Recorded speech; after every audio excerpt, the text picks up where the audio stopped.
Is it an earthquake? Andrea, I'm serious! Get out!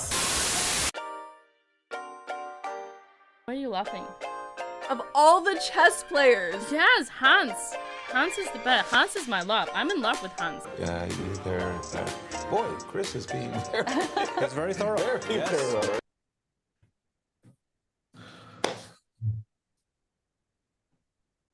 Good evening, Europe, and good morning, Los Angeles. It's 9:30 a.m. It is no hour to be playing chess, and the sunlight conditions basically confirm as much. A lot darker venue than we're used to this early in the morning. But we are ready for, frankly, one of the more important games of the tournament. Linda and Andrea both have been struggling so far, and either one of them is going to be happy after this game, or in case of a draw, they will both continue being miserable.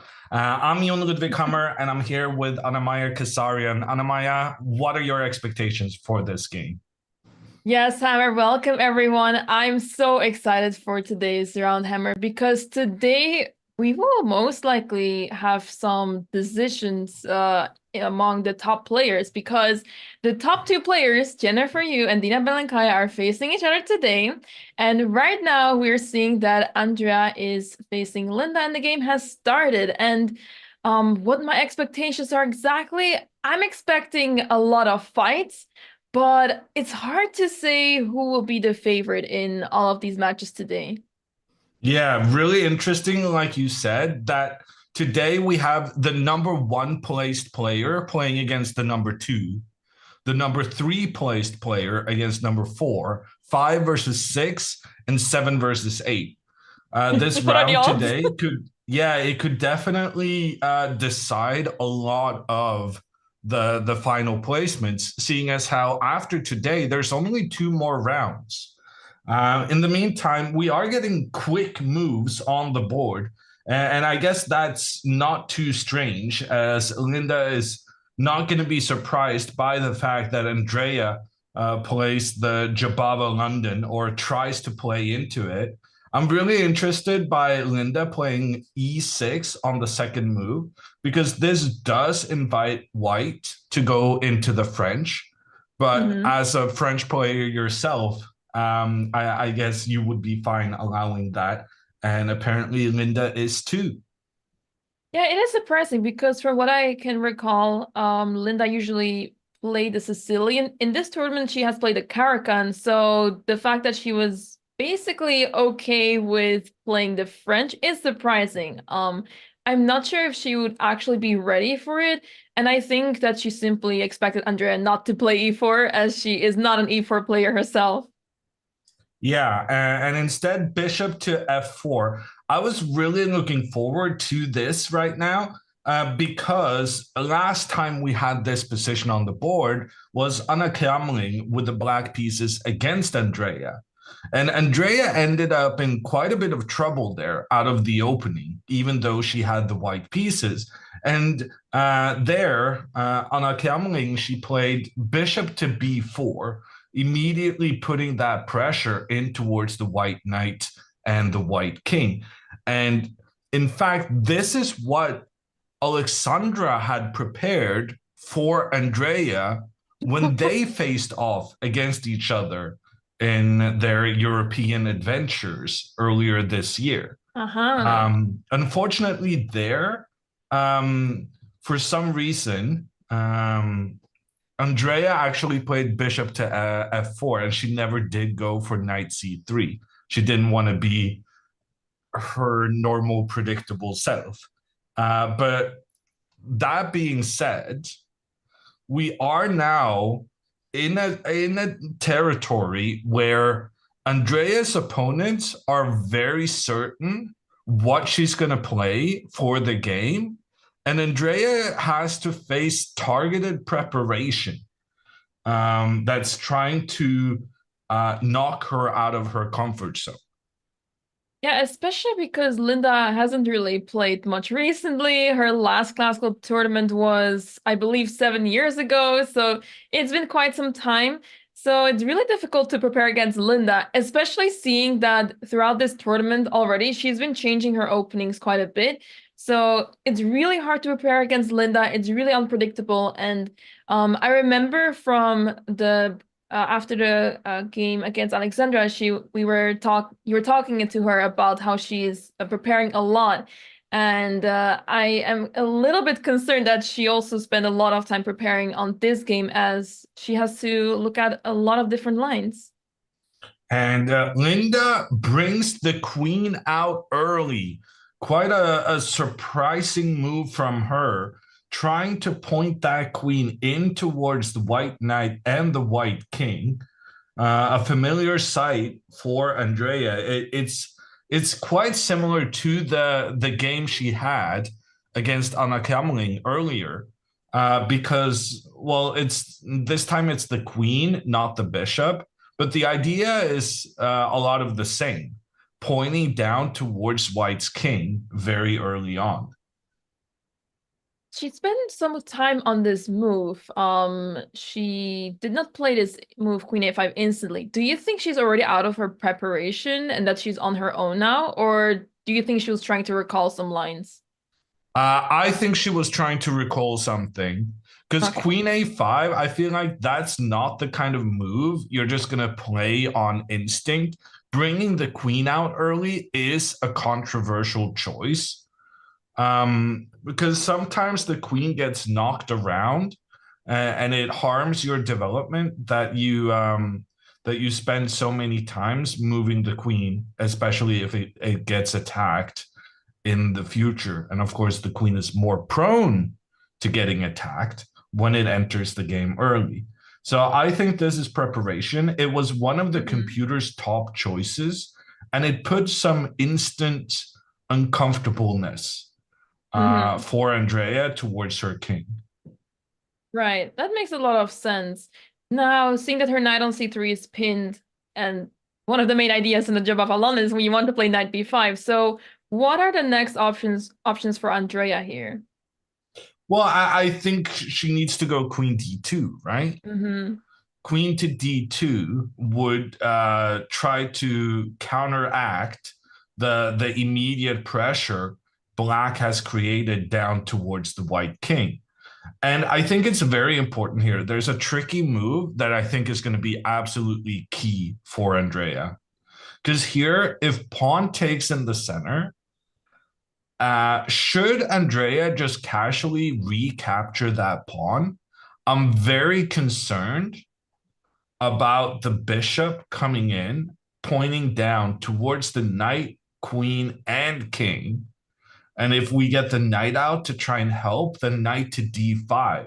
This is the theme we saw ANNA CRAMLING use in her game against Andrea. And the idea is still very much a good one. The knight putting immediate pressure, in particular against white's bishop. But even if the bishop saves itself, Andrea cannot avoid getting a situation where she ends up having two pawns on the same file. But also note that this is what we call a half open file, meaning that black has no pawns on that there. And that is quite beneficial for black because it enables them to put a rook pointing down towards these weaknesses very easily. So, so for that reason, here's my thinking. Okay, I think I got this all wrong. I was thinking maybe Andrea could go knight b5 and try and threaten the knight coming further in with a fork, a double attack on the king and rook, as well as threatening to recapture in the center. But for some reason, I just didn't realize that after the trade, this pawn can continue forward and give a check on the king. Yeah. So my Yeah, that idea is just no doesn't good. work. And as a Mm-hmm. result, I don't really like Andrea's position already. Already on move 5. Well, to be fair, I didn't like it on move 2. And chat will know that I have worked very hard trying to get Andrea to play a different opening. And every time the Jababa London shows up on the board, I make a point out of critiquing it. And maybe we're finally starting to see some of the problems of developing this knight early. Right now, we would very much prefer to have the pawn there so that we could Yeah. have like these pawns defend each other up the board. What is her reasoning then? Because I'm sure she has something against your word, and that is why she keeps playing this opening. Um, I mean, Chad has been saying that Andrea's coach has been trying to lure Alexandra into playing the Jabava as well. Oh, I So see. I think it's just that she has a bad influence. Oh, okay, I see. So it's like a coach difference, but you're biased here, I guess. Yeah, no, coaches fighting, that's always going to be a tricky thing. Have you ever had a situation where you had two coaches and they disagreed on something? Not really. I usually never really had two coaches at the same time, so I never really had this issue. I See, guess that's the smart thing. I guess maybe like And over time, being taught an opening and then some other coach a few years later is like, no, like this, you shouldn't be playing this from like that. I have no active memory of a specific moment, but I'm sure it's common, yeah. okay, Andrea chooses to capture on c5. I really don't like this move.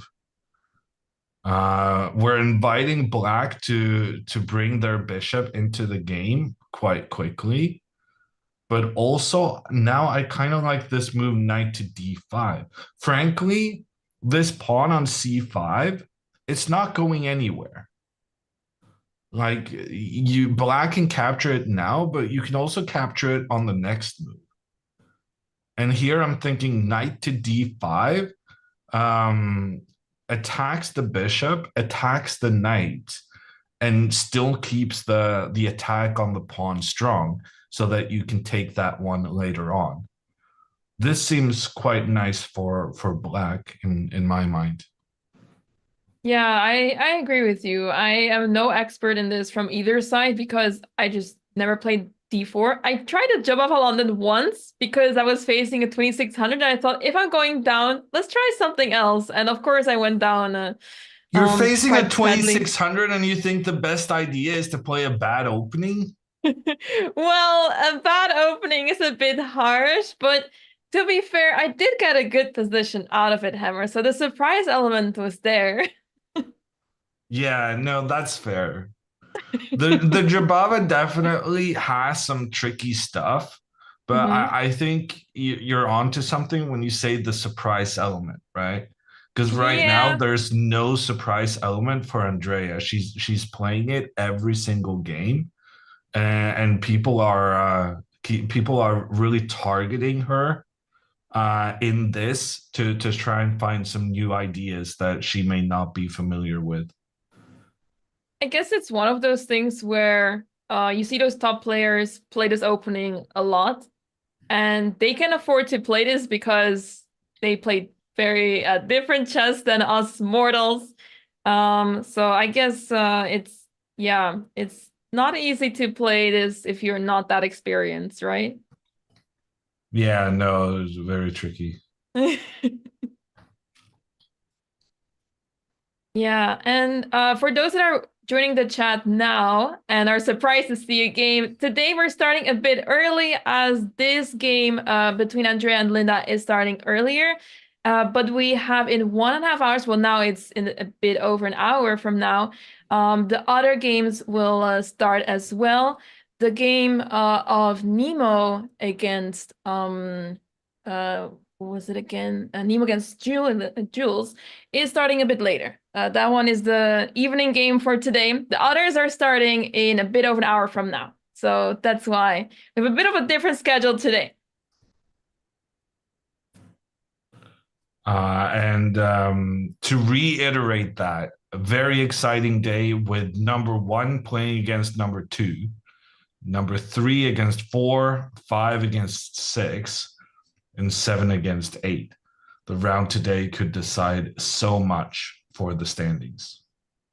Unless we have draws all of a sudden, then it's gonna be very tense still in the final 2 rounds. But honestly, I'm not really expecting draws today. The players have been showing such fighting chess, and I feel like anything can happen. Linda, in the meantime, has played this knight to d5 move that I was concerned about. And this puts Andrea under immediate pressure. The queen pointing down towards the white king means that the white knight may not capture its black counterpart. And this knight now putting pressure against the bishop, against the knight on c3.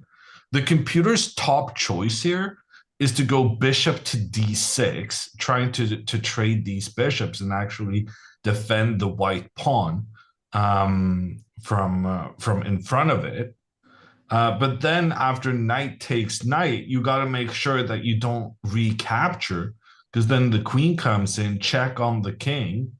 You want to put your queen in between, but then the queen has left the protection of the rook in the corner, and black wins, capturing that rook. So it's already tricky for white. You're going to need calculations, accurate calculations, to figure out how to kind of untangle yourself from these early issues. And I'm guessing Andrea is going to play. Actually, I don't even know what she's going to play.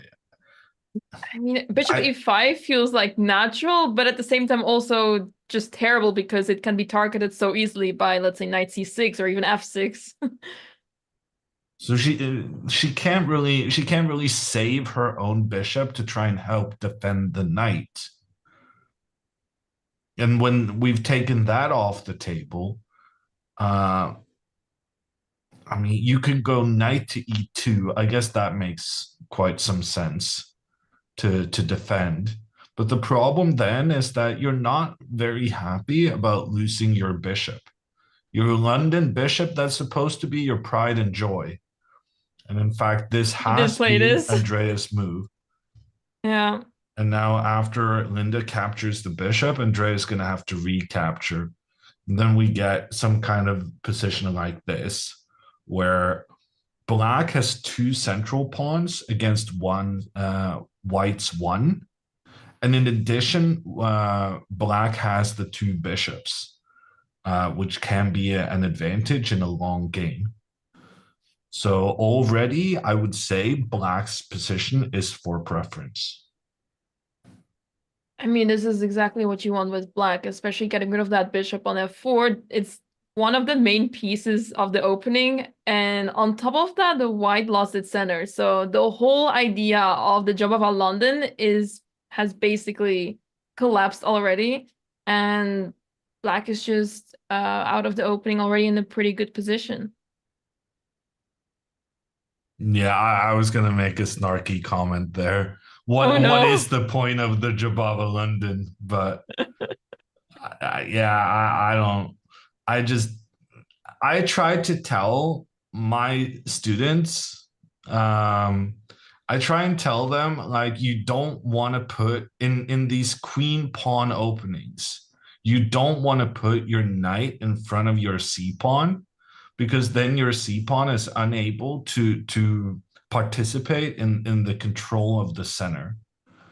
And that has been that is already becoming quite a problem for Andrea in this position, because she felt like she couldn't keep her center, right? She had good control in the center, but once she makes this trade, suddenly we have this 2 versus 1 pawn in the center.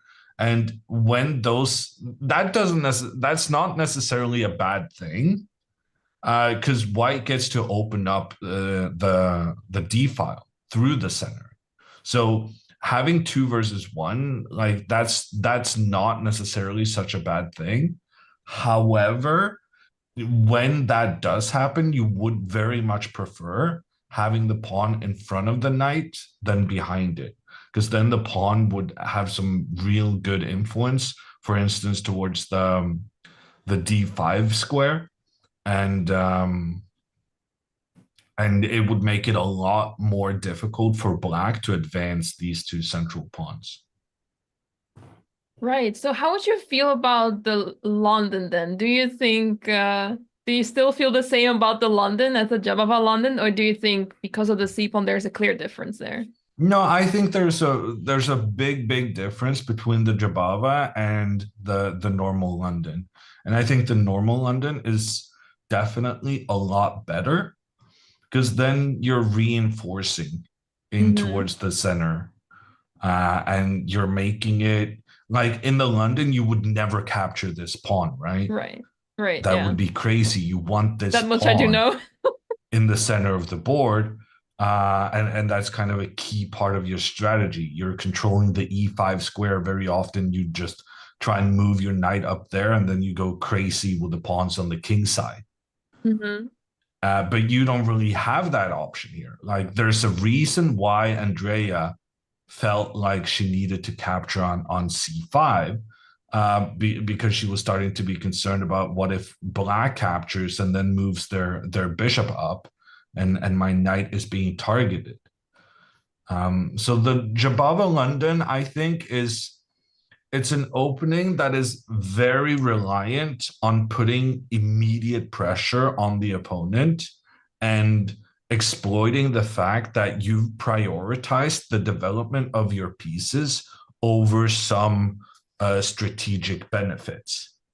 However, and I've said this to Andrea in the past, the problem with the Jabava is that it puts so much emphasis on you being very accurate from the get-go. Right. The Jabava doesn't allow you to try and think about what is a sensible move here.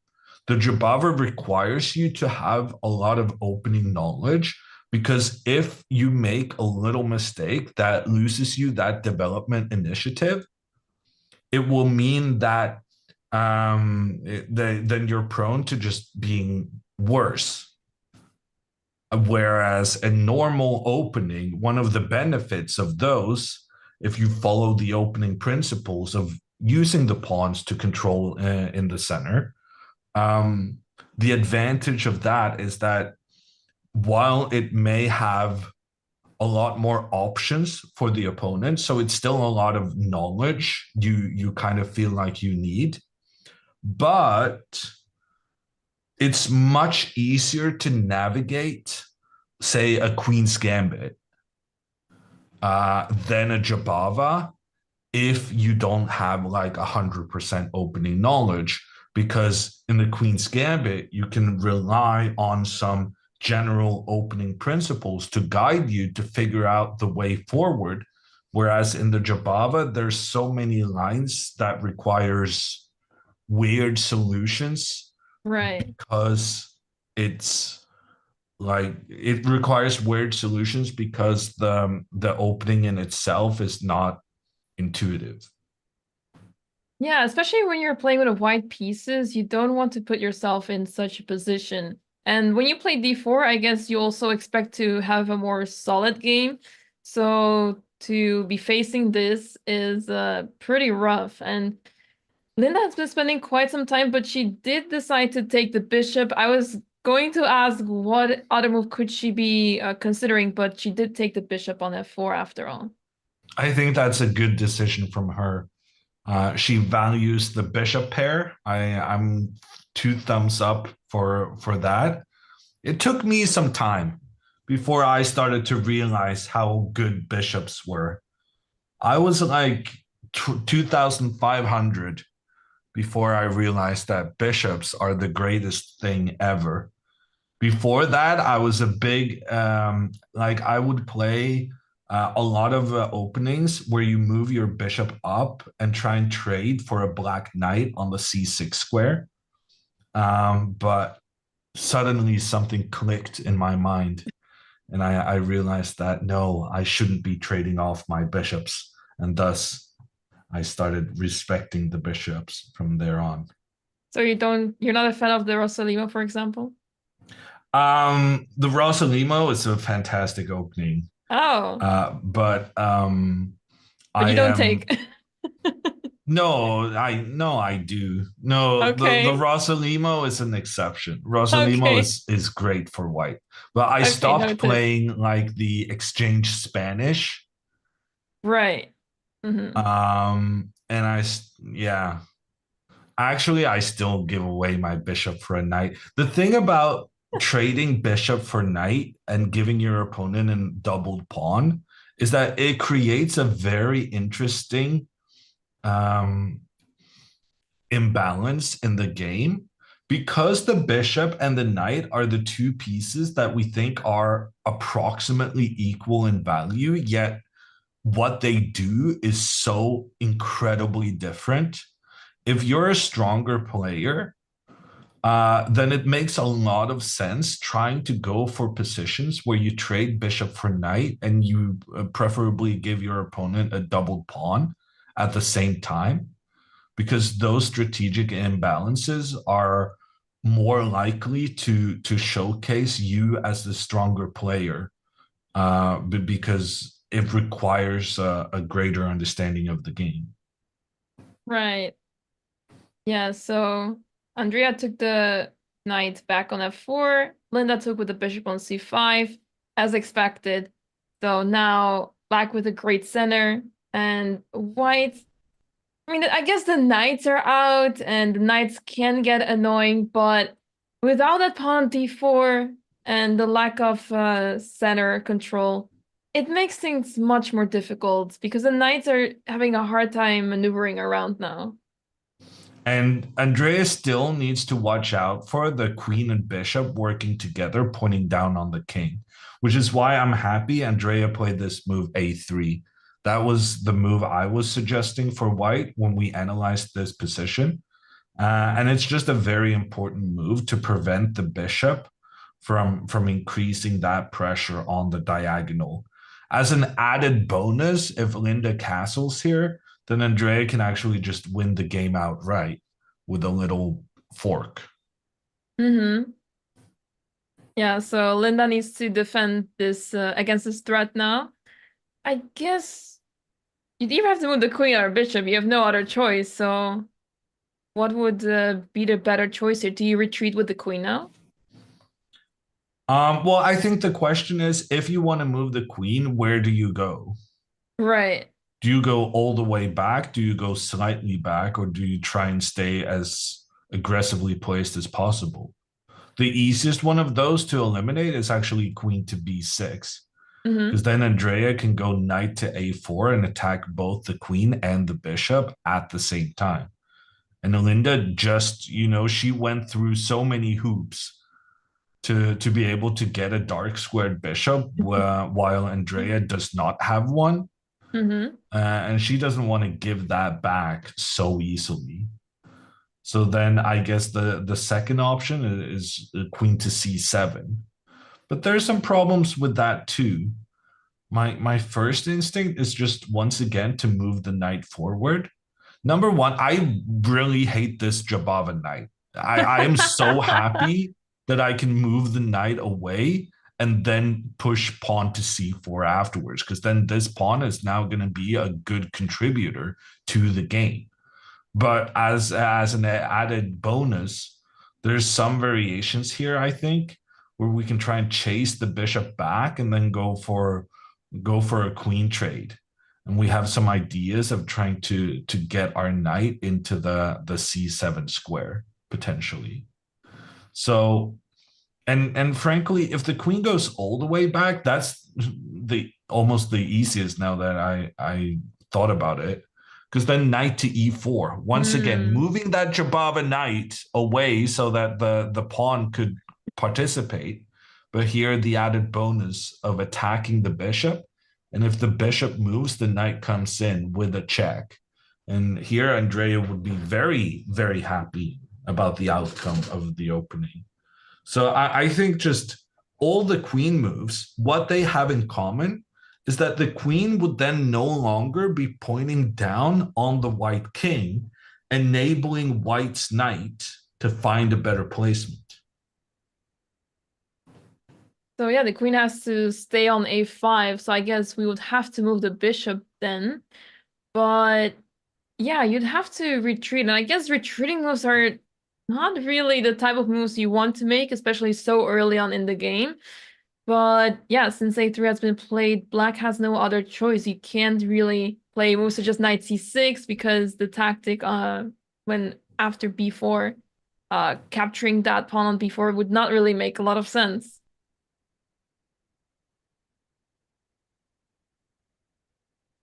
So yeah, I think we've basically concluded that Linda needs to retreat her bishop. Yeah. But on the other hand, I think retreating the bishop is a very prudent and good thing to do here. Because we talked about this one of the earlier days that bishops, they're supposed to be good when there's not too many pawns on the board. But the thing is, even with lots of pawns on the board, the bishops can be amazing. But they can be amazing because we're predicting there to be some pawn trades later on so that they get to show their strength. So we've started to say the bishops are good in long games. And here, a long game could definitely happen. There's no pawns pushing against each other, which means we're not going to get like lots of trades in a clarified situation anytime soon, which again speaks to the bishops potentially being a force for the future. Yeah, especially because if you put the bishop on e7, you make sure you're not getting targeted by the knights anymore. They can't access that bishop, and it is hard to see how the knights can really improve white's position. A lot of the potential entry squares are covered. Let's say the square d6 is covered. You'd have to put a lot of effort to try and reach that square d6. And other than that, you don't really have a lot. I mean, of course, as you mentioned, you want to play knight b5 in a Jabava London, but that is not really going to happen anytime soon. And even if you get to play it, you just face a6 and you have to retreat. So not an easy position to play with white. I'm curious to see how Andrea will handle the position, but for now, Linda has played the move bishop e7 indeed, and she seems to know what she's doing here. I think Linda has executed this really, really well so far. Mm-hmm. And I was, so Alexandra played with the white pieces against Linda. So I've been looking at some of her black games. And I gotta say, she struck me as a incredibly aggressive, let's create some chaos ASAP kind of player. But that is not the player that she is showcasing right now at the board. Right now, she's playing mature positional chess, preventing her opponent's plan, grabbing the bishop pair, and being happy with the retreat, as long as she then preserves her long-term strategic advantages. Yeah, exactly. So it's good to see that she has this position under control. The players did spend quite some time already, but the next couple moves should be much easier, as the players will need to develop their pieces get to castle their kings, and black still needs to control the center a bit more. I'm expecting d5 to be played soon by black because you want to get that pawn moving. But then the question is, what do you do with that bishop on c8? Yeah. You make a very good point. This bishop is gonna be a problem.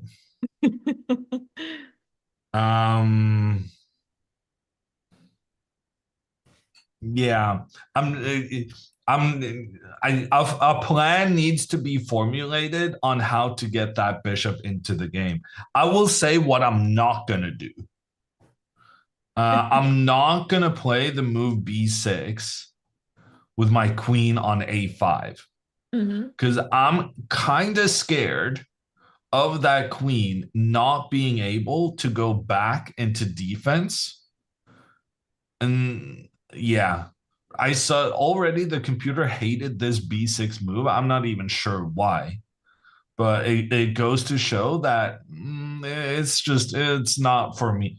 I'm starting to wonder, can you Maybe go queen something f3? like queen f3? What does that do? Simply restrict black, but I guess there's just knight c6, right? I was hoping that d5 is forced so the queen gets a bit in trouble, but yeah, no, I definitely don't want to play d5. So I already kind of trapped my queen not being able to go back. I definitely don't want to put a pawn in the middle so that the queen cannot go along the fifth rank. I'm starting to wonder if there's something like knight d5 here. And that's like captures crazy. and then pawn b4. Because you want to make sure that the queen has nowhere to go, right? So you're very tempted to try and prevent the queen from getting to the e5 square. Maybe you can just go bishop b5. Bishop b5 and then pawn to b4 and the queen is trapped. Wow, that's tragic. Yeah, so that's what I'm not going to be doing. So this bishop is a problem. Very often, the solution to a problematic bishop is doing one of those fianchetto moves. The bishops are kind of a strange piece. They are one of few that actually thrive on the side of the board. Because from the side of the board, they get to point in towards the middle. Whereas this guy who's placed in the middle is pointing out towards the sides, which is not really that effective. But this is not one of those circumstances because I'm afraid my queen is going to be in trouble. So I think this bishop, I think it's going to be, I think it's just going to be a problem for a while. And sometimes you got to appreciate your good pieces. And sometimes the good pieces come as a result of your bad ones. So this bishop is allowed to be bad because this bishop is so good. And I just mocked it for only pointing out towards the sides of the board. But this bishop is amazing. It's so good. And the reason for that is in white's position. White does not have any bishop that goes on the dark squares anymore. Linda managed to capture that one early on. And as a result, anytime this bishop finds a good diagonal, normally, like, you know how normal it is for both players to move their bishop out to the side, and then the bishop will just trade against each other. And it's not accidental that that often happens. Because if your opponent finds a good diagonal for their bishop, one of your main priorities is going to try and regain control of that diagonal yourself. The same concept applies to rooks. If a rook finds an open file, the priority for the opponent is almost always to move one of their rooks so that they're pointing against each other and neutralize each other. But this bishop on e7 cannot be neutralized because there is no dark squared bishop in white's camp. So I'm thinking sometime in the future, this bishop is going to come pointing down through the center of the board. and it's going to be an amazing piece for black. And if you imagine you get rid of that bishop on e7, you just remove it from the board, all of a sudden, all those dark squares around the king will get extremely weak. c7, d6, e7, and especially the square d6 will get very interesting for white. So that bishop is doing an amazing job at just being a good defender for now. And as you said, in the long run, this bishop will get very interesting, and so will the other one. But it will really depend on how the position develops. But for now, it's too early to call anything. But Linda's position is very promising. Yeah, and I put bishop d3 on the board, but it is Andrea thinking right now. I just assumed she would want to get her bishop into the game. Yeah, other moves are... Yeah, it's just really difficult to see what's a better way to develop, but you'd have to get that bishop out.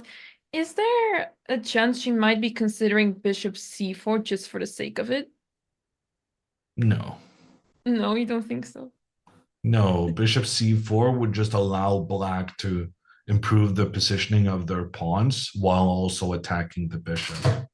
In general, what bishops hate is pointing against a pawn defended by another pawn. And so you're not going to want to voluntarily put your bishop in the position where kind of black's pawns just neutralizes it on the diagonal. Yeah, she needs to castle as soon as possible. I was thinking maybe there are moves possible such as queen g4, but then you run into issues when it comes to this pin over here. And you want to castle as soon as possible to avoid any issues along the diagonal. So yeah, move such as queen g4 seems nice to attack the pawn g7 and try to be aggressive, but I would be concerned about this pin over here. So developing this bishop would make much more sense.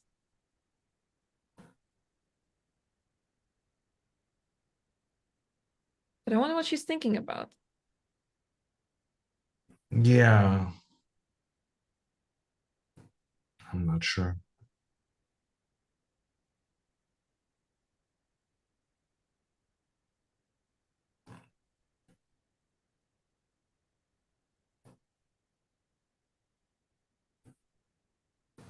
Chad is pointing out that Andrea is talking to herself. Really? I didn't catch it, but not just one person saying it. There has to be something true to it.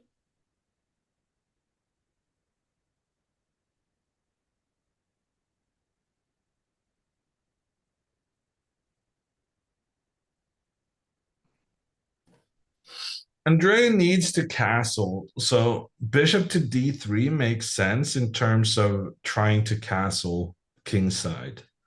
But if you're kind of crazy, you could try and go queen to d2 and castle in the opposite direction. That would be really crazy. I'll be so happy with black. Why? Because I want to sacrifice on a3. Yeah, but then I'm going to be happy because I have a bishop more than you, or rather a knight. Just so tempting. Well, I think if both players castle, you shouldn't be too scared about ghosts. Like bishop takes a3. We just talked about how amazing that bishop was. And so trading it for 2 pawns, even if it is the 2 pawns protecting the white king, I think that would be very, very ill-advised. That being said, one of the problems with doing this castles to opposite sides is that white doesn't really have a plan. When you castle to opposite sides, one of the main ideas is to launch your pawns forward and try and go after the opponent's king.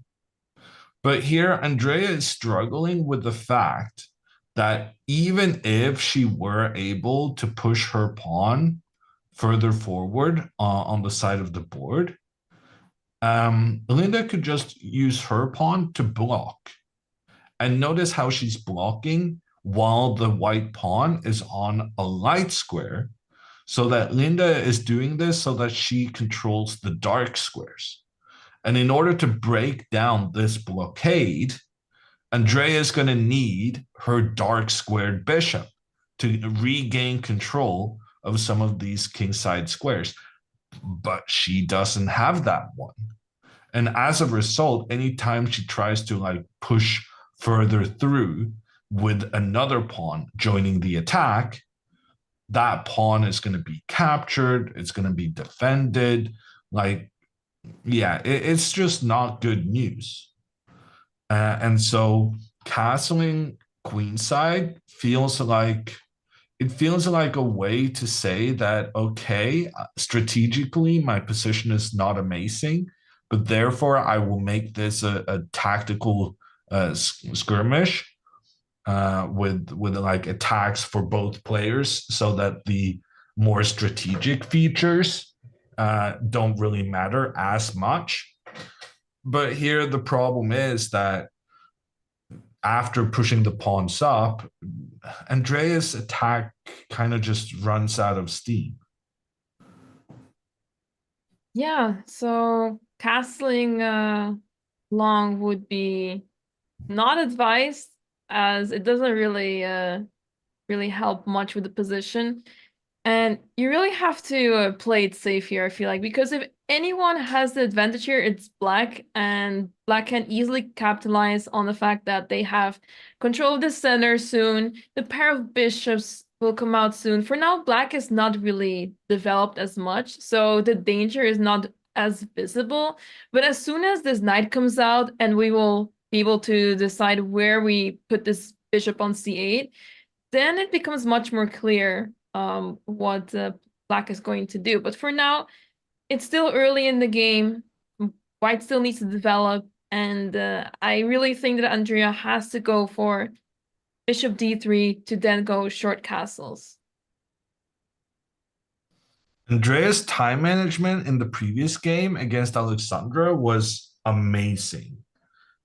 She actually managed to stay ahead on the clock.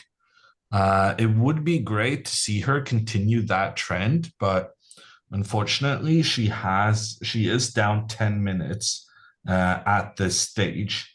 That being said, Linda also yesterday, or the day before yesterday, the previous round, she clearly had some issues with the clock herself. So maybe that's something that can be it's not going to be such an issue when you're facing an opponent who also has a tendency of spending a lot of time. Yeah, and Andrea played the move b4, actually. She did not decide to develop her bishop, and even though b4 is really tempting to attack the queen and push it back, it's not really what you want to do when you haven't developed all your pieces yet. Yeah, no, I'm gonna go with the opposing view on this one.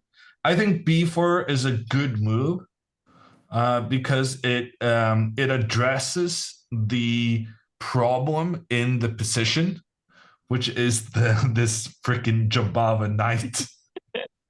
Because now, after b4, the queen is no longer going to be pointing down on the king, and that's going to enable white to move this knight and then get the pawn forward. And imagine a position like this one, where the knight comes forward and then the pawn comes up. This would be fine for Andrea. She still would have some issues with that black has the bishop pair, but her control of important squares into the opponent's half is gonna compensate for having lost her London bishop early on. So I'm just, any move that increases the possibility of Andrea being able to play pawn to c4, I am all for it. And as such, I think this b4 move was a good one. Right. Are we not afraid of a move such as queen to e5, attacking the knight on c3 and Yeah, if you carelessly defend with queen d2, then I just want to play bishop f6 and target that knight even more. Well, I think if this queen to e5 move, I kind of want to go queen d4. Oh, really? You want to trade queens here? Well, I always want to trade queens. And that is not necessarily Andrea's default. But I think in this position, the black queen is so powerful in the center of the board. It makes sense trying to get rid of it. And if a trade happens, then we get our central pawn higher up on the board. And if black then goes pawn to d5, then once again, I want to point out now I can go knight b5, trying to get this fork, the attack against both the king and the rook. And while black is busy trying to defend against that threat, you guessed it, I'm getting to play pawn to c4. Yeah, your move. And finally, you know, this pawn is actually having some influence in towards the center of the board. And when these two get traded, like white is going to have one pawn in the center and black has one pawn in the center.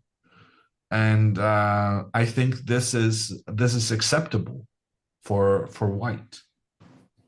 You think that black does not have a clear advantage because of the pair of bishops here and the fact that this bishop right here has an easier time developing now? I think black is definitely better. Mm-hmm. But I don't think it's massive compared to what we had earlier. I am terrified. I am terrified of a scenario like after if bishop to d3. I think what Andrea was better than bishop to d3. But I'm terrified of some kind of scenario where white just ends up not really doing much and not having that many options for their pieces, and black just controlling here, controlling here, controlling there, controlling. Like black just has a very easy scheme of development and very easy way of having that 2 versus 1 superiority with the pawns in the center of the board. So I'm a big fan of anything that challenges that. And that's why I like Andrea's pawn to b4. But I do think it's very important she pairs it with the queen trade. Because if she doesn't go for the queen trade now, the pressure against the knight and rook behind the knight, and as you said, the bishop could join this pressure. That seems highly, highly, highly uncomfortable. Yeah, especially because now it's evident how we're missing the dark-squared bishop in white's position. And usually you don't really see the queen move to e5 without having the other pieces developed. But in this very position, it's fine because of concrete reasons. We're attacking that knight on c3, and it's hard to see how white can really benefit from having the opponent having the queen in the center already. You usually don't want to move your queen out too early in the game, but in this very specific case, it's all right because of these concrete reasons. For instance, it would not be okay having the queen here if white had their knight not on f4, but rather on g1, right? If the knight was placed somehow where you could easily attack the queen in the future, then that would be good for white. But here, part of the problem is that this knight is unable to effectively challenge the queen, which is why the queen gets such an unusually good central location on move 9. Yeah, so this is actually the move that Linda has played. So now it's on Andrea to decide how to deal with this. And not so easy. Do you see Andrea feel confident in endgames, or does she hate to go into endgames? I think to quote Dina, uh, we've seen a lot of maturity. And Dina also has been very good at giving Andrea positive feedback whenever she goes for endgames. I feel like there's been a trend in Andreas's games where she doesn't avoid a queen trade like like her sister does, for instance. Well, Okay. well, let me just air some frustration, seeing as how we are in a white game against Linda. Because in the first round, when I was busy doing other commentary and couldn't join this tournament, um, Alexandra played against Linda, and Linda made a blunder very early on, losing a pawn. Mm-hmm. And having won a pawn, Alexandra could then trade the queens, giving her obviously winning endgame up a pawn. However, instead of trading queens, Alexandra chose to move her queen 3 times in a row, moving it back, allowing her opponent's rook to attack the queen, forcing the queen to move again. And then for I don't remember why, but the queen had to move again not too far afterwards. Yeah, I So remember that. We so were when commentating it on that game. yeah, when it comes to queen trades, Alexandra is the bigger problem than Andrea in the in the uh, irrational fair department. Yeah, and speaking of that first game between Alexandra and Linda, it really seemed like Linda was starting off in not a great spot. She was spending so much time in that game, and we as commentators, but also the chat, of course, were really concerned about how she would do in the tournament. But we've really seen a character development throughout the tournament. Linda has been playing so much better every single game. She has shown so much resilience and so much more strength in her play. So yeah, this game is going to decide who is going to survive this tournament on the scoreboard, as Linda already drew the game before this round. But Andrea is still on 0 out of 4, and both players are facing such tough competition. So this game is, for that reason, super interesting to see who will survive the tournament. But yeah, Linda has shown a lot of progress throughout this event. So let's see if she will be able to put that to use in this game. But Andrea has to step up, as she has been having a really difficult tournament. I did say in my intro, and I kind of meant it, that today we're either gonna see someone be very happy to get their first win, or we're gonna see two players still miserable about their performances. So draw is kind of like the worst possible result here, even if maybe it is the most likely one, because both players are upset about how the tournament has gone so far. They've not accrued as many points as maybe they were expecting.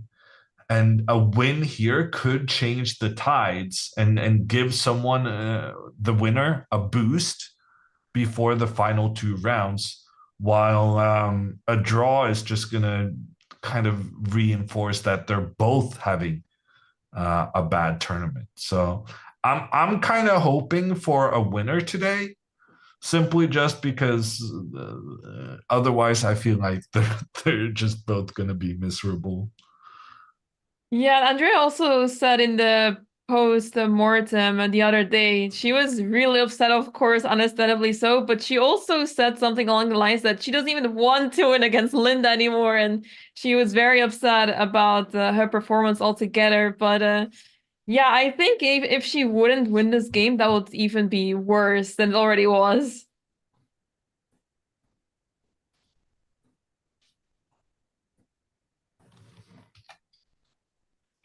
Yeah, she's now under 1 hour on the clock already, Hammer. This is actually very concerning. Players have barely reached the 10th move. Oh, are you new to this channel?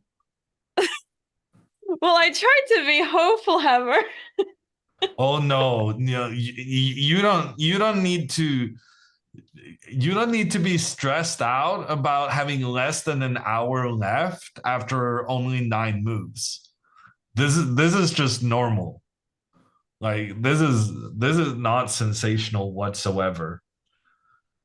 Okay, I mean, That I speak from experience that I also haven't done this a lot. I know how it's like to be out of book on move 3. But yeah, it's not a good look to be playing your opening and still spend so much time before move 10. it's fine. We've gotten used to it. You're confident in the time trouble play? I mean, being low on time is definitely a detriment, but it's still part of who Andrea is as a chess player. This is part of the reason why I was so impressed yesterday that she managed to keep Alexandra's pace and was even ahead, because that was incredibly unusual from Andrea. And well, she also did a really good job of playing quicker without letting the quality of the moves suffer. She was playing quite good moves in addition to keeping up with Alexandra's pace. This is not bad. This is just normal. Okay, you've basically accepted it and leave it as is. Because I'm pretty sure if this was your student, you would not be happy. I mean, if this was me, then I would be unhappy with myself. Uh-huh. But I can't be the biggest critiquer. Is that a word? Critique, yeah. Of poor time management skills, as that is something I mean, I literally lost games on time, important games, representing my country. Yeah, no, I'm just amazed that there are people who are able to play quickly, and people playing slowly. I just think, well, that's how it's meant to be. It just makes more sense to you to be playing slowly. It's what I know at the very least. Okay. Okay. That's good to know because as someone that is very used to being in time trouble a lot, I've been working on it quite well. For some reason, I'm playing faster, but I remember upsetting a lot of people with my time management. My parents would always tell me that for like the entirety of the game, I'm sleeping until I am down to 5 minutes, then I suddenly wake up. And yeah, I have been hearing that a lot over the years. Your parents get involved in your coaching? Are they Not chess coaching, players? but no, they just see things from the surface. So they see my time, they see, oh, she made a bad move. This is a blunder. Why did she do this? The computer is saying this. Why did she not just play this Oh move? my So God. Your parents are toxic Redditors? That's no, it's not harsh. that bad. I guess in some way, but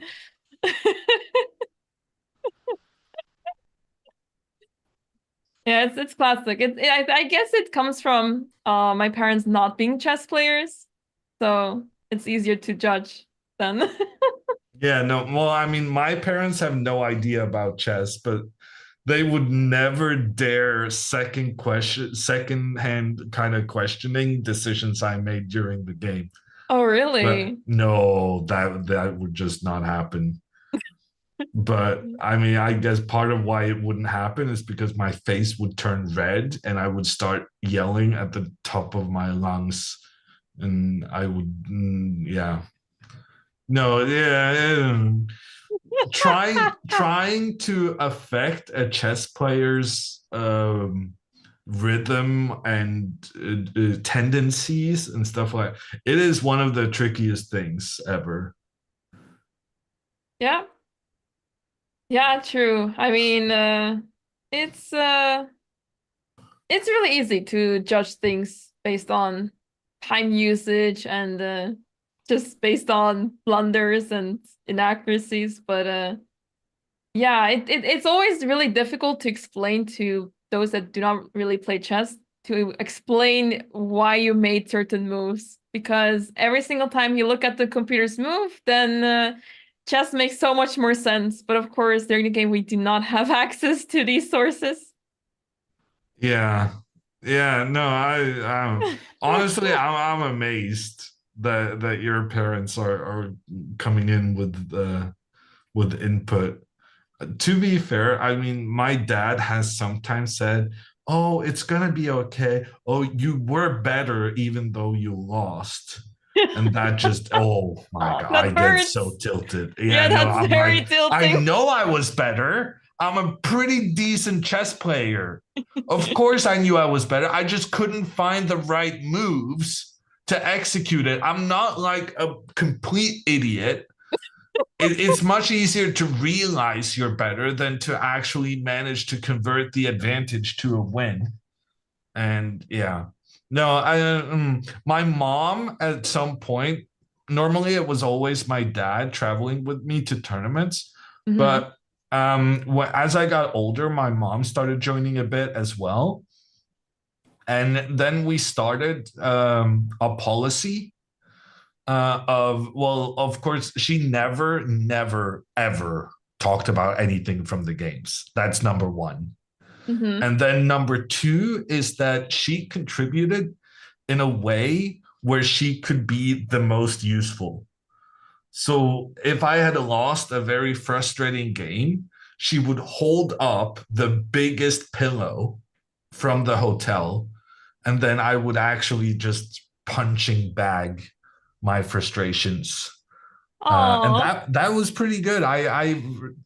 If you're going to a chess tournament and you're expecting to lose a lot of games or be frustrated, maybe don't punch your mom, but bring a proper punching bag.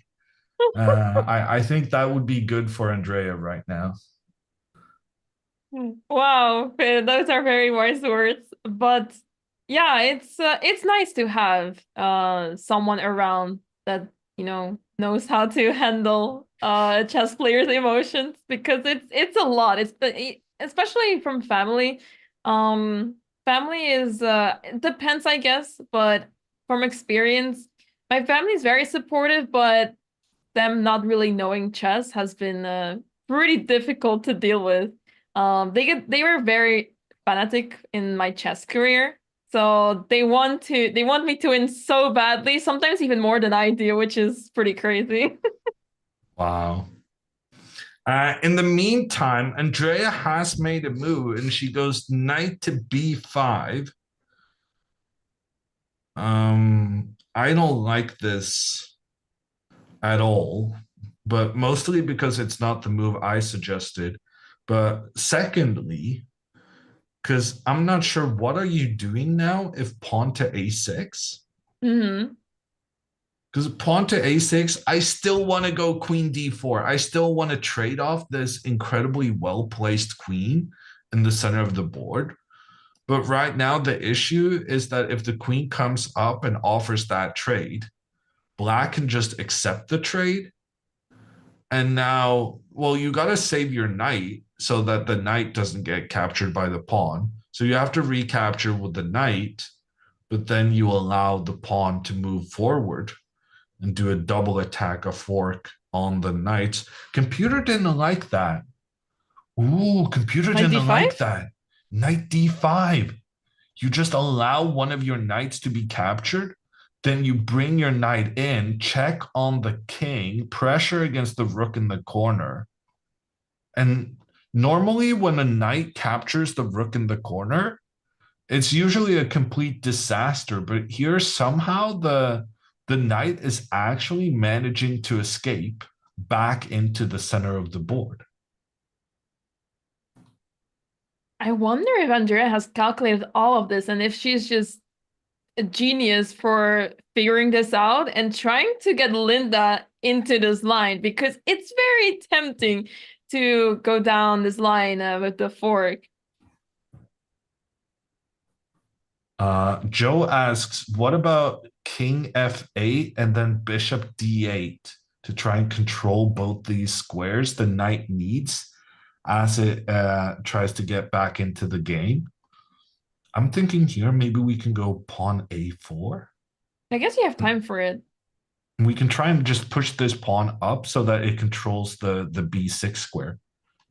And then we're going to get the knight out. I guess you can go knight pawn a5 to prevent our pawn.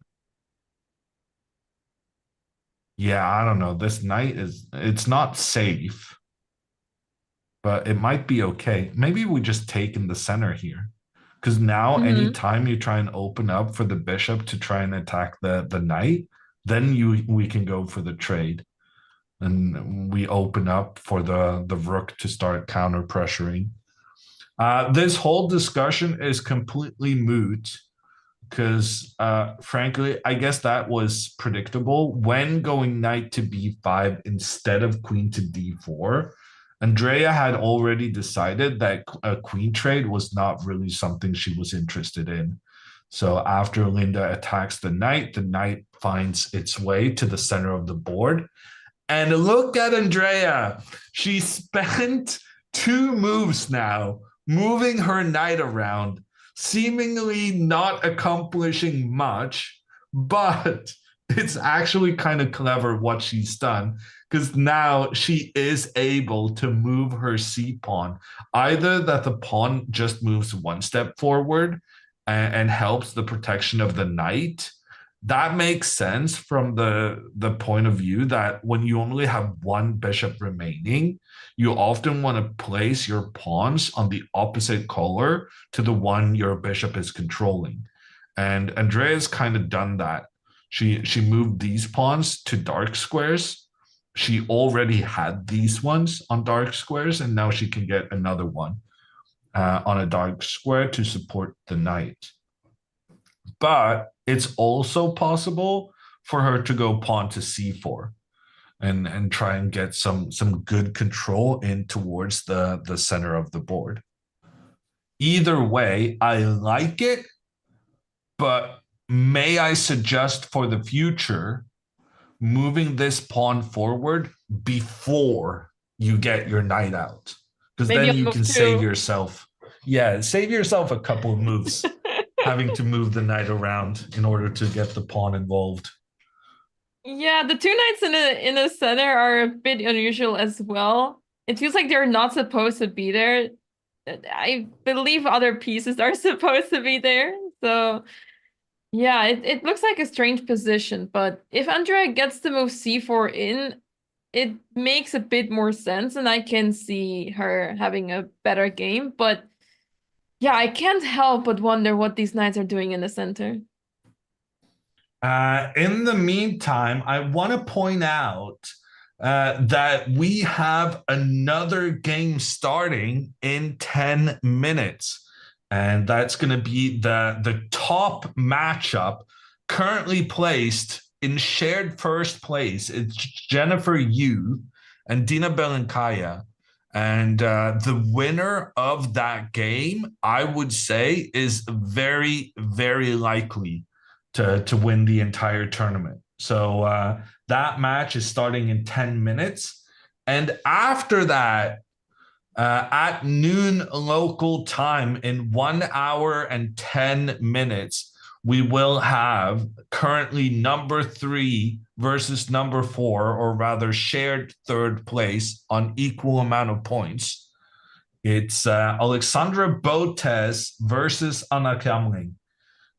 So we got the games starting up at a staggered pace today, and we've got good games all around. Yeah, it's going to be super exciting today. Some of the games are starting earlier today, so we have a different schedule than usual, but it should all be back to normal as we're used to in the final 2 rounds. But today, super exciting round, and we may see already a winner sticking out at the leaderboard already today. But it really depends what happens between Jennifer and Dina. If one of them wins, they are more likely to become the winner of the tournament. So that's going to be high stakes right there. Have they changed the lighting at the venue, or is it just very early in the morning? The picture's a lot darker than it was the other days, right? Yeah, it is. And a little while ago, it was super bright. So I feel like they can't really control the lighting as much as a lot of sun comes from outside. Or perhaps they covered the windows so that the players do not face the sun in their faces. Wow, chat is teaching me that the sun moves throughout the day. Ha ha ha, chat. You're so clever. And maybe they got blinds. Well, I mean, That's also my theory. I did commentary at this exact hour Oh, yesterday. right. Well, the day before yesterday and the day before that. So I feel like that part of the equation has been considered. Knight to queen to c7 happens. I don't like this move from Linda. And she's getting in that thing where once you start moving your queen once, you may end up moving the queen over and over and over. And then the queen is still kind of looking for a good placement. And frankly, I'm not sure this c7 square is it. She's threatening to go queen to c3, giving a check in towards the white king. But I really like pawn to c4 here for Andrea, because there's no need for her to be afraid of the pawn trying to push forward and do a double attack on the two knights, because then one of the knights can just push into the center and make a counter threat on black's queen. So the queen is definitely not long-term safe at its current placement either. And this is just an excellent opportunity for Andrea to, like someone in chat put it after, what I've been explaining, solving the Jabava problem, which is getting this pawn to actually influence the center now that there's not a white knight blocking its path, because Andrea took care of that on the previous moves. I'm thinking Andrea is fine here. Yeah, I think so too. I mean, it's a major improvement from a few moves ago. And now it will be black who is much more passive. And black still needs to sort of solve this issue of this light squared bishop here. I guess now it becomes more interesting for black to play b6 and develop the bishop to b7. But yeah, other than that, it's hard to see what black can do else. As you pointed out, you don't really want to play e5 because that gives away the square d5 super easily. And also the other knight can jump to f5 at some point. So yeah, white has much more space now all of a sudden, and that's all because of the move c4. And just as we were talking about this, Andrea moved the pawn to c4. Yeah, good move. Black is behind in getting their pieces into the game. Andrea is strategically worse because her opponent has 2 pawns in the center versus white's 1, because Linda has the potential of the 2 bishops long term. But previously, I feel like Linda both had the long-term and the short-term advantages. But right now, I feel like in the short term, Andrea is the one cooking up some stuff right now. She's got that good control in towards the center of the board. She can potentially try and punish black. For instance, if black castles and then goes pawn to b6, trying to get this bishop on the diagonal, suddenly there's like very interesting short-term ideas for Andrea, such as queen to h5, pointing with the queen and bishop together towards the black king. White's pieces have all, entered the game, and they're also very well centralized, whereas black's pieces are still stuck in their initial squares, not really doing much, allowing Andrea to start thinking, if you move your pawn up, maybe I will start sacrificing and take out the protection in front of the black king, which could be a bit awkward to deal with. Also, some ideas that's coming to my mind is like she could potentially do something really crazy, giving Wow. away one of her knights in order to get the other knight to a well-placed square in the center of the board. The execution here leaves something to be desired based on the computer bar on the left side, really just hating what I did. But maybe we can refine the idea and find a moment where it is a problem for black that this pawn is trying to limit the options for both of white's knights. Mm-hmm. And maybe we can lure the pawn away in one direction to give the other knight the opportunity to thrive. Yeah, and someone in chat asking, why can't Linda just push the pawn to attack the knight? I'm assuming it's about this pawn move because that exposes, that releases the cover of those two squares, and the knights would love to go on those squares. And any other pawn move is just weakening a lot. You can't just move this pawn in front of the king, even if the king is not castled. You don't really want to play g5 so easily because it simply weakens a lot. Black is down in development, so you really need to think of developing moves here, which is why we really want to get this bishop out. We want to develop the knight from b8, because now it seems like white is doing much better in development, as Andrea just took a lot more space than she had a few moves ago. Okay. Keep going, Anamaya. Alexandra is saying there's some opening changes. Okay. All right. Let's hear it soon. But yeah, now it's just to go back in the live position. It is currently this position. Linda is taking some time here. And I guess short castle is one of the most logical moves here. I have a feeling that Linda really wanted to play e5 soon because it just feels right to play e5. The two knights in the center are the targets, and they just seem like they are in very odd places. But as I pointed out earlier, you simply allow this knight to jump to d5. So you can't play e5 that easily. Then what else is there? You have to develop this queenside somehow. So I guess other options include moving the knight to c6, or we play b6, bishop b7. But I guess it all depends what does Linda want to do first. And I have a feeling that she will keep the king in the center because castling is not really urgent right now.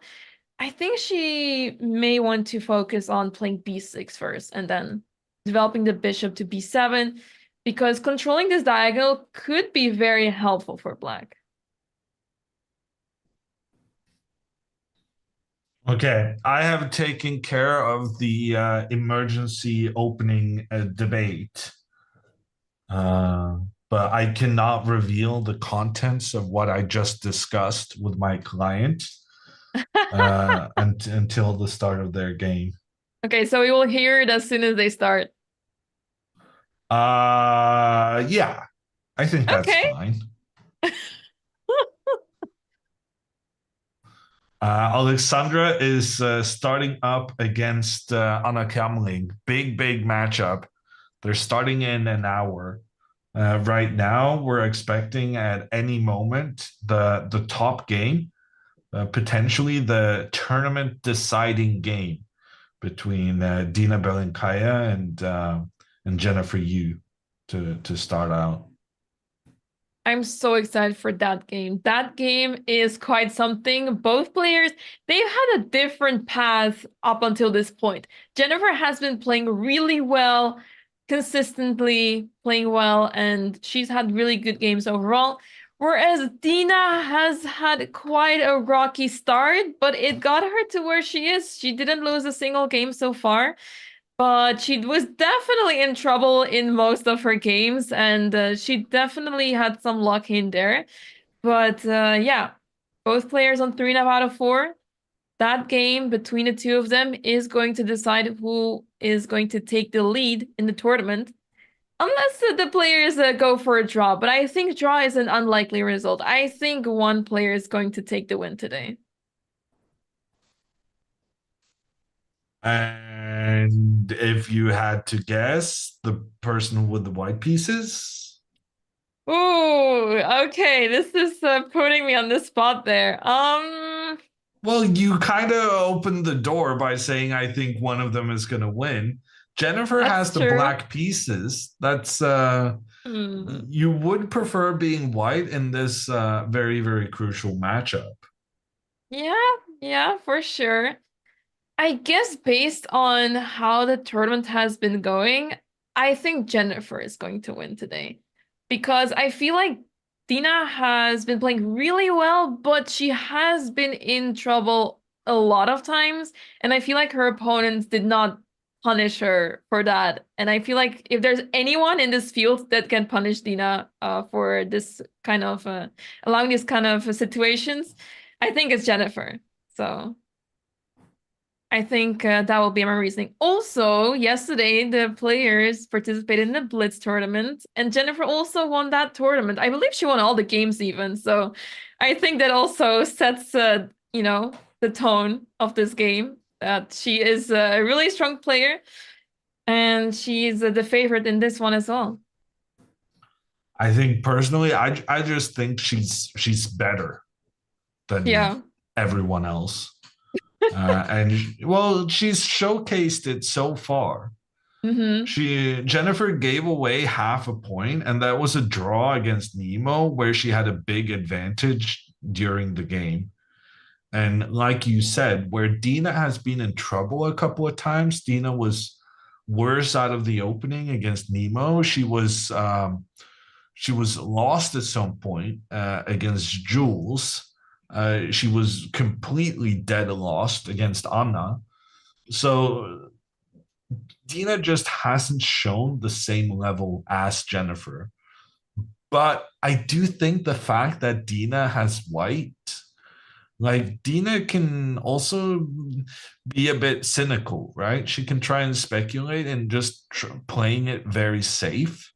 And then just say, okay, I'm just gonna stay safe against Jennifer. I know she's super good. And then I'm gonna beat my last two opponents and actually guarantee myself a share of first place at the very least.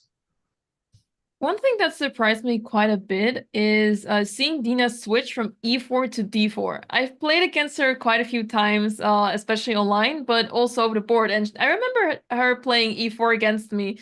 And then in recent times, I suddenly see her play d4, and she completely changed her repertoire. Do you think this could be affecting her play, that she's playing positions she's not used to as much? Or do you think she has been doing just fine? So here's the thing. In the Norwegian school of chess, we're all about, having fun, trying new things, and responsibility for your own. I'm not sure there is a Norwegian school of chess, but Just made it up. Let's say there is. Okay. It's very much based on doing whatever you feel like doing and cultivating a community where you get to have kind of like you're pushed further because of you're in a group with other people who also are trying to be good at chess, and you're kind of pushing yourselves to be better, but you don't have like the external pressure necessarily that you have to be better or else. Mm-hmm. And the part of the reason we can say that we have kind of a Norwegian school of chess is that all the top players in Norway, or almost all, have gone to the Norwegian Chess High School in Oslo. And why is there a chess high school in Norway? Well, you could think, well, you have Magnus Carlsen, so that makes sense. But this school existed before anyone knew who Magnus was.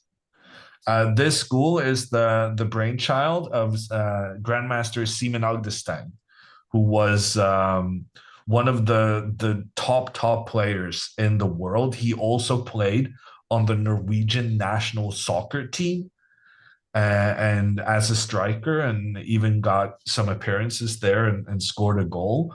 But I digress. Seaman, he is a big influence in all the young Norwegians, Magnus included. And what Seaman always emphasized with me and Magnus and, well, everyone, is that you got to try and renew yourself. You don't want to stagnate. You don't want to look at the same thing over and over and over. So through a very, very long preface, I'm starting to realize I'm coming to the point. The Norwegian school of chess really emphasizes Siemens' philosophy, which is you gotta learn new stuff. You never stop learning. If you play the same thing over and over and over again, you're gonna get bored of the game. So this is part of the reason why Magnus and I and other Norwegians as well we've always had an emphasis on trying new openings all the time. I've played the English, I've played d4, I've played king pawn openings. Like I have played almost everything other than the perch, and all I've played pretty much anything that puts pawns in the center of the board. Not a job And of a London. I do not believe. I know I've played a Richter, and I've regretted to this day. But my point is, playing new things and having the ability to kind of take that challenge of, okay, I'm playing something I've never played before. How exciting! Instead of going, oh, I'm playing something I've never played before. This is going to be a disaster. I think that is an important attribute to have. And I think I have it very naturally as a result of spending so much time with Magnus and Agdestein. And sometimes that comes so naturally to me that I forget it's not other people's kind of first choice, right? Because the reason where I'm trying to go now is that the day before yesterday in the previous round, I tried to get Alexandra to go with the king's pawn against ANDREA. And to me, that's like the most natural thing in the world, because it's like, okay, she hasn't really ever played it before, but trying new things is exciting and it's going to be good. And you're widening your horizons. You're becoming more unpredictable in the future. You're exposing yourself to new pawn structures, new ideas. So that's kind of like that's part of the reason why I recommended to Alexandra that she should use the king pawn in the previous round against Andrea. And frankly, in hindsight, I'm not sure it was such a good idea. Right. Because Alexandra, she needs the confidence of feeling like I know the plans of this opening and stuff like that. But wait, what started all of this? I asked, what did I ask again? Oh yeah, it was asking about Dina switching from E4 to D4.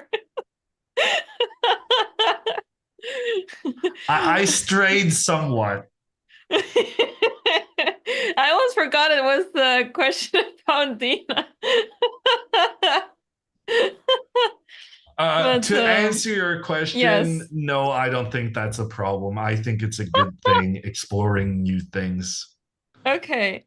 No, it was very inspiring to listen to your story because as I'm also trying to improve, I have been hearing a lot of different opinions on this topic that no, you should make sure that you know your openings well, try to stick to the same over and over again and make sure you know your theory in your own opening and be confident in it.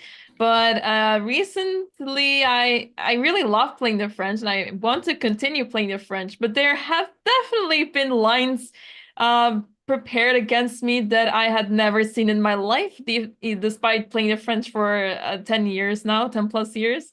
So at some point, you do get to the point that you want to explore and try different openings here and there. And I've been doing that for quite some time, especially with the white pieces, but it is challenging. It is not easy to switch from, let's say, E4 to D4.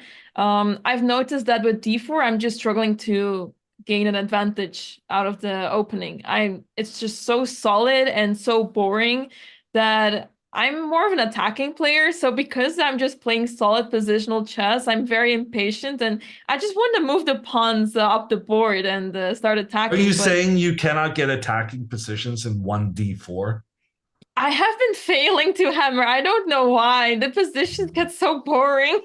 This seems like an attitude problem. It could be. I'm not denying it, but it is why I have been struggling to accept D4 and get better at it. But perhaps it requires a bit more in-depth analysis than just preparing it for one game and trying to winning it. I think both king pawn and queen pawn opening, they both have good strategic variations and they also have like crazy stuff. Mm-hmm. So I don't think I think a lot of people oversimplify when they say like, oh, king pawn openings, that's that's, oh, I'm an attacking player, I have to play the king pawn. Mm-hmm. Or like I'm a positional player, I have to go with the queen pawn, because the Right. reality is there's so chess is a pretty rich game Mm-hmm. and there's so many different possibilities that it would be crazy if the first move were to set the stage for the game so much so that it means you cannot play attacking chess, because I think that's just wrong. And I think if you want to be attacking with d4, if you want to have like crazy openings for that, I really would recommend looking into like early f3 and stuff, just Mm. trying to occupy the center with pawns. Right. Yeah, I guess when I play the black pieces and I face D4, I know this is going to be a very long positional game. It's going to be grind, but I guess there are some openings that challenge it, such as the King's Indian, but Yeah. for that you require to know a lot of theory.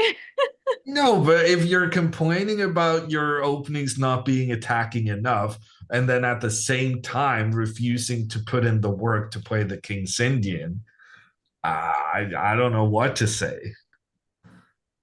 So you think it's worth trying the King's Indian? I think there are many other attacking options Okay. beyond that. Off the top of my head, I'm thinking the Dutch, the Benoni. Those sound like very risky options. I, yeah, but you're the one who said I can't play boring chess. Mm-hmm. So you got to make up your mind. Do you want to play risky stuff with what that entails? Or do you want to play, in your words, boring? Hmm. Yeah, I guess there's a trade-off there, huh? Does anyone like the Benoni?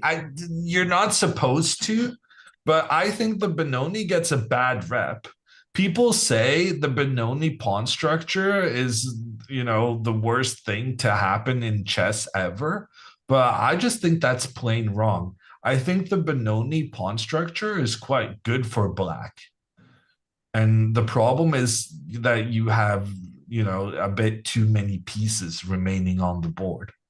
But the pawn structure itself, I think, is quite good, which is not, the common thought. But yeah, this became a very chess specific discussion. But Yep. I'm all for it. I'm all for it. Yeah, It's it's always nice to hear advice or thoughts from a grandmaster, and especially someone like you who has had so much experience with some of the best players in the world. So I'm sure the chat appreciates it. yeah, but yeah, to be fair, I only play boring openings. But I guess the difference between you and I is that I'm able to win from these positions you refer to as boring, and you don't have the skill set to do that. Yeah, it may just be the only difference, huh? Yeah. Well, I'll take that. That's not a lot.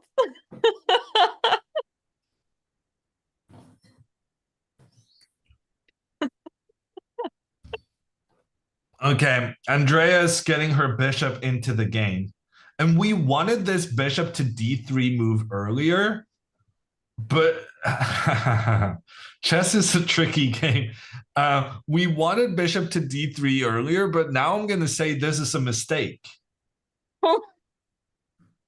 And the reason is because Linda committed to this b6 move. It's very obvious that she wants to put her bishop pointing down through the center of the board.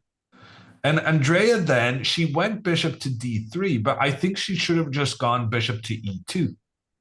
The point being that then if the bishop comes pointing down, white can immediately challenge the bishop and make sure that whatever influence it thought it was going to have down the board just results in white trading off black's bishop pair.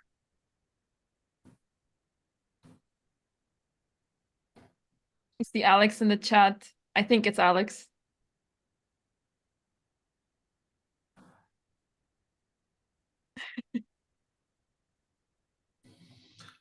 So I think Andrea should have tried to kind of challenge this bishop immediately. And then bishop to d3, while it is a good placement, it's also allowing the black bishop to get a good placement in return. Right. So bishop d3 makes sense, but it is helping black to develop the bishop. And I guess for the time being, I see a world where this king just stays in the center. Maybe you don't even want to castle short. It depends what white's plans are, but I feel like if you play short castle with black, you should be at least ready to counter some attack on the king side with queen h5. So I can see a world where this king just stays in the center. Yeah, I'm curious what happens now after bishop to b7. I'm assuming Andrea is going to castle.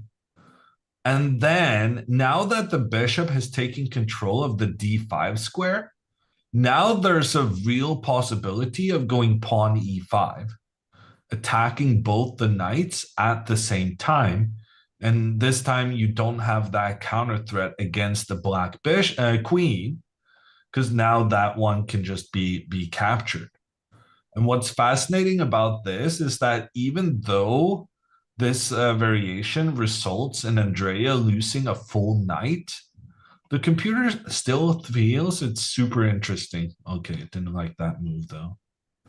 Maybe rook here, attack the queen. Queen has to step back. Then maybe we go pawn to d6. No. Queen to f3 maybe? No. Yeah, okay.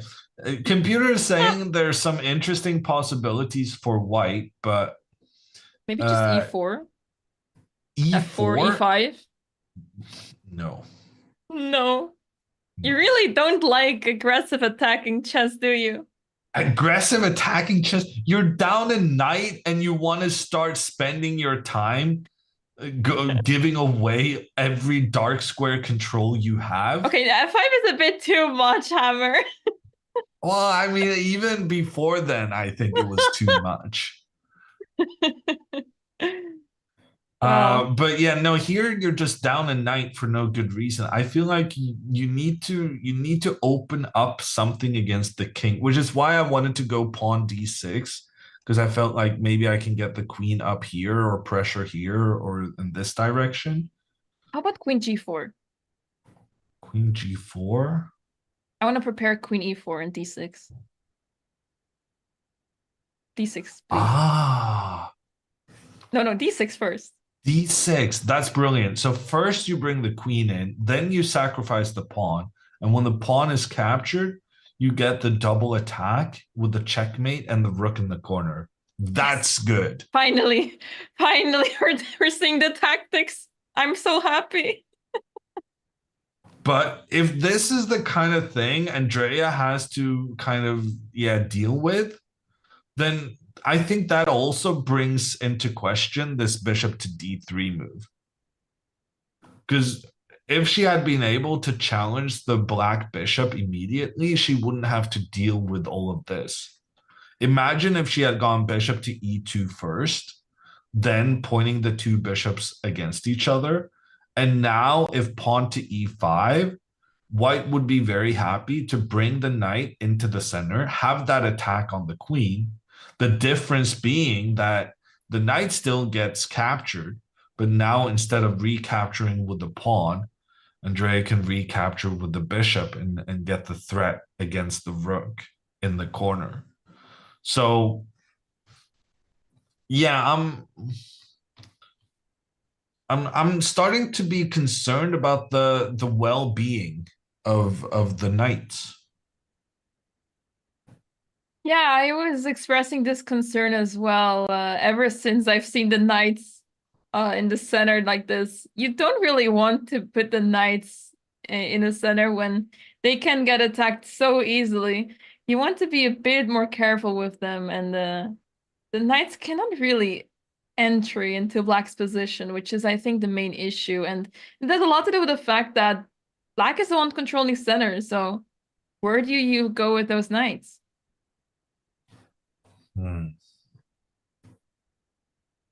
And now I am starting to get a bit worried about Andrea's time. The good news is that Dina has followed Andrea's time management all the way. So this is going to be a huge time scramble between them. In the meantime, we see Dina and Jen getting ready for their game. A lot at stake in that one. And you said, Anamaya, you had some intel on Dina's change in opening preparation. Yeah, so she used to play e4 almost religiously, I believe. I remember preparing against her. I played her in classical and she would always play e4. But the one thing I do have to note, when I would play e6 or c5, she would always try to go for close positions. She was not going for open positions. So seeing the change to d4 is not too surprising because her playing style was already such that she was playing relatively more solid chess and Yeah, not as because much we all attacking. know that if you use the queen pawn to start out, it has to be boring strategic chess, right? You have to be ready for it, right, Hammer? I disagree with the very generally um the generalness Okay. of your statement there. Like, I guess Um, it depends on black, right? I don't know how well, white it can also make it more depends on exciting. white, I would say. But Dina definitely probably going to go for the more solid variations then. After knight f6, c4 has been played. E6, knight to c3, and now Jennifer plays pawn to d5. She is staying true to her openings, and she always plays this queen's gambit declined with pawn to a6 later on.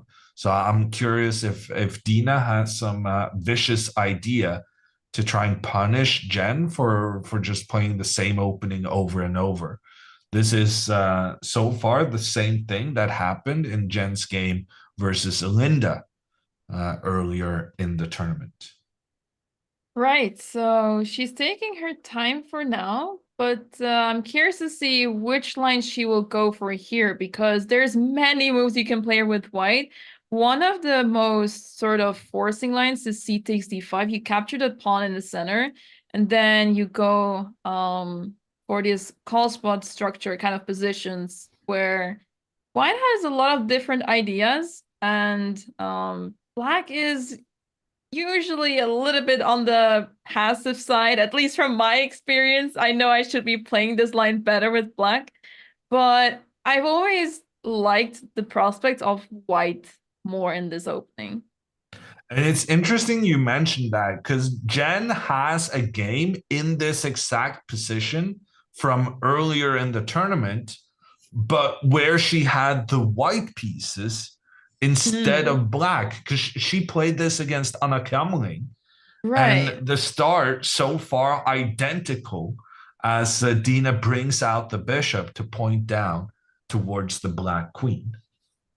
right. So, it's easy for white to develop the pieces, but oftentimes against these d4 openings, you kind of get cramped up with the pieces with black. And the ideal scenario is that you trade pieces and maybe not per se get into an endgame, but you want to trade as much as possible to free up some space and to develop your pieces properly.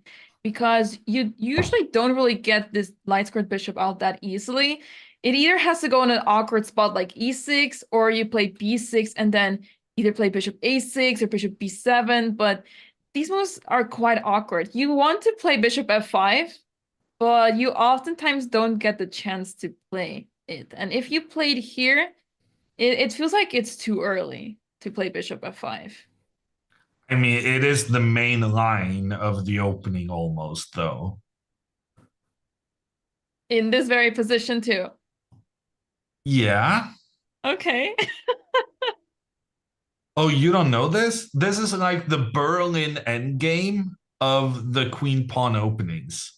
Okay, I did not about that one. Because here you go queen f3, attacking the bishop. The bishop has to move back, but then you capture the knight. And after the trades, the queens get traded off. Black gets doubled pawns. But Mm-hmm. at top level, this position is discussed quite frequently because it kind of resembles the Berlin endgame, which is like a very infamous way of trying to deal with the king pawn openings. But in the Berlin endgame, you also have black getting the bishop pair. You have black getting a doubled pawn. But you also kind of say that, okay, I have some disadvantages, but I have a really solid position and you're going to have a hard time breaking me down. I think I need to check in into that Norwegian school of chess because in the Dutch school of chess we do not have this kind of stuff.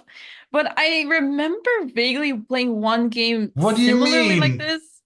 What do you mean? One of the main proponents of this opening is Irvin Lamy, whose entire playing style is just sitting there and just waiting and blockading everything and making a draw. And I gotta say, I respect his style. I wish I was as good as Irvin.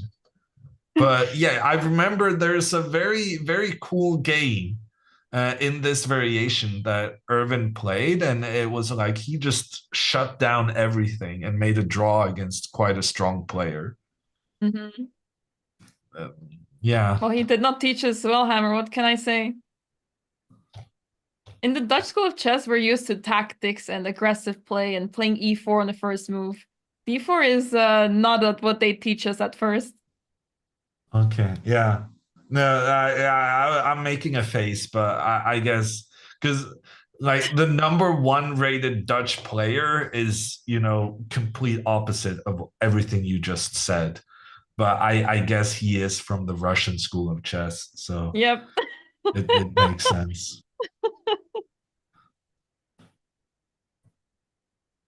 Knight to d7 has been played by Jennifer. So she's completely abandoning any kind of plan of trying to develop the bishop early on. Right. Which is more what I'm used to. But yeah, in these type of combat type of structures, you've obviously developed this bishop to d6, but you have the opportunity to delay this bishop development with some crazy maneuvering of this knight. It depends, of course, what white plays, but you have these type of Schlechter variations where you play bishop d6, you maneuver the knight all the way around, and if you play g6, knight g7, you get the bishop out to f5. And usually there is this bishop on d3 ready to face it. And yeah, this is it is a nice setup. I really like it if I get to play that. Dina's gone bishop to d3, Jen, with bishop to e2 in return, trying to prevent the white bishop from pointing down on the black queen. And you know who's had this position multiple times in the past? You? Yeah. Oh, that's I so gotta surprising. say, I think part of me really liking what Jen is doing this tournament is also just she has like this very old school, solid first positional playing style. And I gotta respect that. I like her style. Yeah, I'm curious to see how this will play out, but yeah, this is a very well-known classical way of playing chess, and yeah, there's a reason why it's played by a lot of people. In the meantime, Andrea has played a move the computer absolutely hates. But if I'm honest, I don't really see the problem. Rook to c1. The reason Andrea is doing this is she wants to have her rook pointing down towards the black queen because she wants to be able to face this pawn forward in the center with knight to d4 counterattacking the queen. And now we looked at earlier takes, and then the black pawn captures the white knight. But here, because Andrea moved that rook in, the rook is now attacking the queen, which means black doesn't have time to take the knight. They're going to have to save their queen instead, but then the knight becomes an incredibly powerful attacking piece in on black's side of the board. So pawn to e5 would be a terrible, terrible move here. What about g5? Sorry? I know you're going to call me crazy for this, but I want to play g5 because I'm seeing that this pawn g2 is a little bit loose. Oh.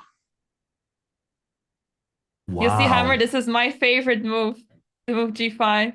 Well, you said earlier Don't make me check the VODs. But Yeah, I it's know what I not said. very long ago, you said, and of course, Black never wants to play the move G5, weakening in front of where they are expecting to castle their king. Even if the Black king stays in the center, you don't want to play the move G5. That's what you said. That's what I said. But in that position, I was not winning a pawn. And I would like to win the pawn on G2. Okay. Yeah, no, G5. But I mean, as Linda, do you play that move? That's incredibly weakening, very, very risky, but high risk, high reward. The pawn moves forward, attacks the knight. If the knight just moves out of the way, then you're not just winning a pawn, you're actually winning like 3 pawns, maybe. Because the bishop comes in, attacking the rook. The rook only has one safe square. But then the rook abandons the pawn on h2, allowing the queen to come in as well. But now the queen is attacking the rook. So you got to move your king out of the way to keep the rook protected. But then the queen is also busy protecting over here. And it feels like something is going to go very wrong here. At the very least, that just looks moving the really bishop ugly. back. Yeah, just moving the bishop back, attacking this pawn, and it's not great for Andrea. Yeah, this is not great at all. And if your king side disappears that easily, that's going to be very problematic for Andrea. But Linda first needs to find this move, and Yeah, it no, may but not just be on the radar.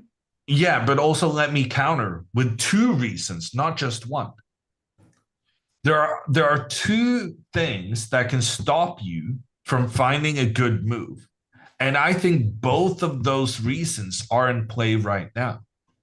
Number 1, after G5, even if you realize the benefits of having that bishop and queen pointing in the same direction, what about knight to D5? Like, I was suggesting moving the knight here to sacrifice it even earlier, before you played pawn to G5. But after G5 has been played, if you take that knight now, I have incredible access to this F5 square. You can never get that square under control again. I have access with my queen to the H5 square.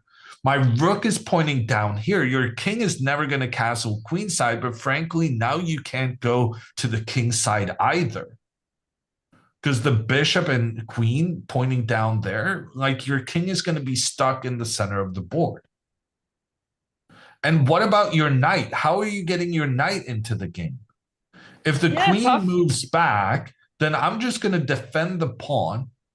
And now you try and go a5 to get the knight out here. But worst case scenario, I can just go pawn to b5, and your knight is completely stuck. It's not getting out on these squares. This is tremendous compensation for a piece. No, absolutely. But that was only part 1. Part 2. Oh, no, here's part 2. Yeah, part 2. So one way of not finding the good move is that you think your opponent has a good counter. Number 2 is that you have such a tempting alternative that you just don't notice the good move whatsoever. And here for Linda, pawn to a5, I believe, is very, very tempting. Because she's trying to attack in towards these dark squares. If here Andrea tries to go pawn to b5, restricting the movement of the knight, well, then the bishop can capture the pawn behind. And if Andrea instead tries to attack the queen with her knight, well, then the queen can just step back, maybe. And now she's facing a problem because she cannot avoid the potential trade and the potential pressure between these 2 pawns, because she put her knight in front of her pawn. So I don't think this was too much of an issue for Andrea. And in fact, somehow Linda hasn't played either A5 or G5. She's just developing her pieces. But I don't even think that was as bad for Andrea as the computer made it out to be. Yeah, I guess it's one of those moments you get tunnel vision because you focus on development, and these kind of moves don't really appear on your radar when you're focused on improving the position. And sometimes these kind of little tactical situations, they just don't really appear on your radar because it's so sudden, out of nowhere. A move ago, we would not even consider playing G5, but because of tactical reasons, it's suddenly a really good opportunity for black. So it makes sense that Linda went for knight c6, but of course, So, yeah, I so guess you think she just didn't see this G5 move? I don't think so. I don't think she really considered it as much, because I feel like if you're noted you're going to win a pawn and next How are one you on winning the a pawn? What do you mean? What do you mean? G5, knight D5, super dangerous counterattack. Well, then I'm winning a piece, Hammer, and I'm very confident in my chances here. Okay, but I thought you said you liked crazy attacking chess. I do, so I don't mind this dynamic position from either side. Well, okay, with the white pieces, I'm not sure after e takes d5, c takes e5, queen e5. I wouldn't be so sure how to proceed here. Okay, maybe queen e5 is a bit problematic, but yeah, maybe, I don't know, knight to f5. I feel like Andrea would still have good chances in a position like this. Sure, the engine might hate it, but it's uncomfortable for Linda, and both players were getting low on time. Yeah, this is true. It's very dynamic, and there are some tricks on the position for white, but yeah, with accurate play, I feel like black should be fine here. Yeah, fair enough. Okay, anyway, knight to c6 has been played. And I feel like I have to mention, because Andrea is going to play it 100%, knight to d5 is still an option. Knight can come in here, attack the queen, and if the knight is captured, then Andrea unleashes the energy of her pieces by recapturing, opening up for the rook to point down towards the queen. The knight cannot move away from the white pawn capturing it, because then you would lose your queen. And here I would say Andrea is better. I think it's like a 98% chance Andrea is playing knight to d5. Really? You're that confident about the... Oh yes, yes, yes. Wow. Trust me. I've watched quite a few Andrea games over the past couple of months. She is the queen of bang bang bang. The only thing she looks at in every position, even if it's like a super strategic game, even if she has no pieces in attacking positions whatsoever, she is looking for the sacrifices, for opening up the energy of her pieces. I am so certain I can be that she's going to move this knight into the center. And it's good news, because I think that's a great move.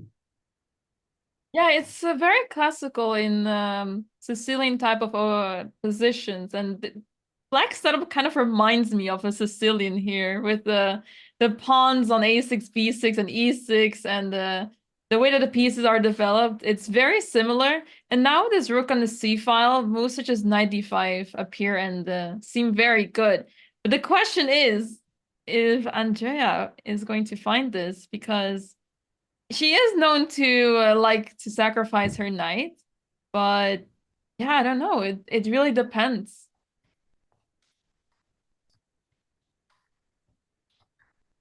And both players closing in on the 30-minute mark. They're way off 20 completed moves, which means that at this point, it's going to be about who spends the least amount of time, who feels like the more intuitive about what moves to make next. And as such, I think it suits Andrea very well that she's going to be able to have an attacking position because it matches her style. Right. So let's see if she if she decides to play the move knight d5. Because I guess otherwise the direct threat in this game over here, let me make sure that I move the right board. In this position, knight takes d4 is a direct threat, right? So after knight takes d4, you would simply lose control of the knight on f4. So it kind of feels natural that you have to do something with the knights here. And you don't want to trade this knight on c6 because then black adds a lot more space. The bishop becomes active again, and yeah, black will simply be enjoying the pair of bishops, whereas white is kind of hoping to do something with the knights over here. So you don't really want to trade off that knight so easily. So because of that, I feel like there's a big chance indeed that knight d5 may be considered by Andrea. Because I'm just failing to see. Oh my God, you are just the diplomatic language is just off the charts with you, huh? I can't help that you're the complete opposite, Hammer. Oh no, that it is the only thing she's thinking about right now. May consider. I'm sure you would be like this if it was for any other player except Andrea and Alexandra. There's some bias happening on this channel. What do you mean bias? Knowledge is not bias.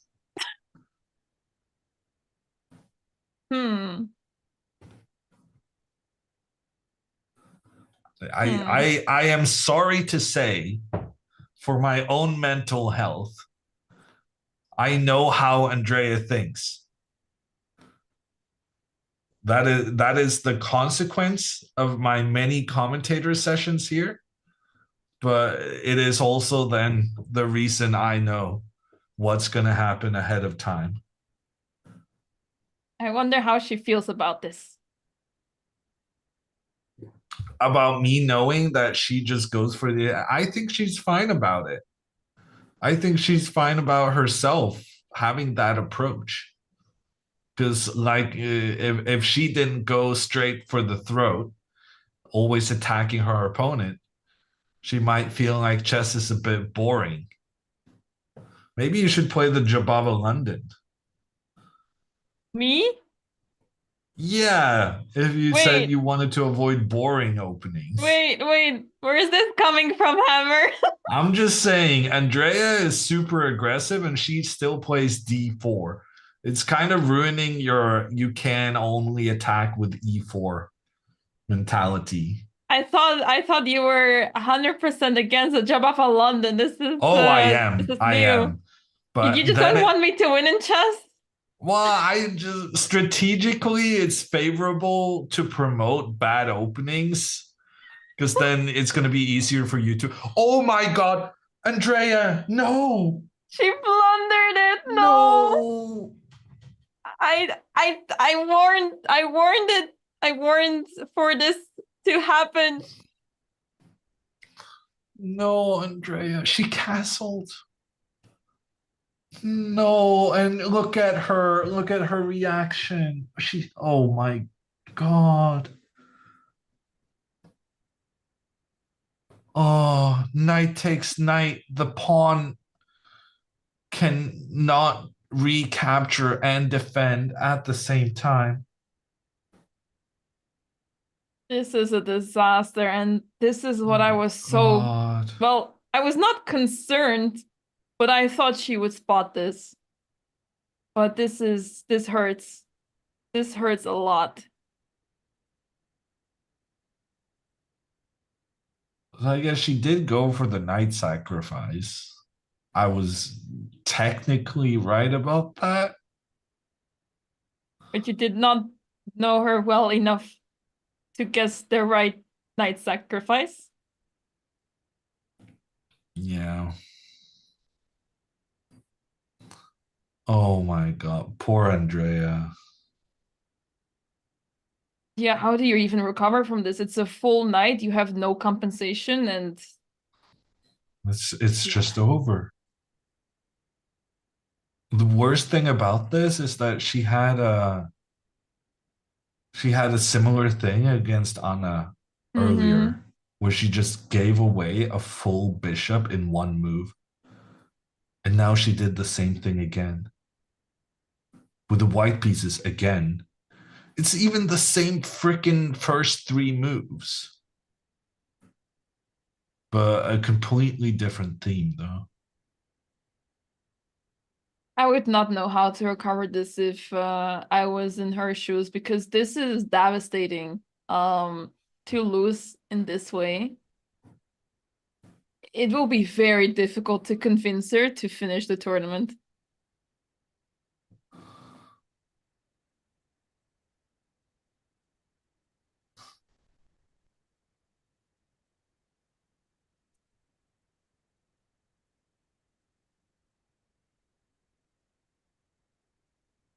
This is as tilting as it can get, chat.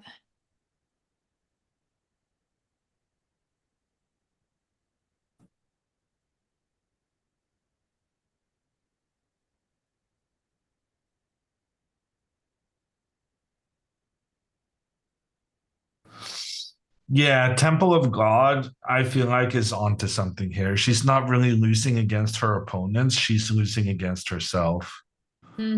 There's nothing really the opponents are doing that's making her lose. It's just that she's making these mistakes that like she's this is not her level.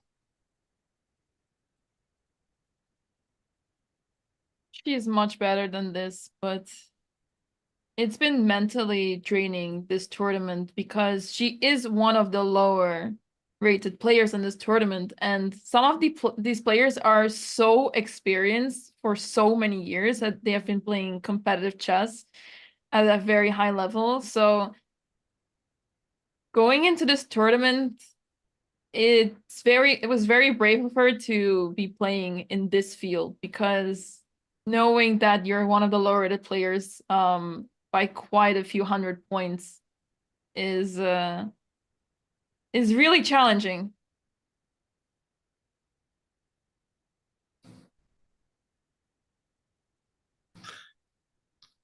Hype Man says, I think this game's blunder is going to hurt her the most because this was the, in brackets, easiest matchup for her to get a point. And at the same time, what Anamaya is saying is also right. Like, there are no easy matchups when you're one of the lowest rated here, but still, this was supposed to be an even game. And frankly, it was up until this point. She was playing really well. We were looking forward to a big time scramble. And well, frankly, I'm kind of disappointed she didn't sacrifice her knight to try and attack towards the Black Queen. Even that, I think, also, I mean, the castles just blundering a piece is not really what we're used to from her. But also the fact that she didn't go into attacking mode and instead castled, despite that, if you just ignore the fact that it was a huge blunder, I still don't think it's like the kind of move that we would normally expect from her. Yeah. The move that you were pointing out, it was right there. It's in her nature to play this, and it made even more sense tactically since knight d4 was the threat, as we pointed out earlier. But sometimes you just have these blind spots. They just happen out of nowhere. But as you mentioned, it may just be a mental game at this point where she's playing herself and not her opponent anymore. The solution here for Linda, after Andrea went with the queen to counterattack the pawn while at the same time offering protection to the knight, Linda should just retreat her knight back.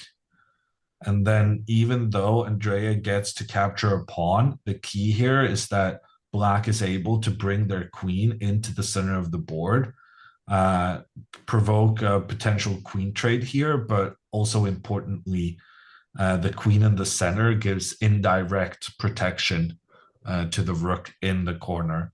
And then Linda is going to be very happy with a bishop in trade for a pawn. Mama Botez in the chat. Besides chess, they have been doing so many other things, and she and Alex are the hosts and the planners. And yeah, that makes so much sense. They have been putting in the effort and time into organizing all of this. So to be playing in this event while being the organizers and putting all of this together, because this is not just a usual chess tournament. It's a very special one. They're doing so much behind the scenes as well. So a lot of time and effort is put into that. So props to them for still wanting to play in a tournament while being with not a lot of time left in their hands. And Linda, she is taking good care of the present she was given. After all, she does retreat the knight back, and she's not concerned about losing the pawn on g7. Should be a win for Linda now. In the meantime, we've also had some moves come in and from our top game. Jennifer and Dina, they are the two players who are in the lead of the tournament right now. I also want to briefly mention that Alexandra and ANNA CRAMLING is going to start their game very soon as well. So even if we lose Andrea right now, we will have Alexandra to follow. Yeah, that matchup is going to be very exciting as well. But yeah, let's take a look at the game between Dina and Jennifer. As you pointed out earlier to me, Hammer, to make things exciting in the d4 openings, to go with the move f3, which has been played by Dina. So she's trying to control the center and prepare to move e4. For now, our bishop is under attack, so she has to move that. But do you see White playing e4 very soon, or does White rather want to wait with moving that pawn forward? Well, I don't think e4 is going to happen very soon now. In fact, I think Jen's previous move maybe was a mistake.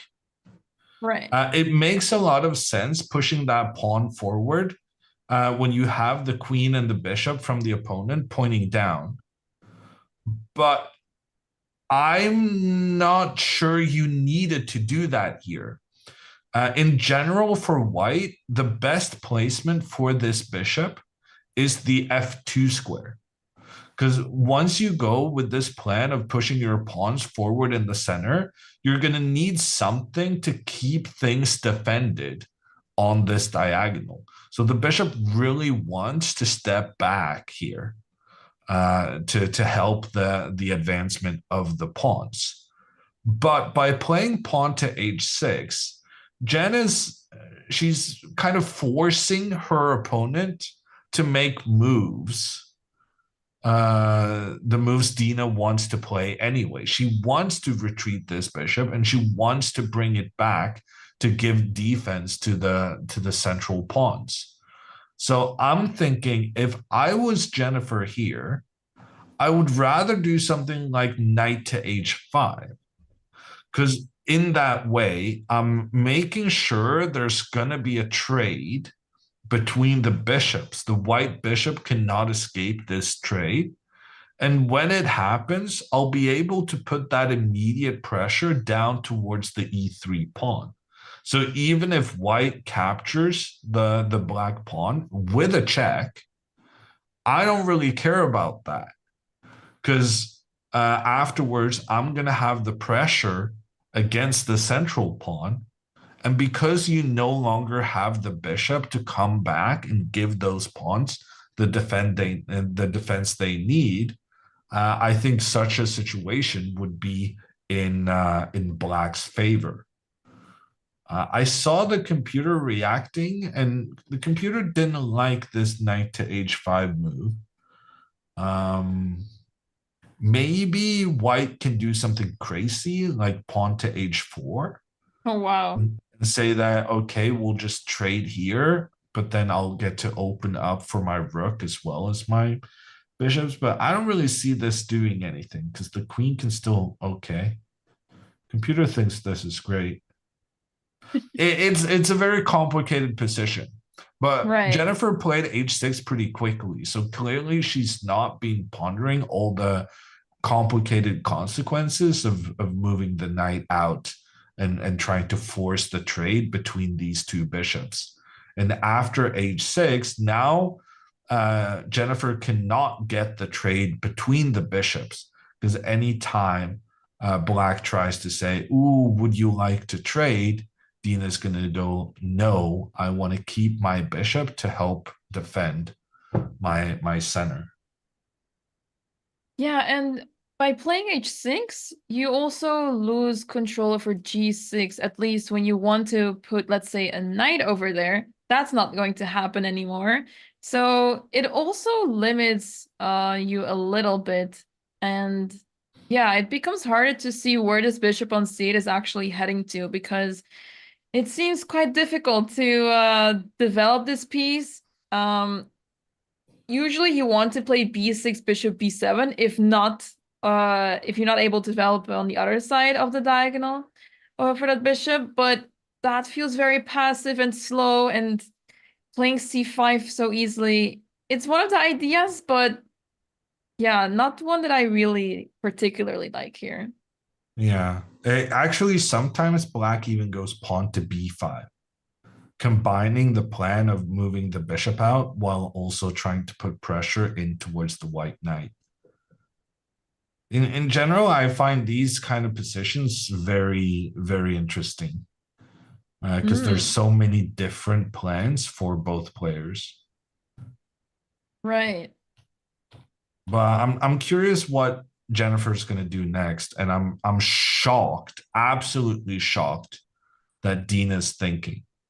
Yeah, I was about to say, there's not a lot of moves on the board possible, and you want to put that bishop all the way back to f2. It makes that's why you played f3, to make space for that bishop. Yeah.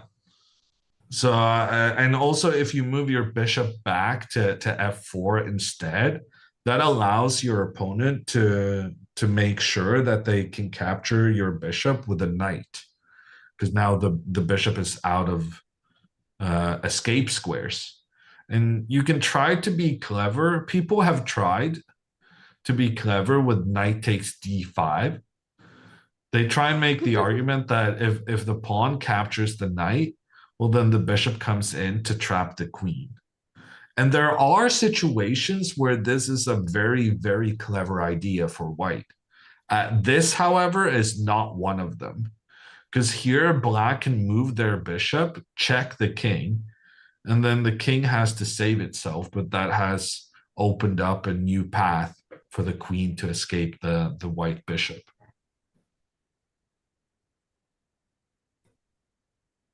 Yeah, so interesting ideas for both players, but that bishop needs to be safe on f2 and does not have much business to do on that diagonal anymore. Yeah, and she's getting invited to go to the desired square, so I really don't understand what Dina's thinking about here. This is what I was trying to say. I guess when you switch from 1e4 to 1d4, let's say, you get into these positions that you're not that experienced in, and even though bishop h4 to f2 is very logical, it may just not be so logical to you during the game because you're not familiar with the positions. You start to overthink, and that may be part of the reason why she's spending some time now. But I do wonder what she's considering instead, because the options are very limited. And if there's one thing that you definitely don't want to do, and I think Hammer would absolutely despise as well, is trading the bishop for that knight on f6. But surely she's not considering that. Like, Dina is my actually, I gotta say this. You can say a lot of things about Dina, but I consider her my ally in the fight for giving the Botez sisters some chess culture. And trying to infuse them with some classic chess strategic pawn structure knowledge and that kind of thing. Dina, she has this thing she calls the Russian school of chess. And I think it's some sort of a training program. You can go to her Instagram. She's promoting it all the time. But basically what Dina is all about is, understanding pawn structures, which plans to use when and whatnot. And Dina, she has quite a bit of strategic chess knowledge. So much so that if we even mention afterwards, did you consider capturing the knight on f6? I think she's gonna feel insulted. Yeah. That we would think that she could ever consider such a move that goes against any sort of chess strategic principle. So I feel like there's got to be another reason she's thinking. I just don't understand what. Sometimes you just get stuck on a move and you're not really thinking about alternatives. Because bishop here is obviously a bad move because then the opponent takes the bishop. And bishop here is obviously a bad move because then the opponent takes the bishop. So for Dina not to move, I think the only move she's considering is bishop back, but maybe she's calculating further on thereafter, which I think is a kind of a classic mistake. Because sometimes, especially in this phase of the game where the opponent has so many different plans to choose between, you should just, if you only have one good move, you make that good move. Don't overthink what you're going to do next. Because frankly, there's a chance you're going to spend quite a bit of time thinking about something your opponent isn't going to do at all. And then it would be better to just make the move and then think when the opponent has decided which direction to go. Yeah, I mean, there's only 3 moves that are not losing material over here. And 2 of them are most likely, well, they're definitely losing the pair of bishops. And I wonder if she's stuck on the idea of playing bishop f4. H4, like Linda did. Oh. We talked It's so about unusual in d4 openings. Yeah. No, we talked about how Jennifer had played this way with the white pieces against ANNA CRAMLING, but she also played like this with the black pieces against Linda previously. And then Linda surprised us by going pawn to h4, allowing her bishop to be captured with the idea that after the recapture, there were so many pieces attacking down towards the black king. So I guess that would be a very good explanation, yeah. Well, it has to be what she's considering. But then again, didn't we just discuss the fact that Dina's more of a strategic player than a crazy piece sacrifice one. Oh, she just played h4. Oh my goodness, she goes for it. We're living like in a different, in an alternate dimension today. We're seeing some crazy incidents happening today. I wonder how Jen is going to respond to this, though. Because against Linda, she just didn't consider capturing the bishop at all, and rightly so. But here, the computer actually hates Dina's move because of the capture. And that means we got to explore this, because normally you would say this is very scary with the rook pointing down towards the black king. And as a matter of fact, the knight is actually trapped. So Dina technically isn't even sacrificing her bishop, because if that bishop is captured, there's nowhere for the knight to move afterwards. But then why is the computer saying this is so good for black? I kind of want to go knight g4. Yeah, and I guess all those pawns of white are super weak, right? The pawn e3, pawn g5.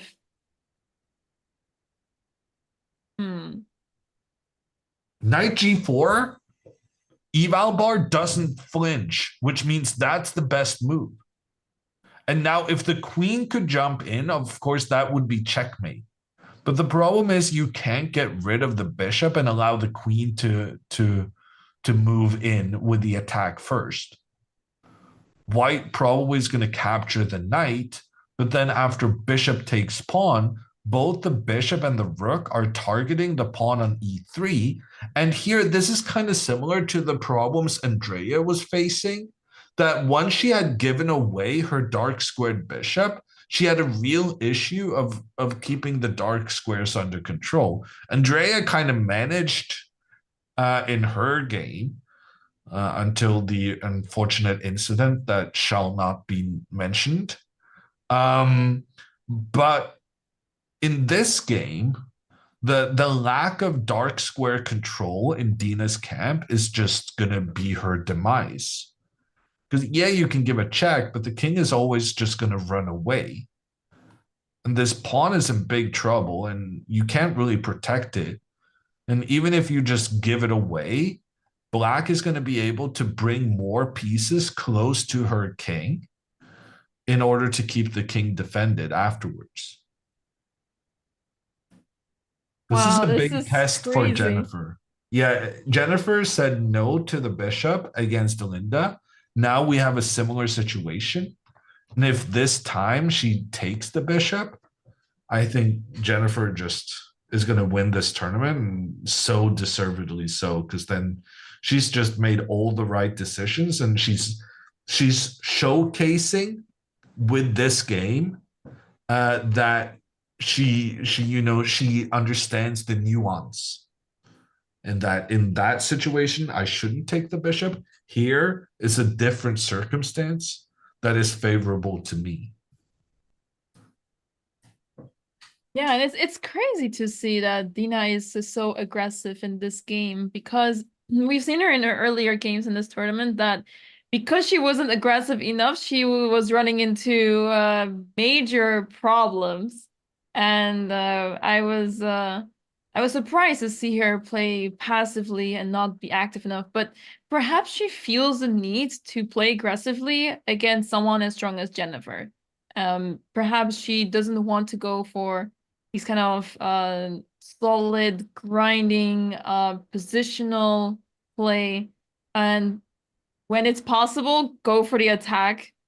But yeah, I wonder if Jennifer is going to take, because it's right there. The bishop is there to take, but you'd have to calculate and evaluate everything accurately.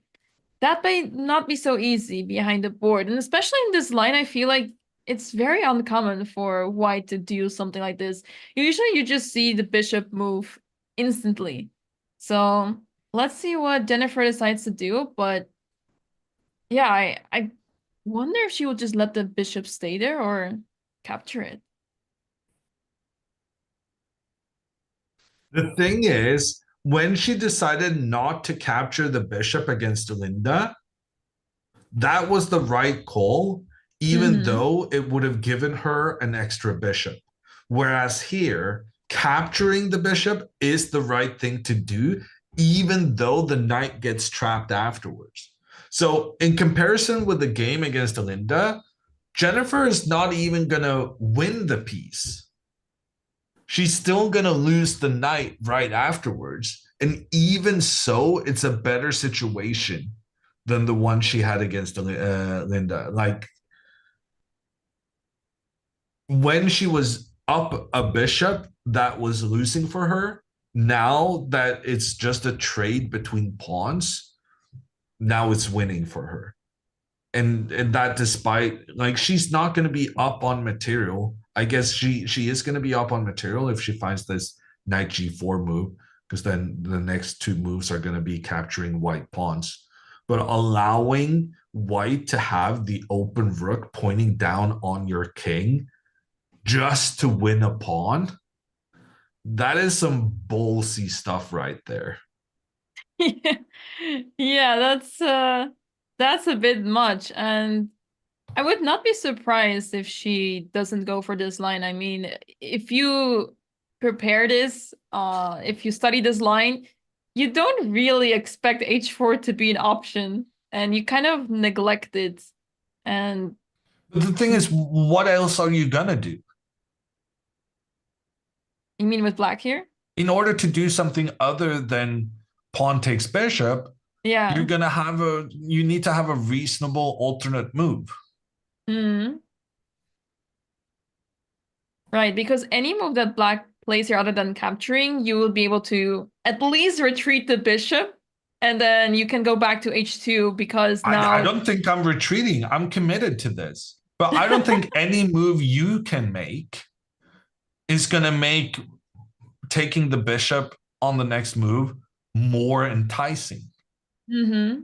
Like the only real alternative I can see here for her is knight to f8. Yeah. But after knight to f8, I'm not going to move the bishop. I'm just going to castle. And compared to you capturing the bishop on the first attempt, now I've gotten my king to safety. Like I've done something useful, and moving this knight back is not useful. In fact, it might even be detrimental because now the king is unable to move to that square, which means that if you now capture the bishop, recapture, knight is under attack. Sure, now you can save the knight, but the bishop comes in, check on the king. The king cannot move to the left, so it has to move to the right, but you then just put your king on the same file as the rook, which looks terrifying. Computer is saying there's nothing better than a draw here, but still, like, you wouldn't want to expose your king to this, right? No, absolutely not. This is torture for black.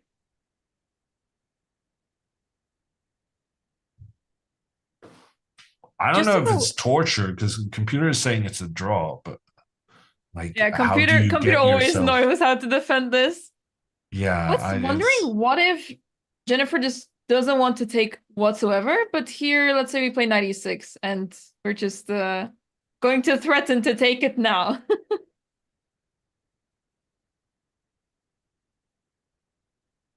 I kind of just assumed that was going to be bad somehow.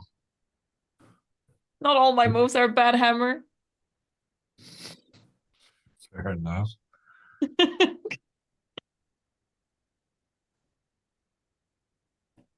The part I was skeptical about wasn't you making the moves. It was rather that I felt like somehow if black just doesn't do anything, it's just going to give white even more time to build up the attack.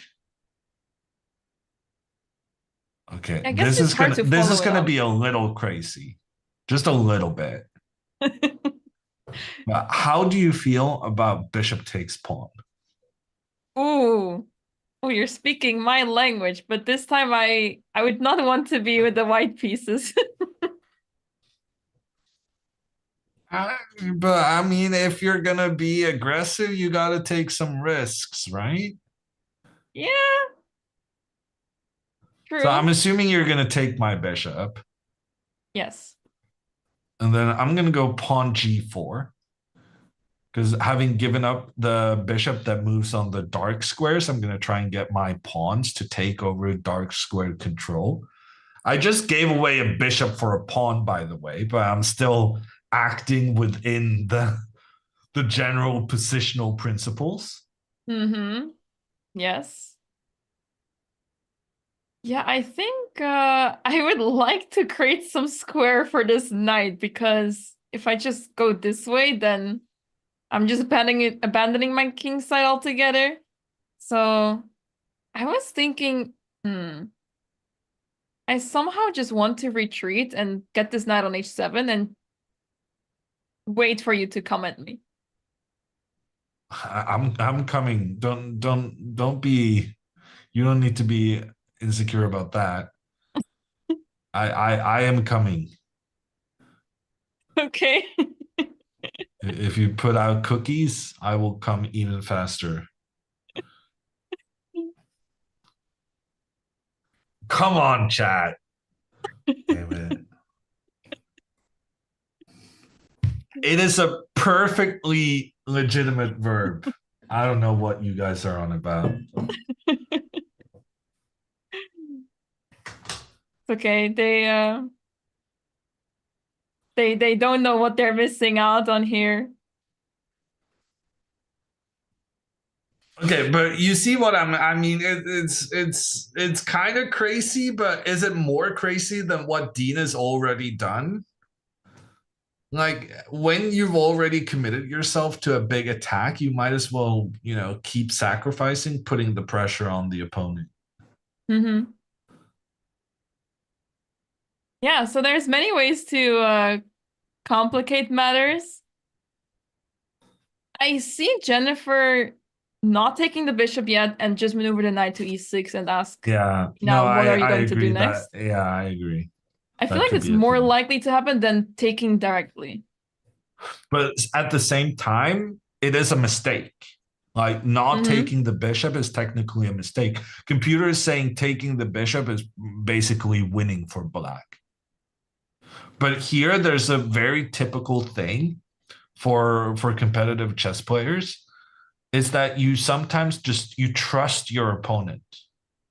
Dina just spent 15 minutes, if not more, calculating all of this. She chooses to sacrifice her bishop. And sometimes, especially if you're facing someone higher rated, what will happen is you just, they calculated this. This must be good for them. So I'm not going to capture. Also, it's like very innocent situations. Oh, my opponent offered a queen trade. Well, if they want to offer a queen, I don't want to do that. Like a little 3-year-old, you go, nah, they want to trade queens. Nah, I don't want to. And then you do something else because you're trusting that your opponent knows what they're doing, and that the queen trade benefits them, or in this case, that sacrificing the bishop and opening up for the rook benefits Dina. But the key is, don't trust your opponent. They're not your friend, and they might be wrong. And yet, so many times I've kind of just, they want to do that. Well, then they probably calculated that and have it under control. Have you trusted your opponents, Anamayo? Most likely subconsciously. I try to calculate, but then I cannot really find the reason why their move was bad. And I guess when my opponent plays their moves quickly, let's say we play some opening that I'm new to, and my opponent plays the moves very quickly and get into a sharp position, and they're still playing really fast, then I start to question myself, did I just misplay this opening because I'm out of book already and they are playing much faster than I expected them to? But yeah, I guess it's one of those cases where if your opponent plays really quickly, it's easier to trust them because, oh, what if this is, something they're used to, part of their preparation, and they just know this position better. And because of that, you start to doubt yourself.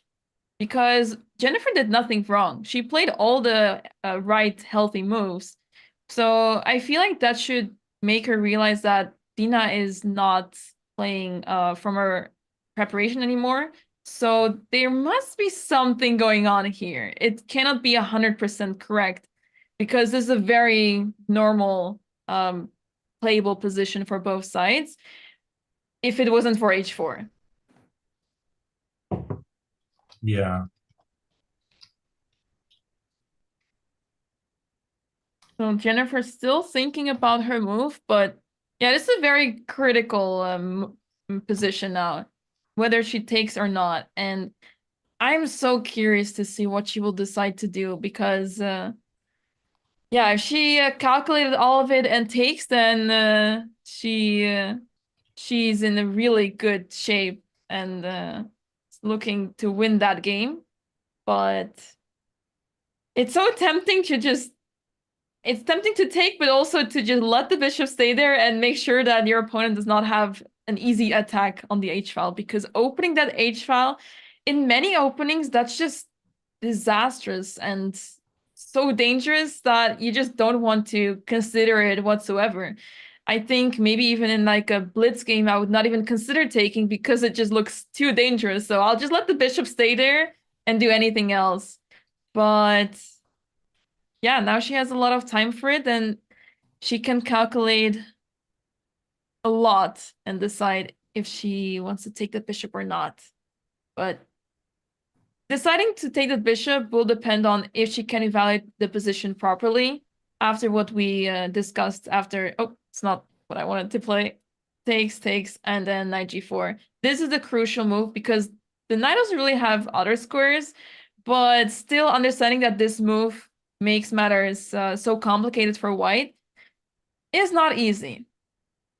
Yeah. No, it's so easy to kind of stop here and see, oh, my knight is trapped. I'm not getting anywhere here.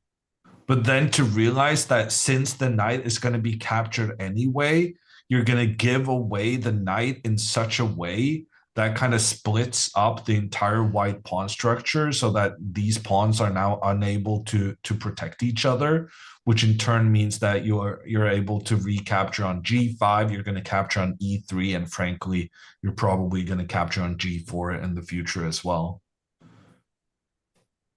Yeah, too many weaknesses in white's camp, whereas white's attack is not that clear just yet. You need to prepare the attack quite a bit, and not sure if white has the time for that. Very exciting, very, very exciting moment in that game. Jennifer is taking her time to make that decision.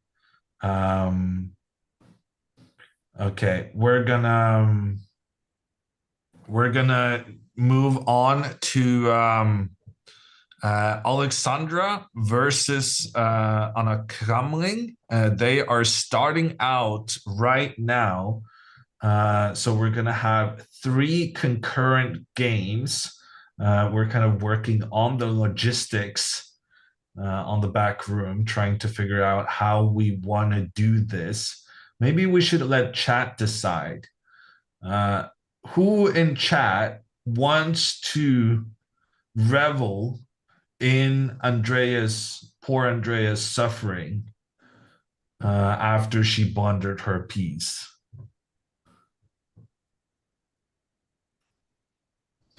Okay. Wow. I really thought the way I formulated that was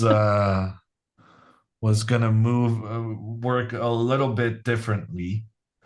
I'm afraid that we have a lot of trolls in the chat.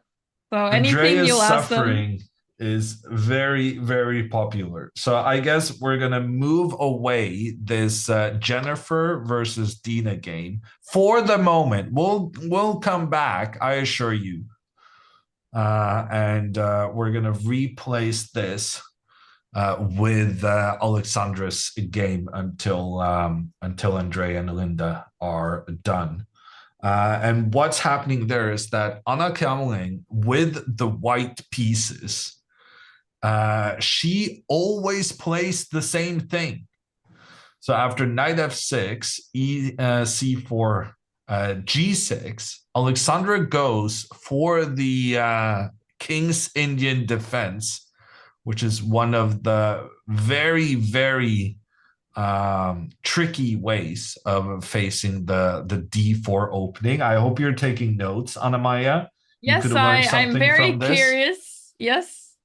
Not wanting to play boring openings against d4. Knight to c3. So Anna, she always plays the same way. She always plays this early pawn to h3 move. I think the idea is that you control the g4 square so that the knight cannot come forward and attack the bishop. But frankly, there are some other ideas here as well. Sometimes white pushes that pawn very aggressively forward, which very much limits the options for black's pieces. So this can be a thing. And then after castles, Anna has tried bishop to g5, knight to f3, and bishop to e3. She's tried 3 different moves, but getting to this position is something she does pretty much always. Here, castles was Alexandra's prep for today. I made it myself. I spent some time on it. It was based on Benzea's recommendations for ANDREA. Oh. So we're ripping off some ANDREA prep here. But I'm very happy to say that this was Benzea's stuff originally. Because remember when I had to focus on Alexandra sending me a couple of messages earlier in the cast? Yep. Well, Alexandra messaged me to say, yeah, by the way, I'm not going to do what you recommended, and I've come up with a different plan on my own. And frankly, that is not the first time that happens. I would even go as far as to say it's become a regular fixture that Alexandra knows that Alexandra kind of deviates from the prep because she wants to do something other than what I recommended, or that she feels like what I did was not good enough. But this was Benzea's prep, not mine, so I don't care today. But is that not a nightmare of a coach that student last minute changes their mind and goes for something completely different? I worked for Magnus. I am very accustomed to what's happening on the board is something completely different than what we discussed prior. No. Wow. Okay. Yeah. Actually, the only game, I don't know if anyone has revealed this, but it's been 10 years. I think it's fine. The only game Magnus lost in the World Championships, the 2 he played against Anand, he changed his mind right before the game about which opening to play. And then he made a blunder in the opening because he couldn't remember the complicated stuff, and he lost very quickly. Ouch. What do you say to a player of that caliber then? Yeah, well, why did you not listen to me? I value my life. Thank you. No, I mean, what I'm, that's Peter Heine's job. But yeah. There were some people sitting in a faraway resort in the middle of the winter, cursing some slight curses with him not. But you need to realize that the players who try to help Magnus, we spend way more time looking at these openings than he does, right? Because we're sorting through, we're studying, what about this move? What about this move? What about this move? And because we're doing the investigative work, that also means that we're much more into what plans are good, what works, what doesn't, and so on. Magnus is 10 times the player we are, but very often it will be more easy for us to remember all the variations because we spend so much time making the analysis. Whereas Magnus, even if he spends like an hour just studying all the moves, he's not gonna be as familiar with the plans and the alternatives and stuff like as we are, and that kind of thing really helps you commit something to memory, having a lot of context. Right. Wow, that's interesting because I don't think any of my coaches throughout my career, I mean, I've never really deviated from prep, but I think they would scold me if I ever even thought of changing the preparation last minute. Well, but here we are. Alexandra sent me a message and she said, you know what? I'm not going to castle so early. And frankly, to her credit, I gotta say, I think it's a brilliant concept. I think it's so good. I think she genuinely figured out something better than what I did, or what Benzea did. That I kind of just looked briefly over and said, this is fine. I think her plan is brilliant. So she decided here, instead of castling Bishop e3 and then e5, this was our prep. But she decided on her own that she wanted to delay castling because there are many lines where white really starts rushing these pawns up on the king side, where having the king committed to that side might not be the best thing. So she goes e5. Anna goes d5, and now pawn to a5. This is a classic move within the King's Indian. We've seen Andrea play like this previously in the tournament. Maybe Alexandra too. No, I don't really remember that as well because she's playing the late games. But this is a classic move. You're enabling your knight moving towards the c5 square, where the knight will put further pressure in towards the center. Anna goes bishop to e3, which is what she's normally doing here.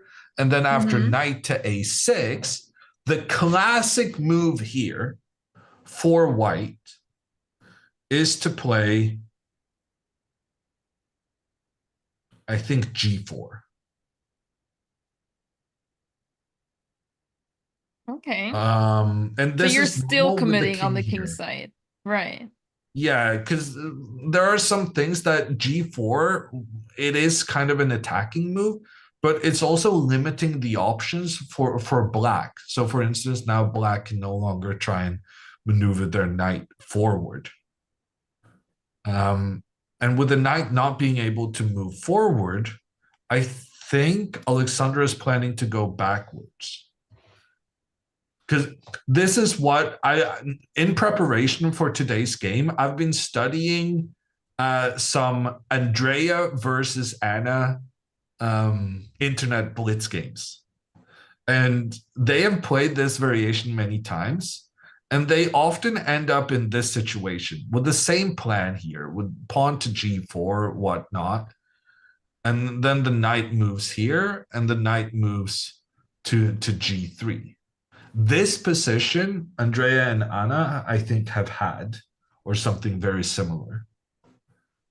Alexandra is basically aiming for this same thing, but without having committed to castling, which means she's less prone to the immediate onslaught from the pawns.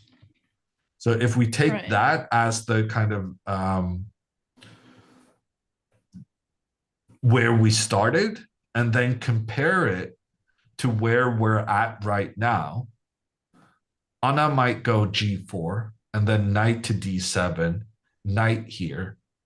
And now we have almost the same position as the one we had earlier, with one exception. Black has not castled and white has not gone knight to g3. And this could be beneficial for black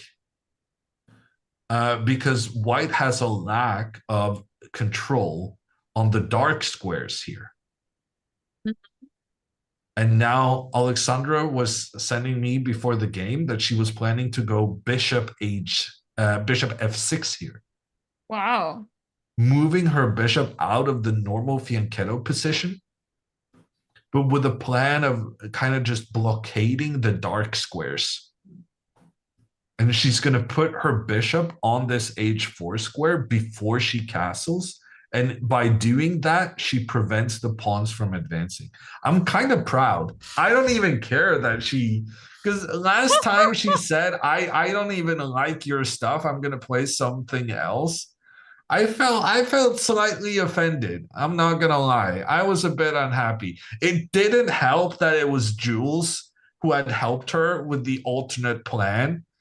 And I was like, oh yeah, so you changed your favorite 2600 Grandmaster. I'm not even 2600 anymore, by the way. So I can't even call myself that. Oh no. But yeah, there was some jealousy.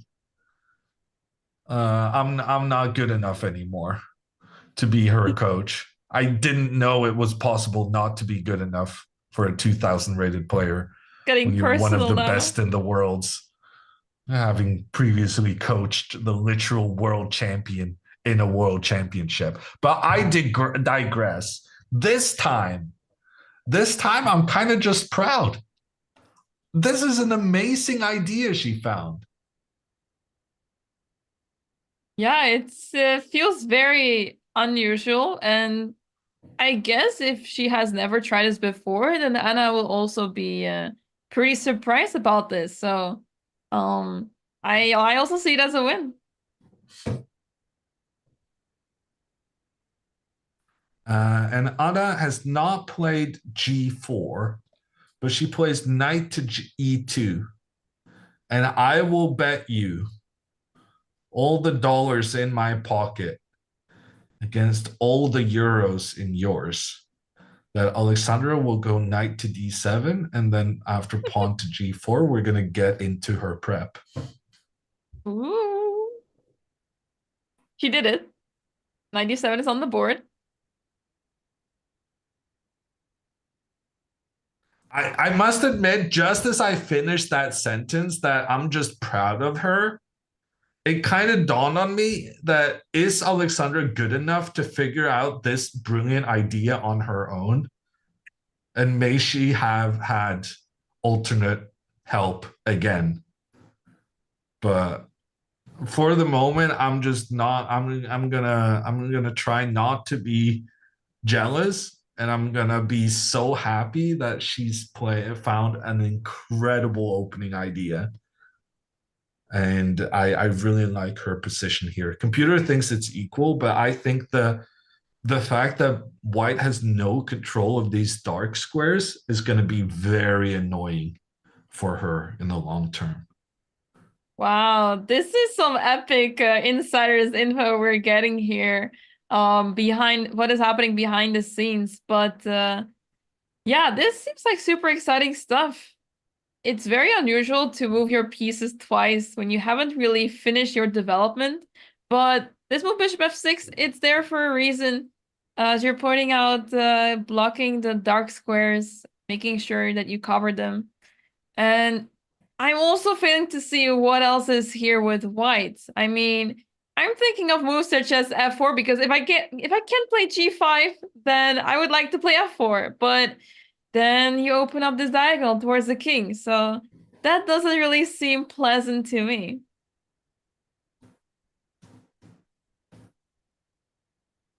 So you're liking black, I assume.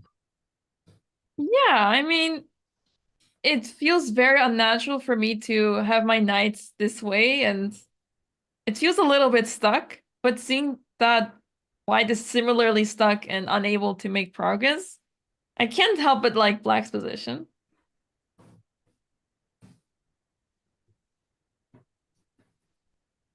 Prague won with this position 2019 in Sitges.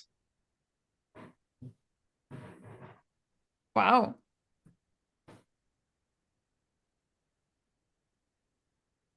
So are you saying Prague is advising her? That would be an upgrade, I'm not gonna lie.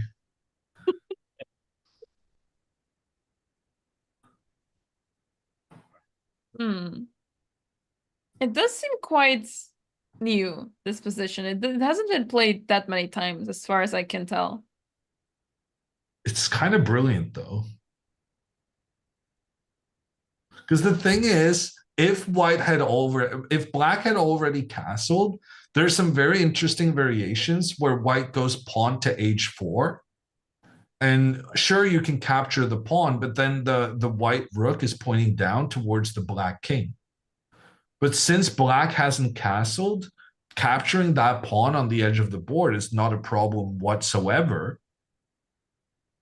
because there's no kind of dangerous attack coming in here because you haven't committed the king to that side of the board. It's really good. In the meantime, Hammer, Andrea resigned and she made this gesture that she just completely missed that she was going to lose the piece there, I think. Yeah. This is a devastating result for Andrea. This was her one chance, I think, one clear chance to get on the scoreboard, because her next two opponents are, I believe she's playing against Nemo and Jennifer, so they are no less. They are one of the toughest opponents in the tournament, so yeah. This is that really is a unfortunate for her. rough pairing for Andrea. Yeah. Just the way she just didn't feel like herself this game. Because never mind the blunder, the fact that she wasn't pushing forward her pieces to try and sacrifice and open up an attack against Delinda's king. To me, that's such a big surprise. Like, of course, you can never predict a blunder, but to me, like I was telling chat, 100. Well, I think I said 98% sure. Andrea is going to sacrifice her knight here and try to create an attack. And like that would be such a typical Andrea thing to do. And the fact that she didn't go for the computations, the sacrifices, I think that really shows that she wasn't really herself today. Yeah, it's so unfortunate that she has not been able to get on the scoreboard and also not really show what she's capable of, because she can do much better than what she has shown in this tournament. Even her last game, the game that she played against Alexandra, she played so well, but it's just unfortunate that when your opponent also plays really well, at some point things happen and she was unable to get much out of that game. Yeah, I mean, I don't think Andreas played very well most of the tournament, but the game against Alexandra was legitimately good. And she also had such incredible time management. She was ahead of Alexandra on time, which you're going to notice from this game today, that being ahead of Alexandra on time is not an easy thing to make happen. ANNA CRAMLING is already 20 minutes down, and trust me when I say it's gonna get much, much worse. Because Anna kind of is similar to Andrea in time usage normally.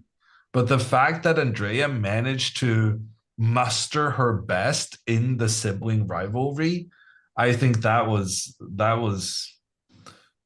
think that was excellent, but at the same time, it shows what she has in her.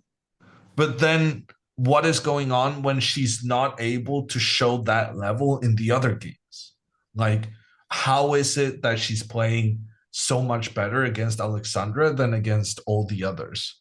And I mean, as a older brother myself, I will say that well, to be fair, my sister and I have always had, like, we haven't had competing interests at any point, but I'm sure that if we had, there's just the sibling rivalry just unlocks something different in you.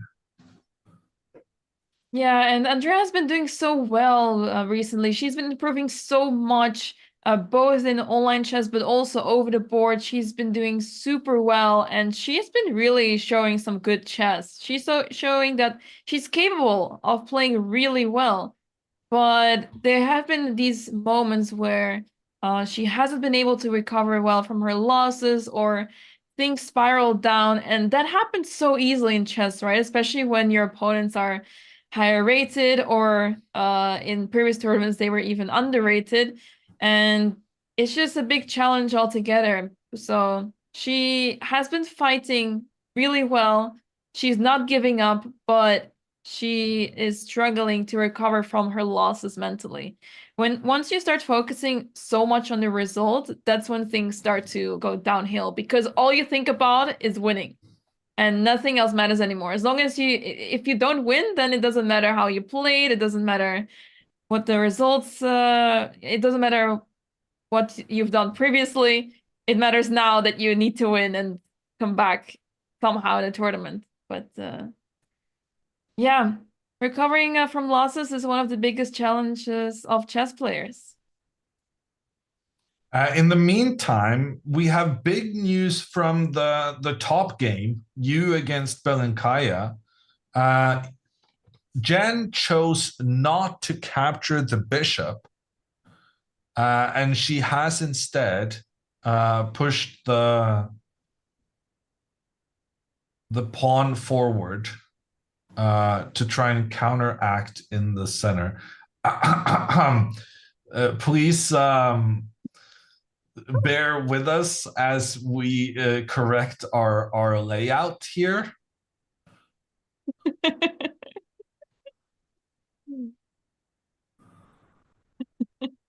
Hammer coding.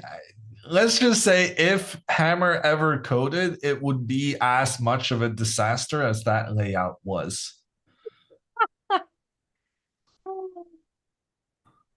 Well, we're But back yeah, now.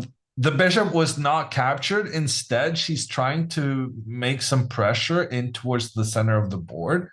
And based on what we talked about earlier, Anamaya, I feel like here, like she already got away with the bishop not being captured on the previous move. Do you think maybe she could have gotten away with it a second time and castled? Yeah, I think so. I mean, might as well. It would stay for a move and get the rook in the action already, which you really want to have on the H file.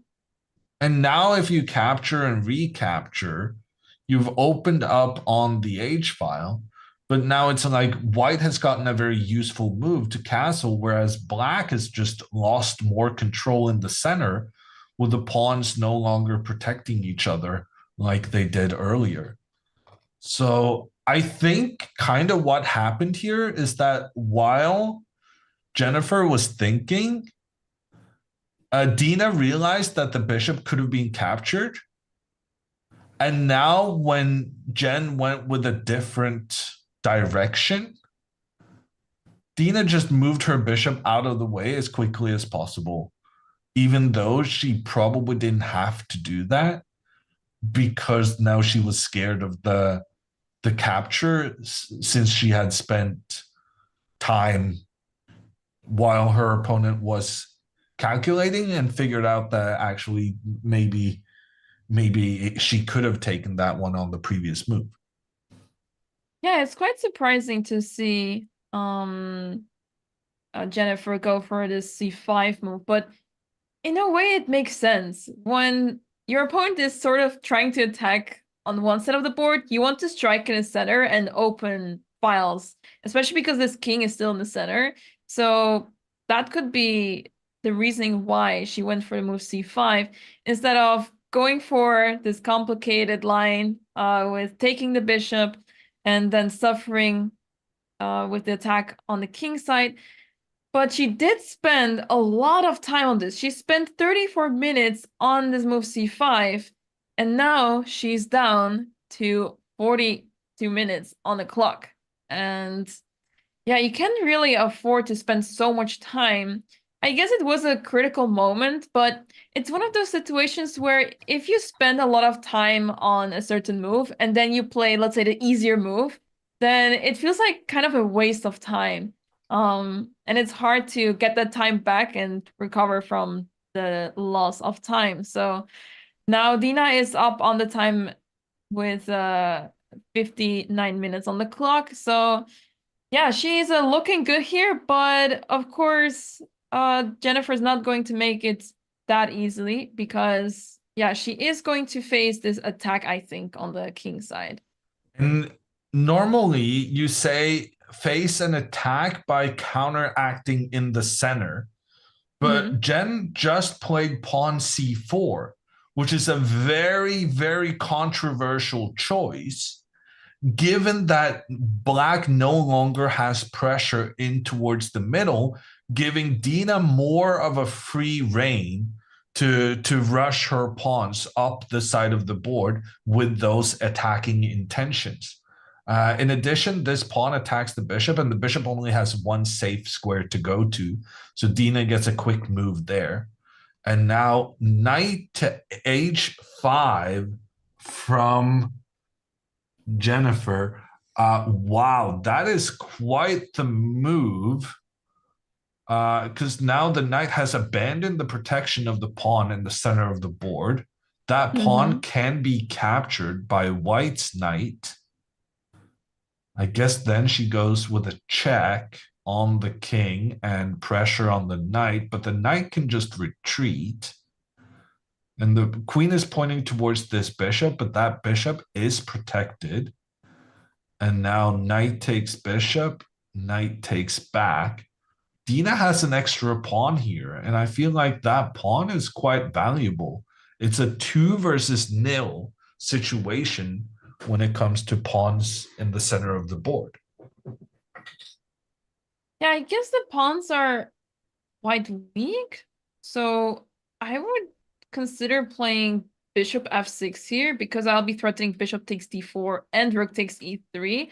I wonder if there is a way to defend this properly. I guess after bishop f6, you can play queen to d2 at least. Oh no, that leaves the bishop alone. We can't do that. But yeah, after bishop But f6. speaking of bishop, Uh-huh. what about bishop e4? Oh, such a sneaky move. Just Yeah, that seems to blocking cover all of it. Yeah. Yeah, that seems convincing. But I think Dina's going to spend a lot of time here because now there's so much to think about. Do you want to keep your bishop? You can retreat the bishop. Yeah, you lose the pawn on h4, but you kind of wanted to open up an attack anyway. So you're not super unhappy to lose that pawn. You can always just counterattack the bishop and capture in the center after. Okay, apparently we cannot do that.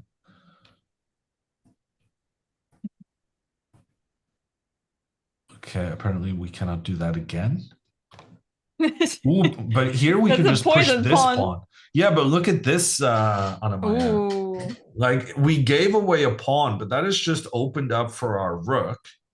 And basically Dina earlier was willing to give away a bishop to open up for her rook. So a pawn is it's a very, very low cost. I think Dina has absolutely no concern that this pawn is under attack. Yeah, I think bishop back is going to be very tempting for Dina. Also tempting is knight takes pawn. And so because she has two tempting moves, she's going to spend quite a bit of time thinking here.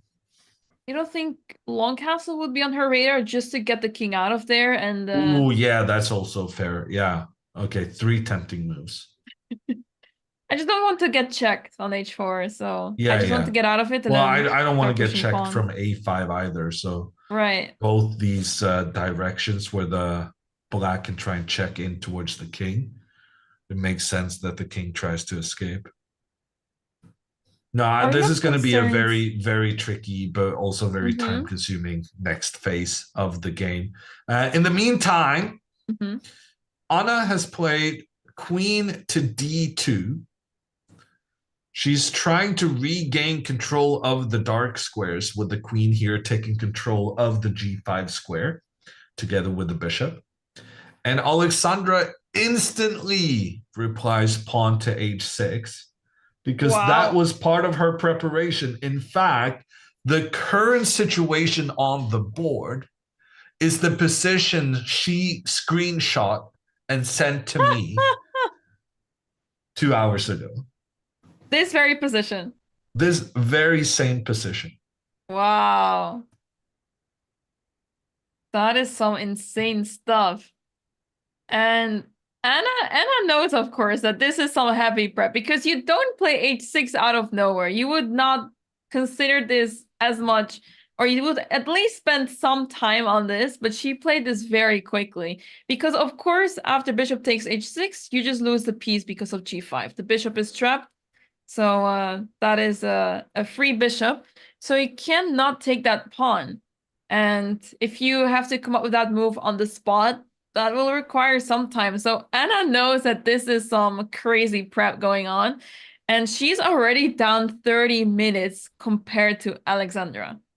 And based on, because I'm looking at the screenshot Alexandra sent me, her screenshot includes what the top games in the current position is. And let me tell you, this position has occurred twice in top level play previously. And black won both times. The first game was mentioned that Pragnananda won as black back in 2019. He beat Nino Batsiashvili, the Georgian grandmaster. But there's another game as well from 2022. Hans Niemann, with the white pieces, lost against Ivan Saric. So it's 2 wins out of 2 for black in this position, including a Niemann loss. Wow. Yeah, the results, I'm seeing some games in Explore tab here, and the results for black look pretty good. I see 100% score for black, which is crazy to think of. So I'm very, very optimistic on Alexandra's behalf. She also has now a 30-minute time advantage against a Anna who has a tendency of spending more time than she should. So I'm optimistic on behalf of the Botezes there. Dina, in the meantime, King f2. Like we said, there were 3 very tempting moves, and somehow Dina hasn't played any of them. This is completely crazy. If there is one place where I don't want the king to be, it's on the king side because it feels quite exposed there. There's a bishop ready to capture that pawn with check. But I would be very hesitant to take that pawn in this very position. What do you think, Hammer?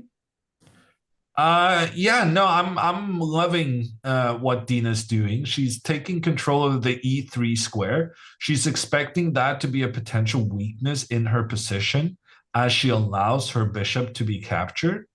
And after capture, the pawn on d5 is in some trouble. And like you said, bishop takes pawn. We're not really scared of that. We're just going to counter threat against the bishop. And when the bishop moves, we'll be able to capture our central pawn. And now we've managed to open up for the rook along the edge of the board. We have 2 pawns in the center, whereas black has none. We're even attacking against another black pawn. So, like, this looks great for her. Yeah, such a strong center, and that king is, funnily enough, super safe there. Maybe even more safe than on the if it was on the queen side. So yeah, it's just that black is so undeveloped, and they just cannot really move the pieces as much. So I really like white's position here. It's going to be super tense. And let's just say Dina and Jennifer, like, they don't have the same problematic relationship with time as, for instance, Andrea and Anna. Yet, they've spent way more than 50% of their time uh, in a situation that is definitely not 50% of the game.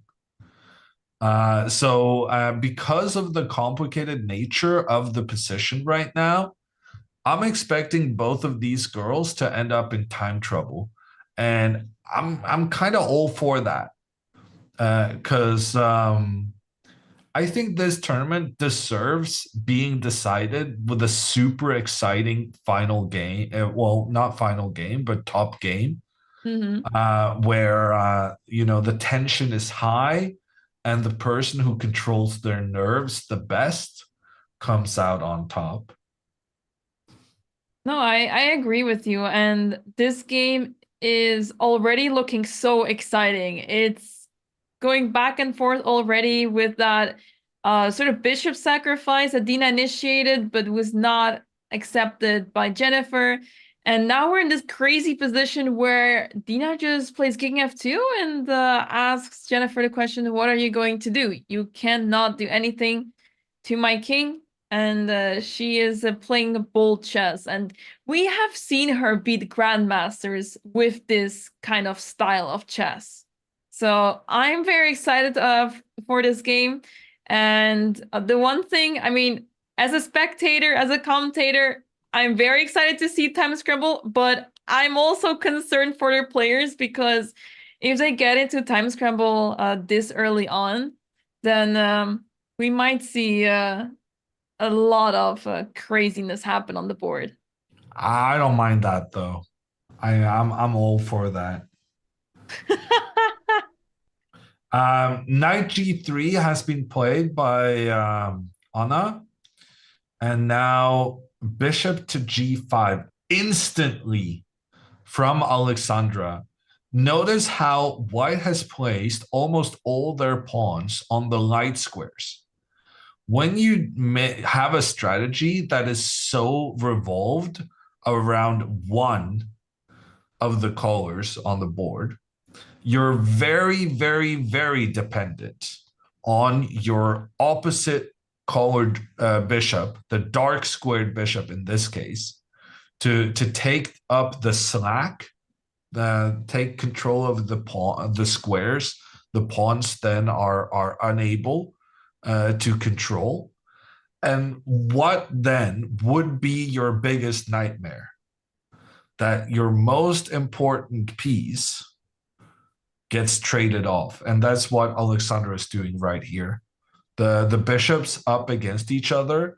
Black's bishop on e3 is absolutely white's bishop is so important to keep some of the dark squared weaknesses under control. And Alexandra now, with that incredibly clever plan of maneuvering her bishop around and trade off white's most important piece, I'm kind of confused by the fact that the computer feels this position is equal. As far as I'm concerned, Alexandra is completely outplaying Anna so far, and I'm really, really happy with the prep she did, even if it was not my plan for her in this game, even though she found a better plan than what I had prepared, even though I'm probably getting fired because frankly, who needs a coach whose opinion you can't trust and whose opinion you can improve like it's nothing? But it's okay. The important thing is good positional sense is on display. I think she still really cares a lot about your opinion, Hammer. Otherwise, she would not even share this with you that she changed her mind and she's going to play something else. So I Well, think you're her good, Hammer. literal, let me quote. This is her 2 hours and 12 minutes ago. I think I will make a slight adjustment in your line, just so you're not spooked with commentary. I looked at both, but I think not castling right away is more tricky. Okay. And then she sent a screenshot. Delay castle so that I can get this. Okay. Doesn't sound too bad. She cares about She your cares about the feelings. broadcast. And that we're not surprised in broadcast. Yeah. But she was very casual about the fact that she found a much better idea than the one I was recommending.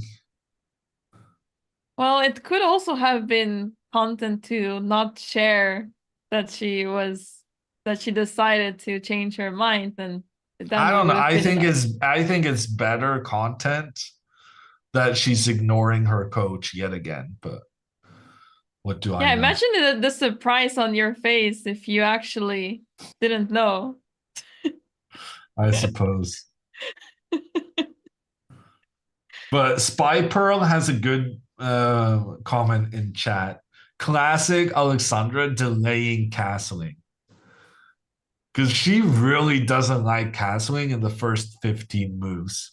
It's spectacular how often she just avoids castling.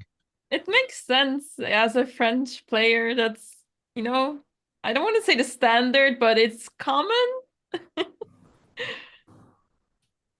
Right now, though, it is very important what she does next. Alexandra has chosen to trade off the good white bishop. That's, of course, completely fine. But now that that trade has been made, white is threatening pawn to h4. If white gets to play pawn to h4, then white can regain control of the dark squares and then go pawn to g5 afterwards and gradually move more and more pawns to the dark squares on the board. So I would strongly suggest in this moment that she should go queen to h4 and prevent the advance of the white pawns to stand on dark squares. She played queen g5. Queen g5 is fine. Queen g5 is fine. It doesn't prevent pawn to h4, but if pawn to h4 is played now, Alexandra gets to trade off the queens, giving white long-term doubled pawns. Big weakness can be exploited, hopefully. Oh, actually, now that I think about it, it just wins a pawn.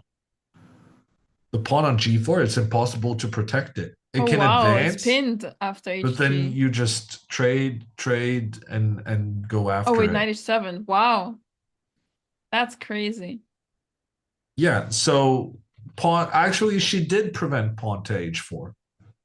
And if Anna captures on g5, then Alexandra recaptures and she's got this dark square completely under control. I'm super happy with how she's playing. This almost feels like positionally winning. Like it feels like it would be heartbreaking if black doesn't win this because of how much control black has, and that pawn on h3 is going to become a major target. The only thing is that Alexandra has no way of getting her knight to f4.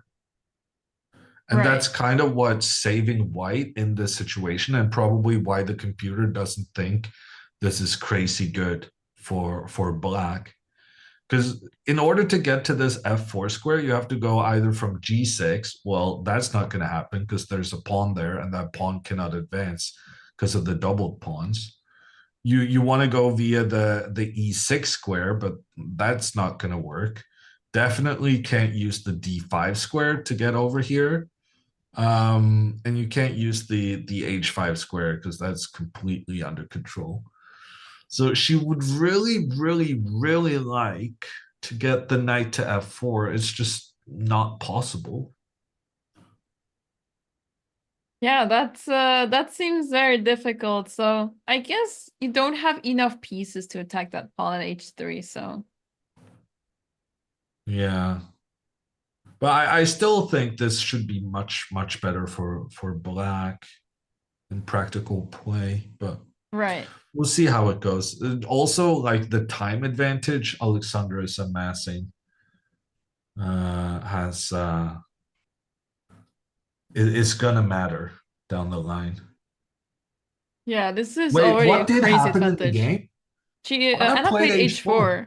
Yeah. Oh, so now Alexandra's just winning. Yeah, she took on e3 already. Takes, and knight f6 wins a pawn, wins the game. Wow, the one move Anna didn't think for ages about, and she's blundered a pawn. That is so typical, though. Like you have this problem with time management. You tell yourself, "I've got to make a quick decision now." And you make a quick decision, and turns out it's the worst possible move. I think h4, from a strategic point of view, made a lot of sense. The problem is just that this pawn is just impossible to defend in the short term. Yeah, knight f6 played by Alex. GG's. Wow. What a prep. I'm taking notes. I'm almost convinced to play this too, Hammer.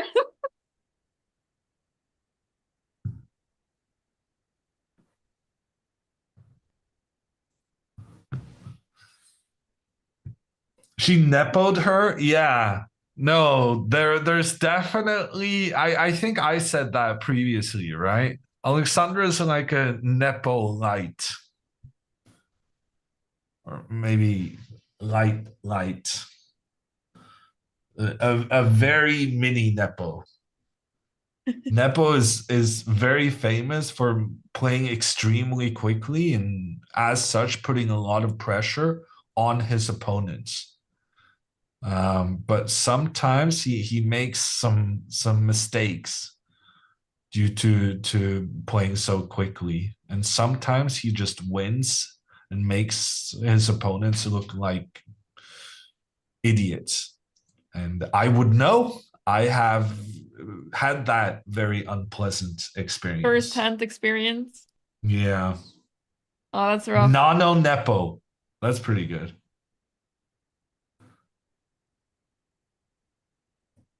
Yeah, it's just crazy that Anna is just already losing a pawn, and she also doesn't have the greatest pawn structure. This is insane. Amazing preparation by Alexandra, and yeah, this is a tough situation for Anna. I mean, she's facing this prep, and on top of that, being so low on time compared to her opponent, and already losing a pawn is just so detrimental.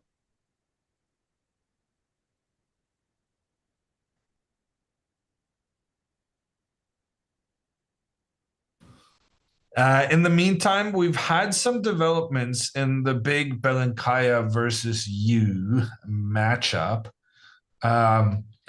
Jennifer did what we basically said was not going to happen.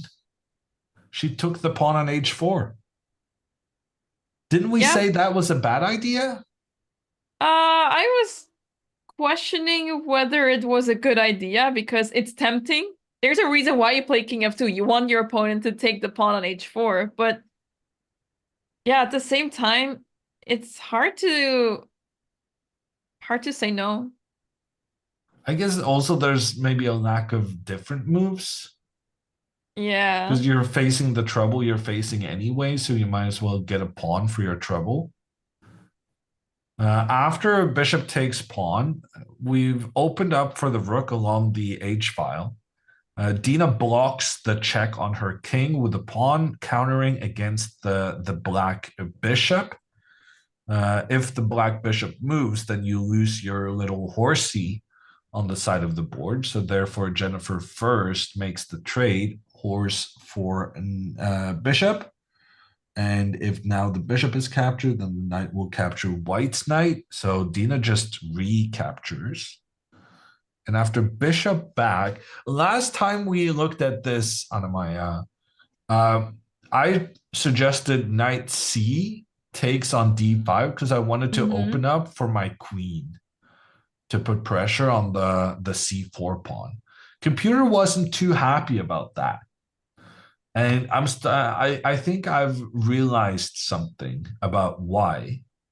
Because now I'm saying maybe we go with the other knight. And you may ask, what is the difference?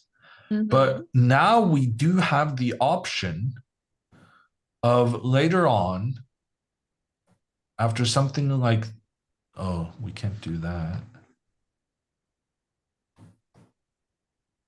Wait, what are we supposed to do here?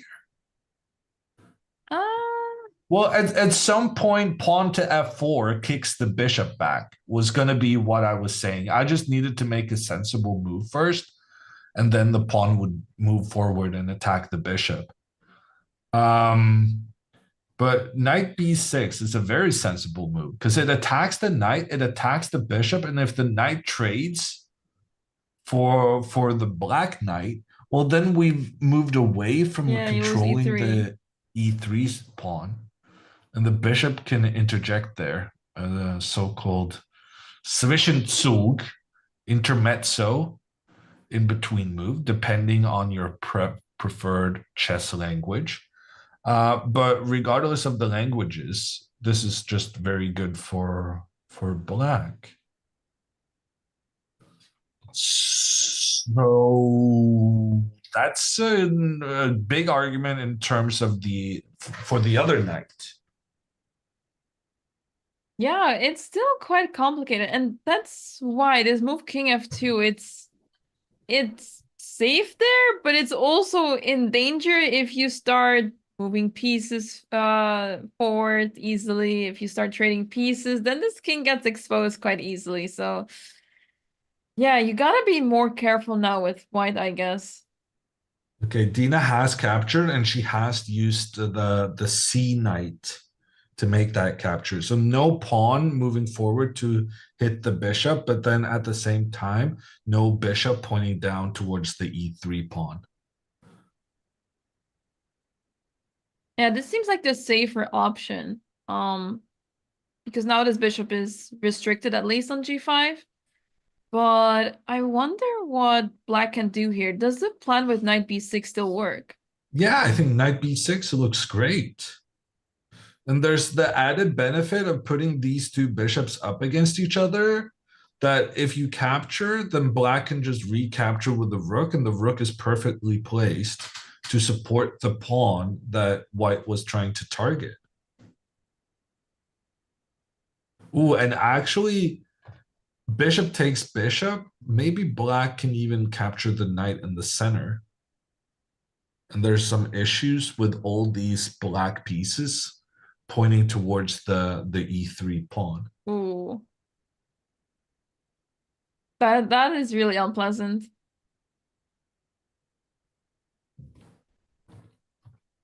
So a very, very tricky position. But actually, the more I'm looking at this, the more I'm liking Jen's position.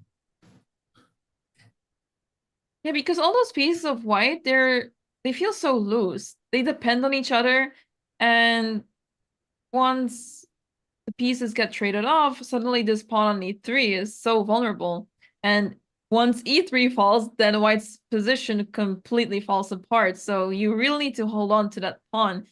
And you can't really move e4 that easily either, because these two bishops are staring at each other. And you can't really play e4 and then allow bishop takes f5 so easily. And especially now it's tactically just wrong because this knight on d5 is hanging. But I guess you just have to go back. But the thing is, this still is strategically dangerous for black because the white rook does have access trying to attack towards the black king, and white has 2 pawns in the center, whereas black has none. Right now, black is trying to argue that it's beneficial not having pawns in the center because that allows the rook and queen to point down towards white's king positioning. But say that white manages to get the rook into the center and start supporting the advance of the pawns, then I think things could turn around and it could be an advantage for white having those central pawns.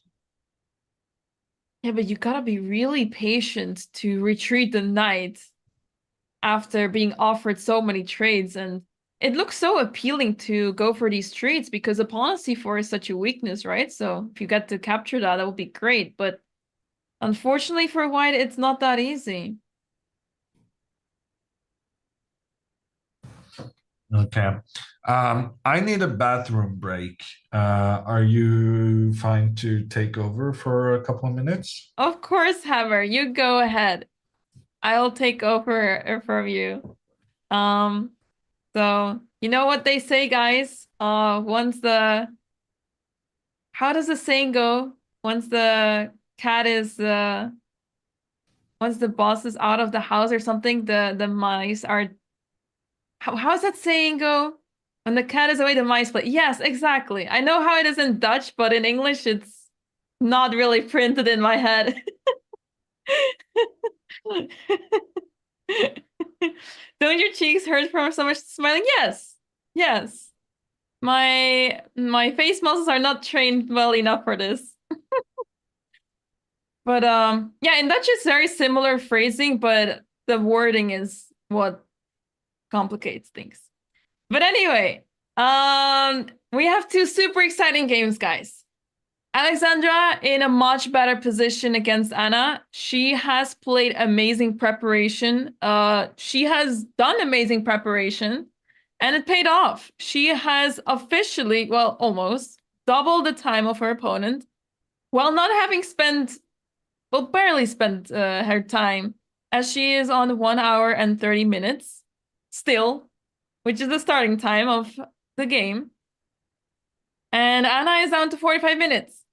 So big difference on the clock, and I'm sure that Anna realizes that she's going to lose this pawn. And just to illustrate to you guys one more time why she's losing this pawn over here, well, first of all, it is attacked twice and only defended once. There's no way for white to defend that pawn other than moving the pawn forward. But if that happens, then you can capture this pawn. You take this rook with check, so white has to recapture. And you play knight h7, and suddenly the pawn on g5 is undefendable. So because of that, white is just losing the pawn. These 2 pawns over here are not the greatest. Black simply has a passed pawn, and with careful play, this should be quite easy to convert with black. It's really difficult to find counterplay here with white, and as I'm saying this is actually what they're playing in the game. Let me, oh no, my game is freezing. Okay, I'm back.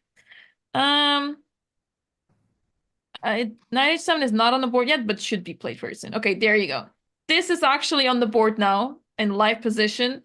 So Alexandra on her way to win that pawn on g5, and yeah.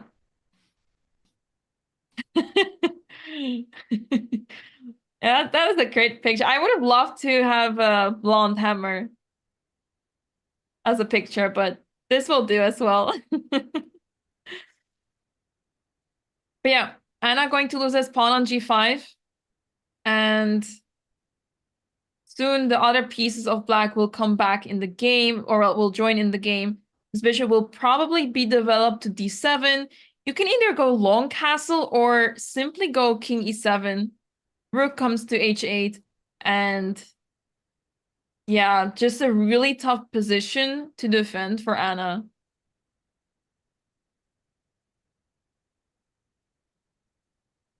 Oh yeah, I see what you mean, Zratnok. Yes, I know I have to be careful with you guys. I've noticed quite some trolls in the chat. I am aware. Sometimes, most of the times. Long pass has been played by Anna, and yeah, it's a very logical move. She has to get the rook involved as well. Alex is going to capture this pawn on g5, and she did it. She still has 1 hour and 31 minutes on the clock. We're on move 19, guys. Have you ever seen anyone on 1 hour and 31 minutes on move 19? I have one friend that does this, but admittedly, it's not because they have good preparation, or, well, they prepare well, but it's not because they end up in such a good position that they can just easily make the moves and win. But yeah, this is absolutely insane. They start with 1 hour and 30 minutes, and you get 30 seconds for every single move. And hey, Hammer, you're back. I am, yeah. Good to see you again. I was What are already we starting to talking miss about? you. I was just praising Alexandra for her time management, because I was pointing out that she is still on 1 hour and 30 minutes while being on move 19, which is, I think, a very rare occurrence. Not just specifically to her, but in general in chess. Yeah, no, but I don't think it's the first time this year, though. Really? Like, yeah, no, she's been playing crazy fast lately. Wow. But the trick is playing fast and well. It's the combination of the two that's difficult to accomplish. Right.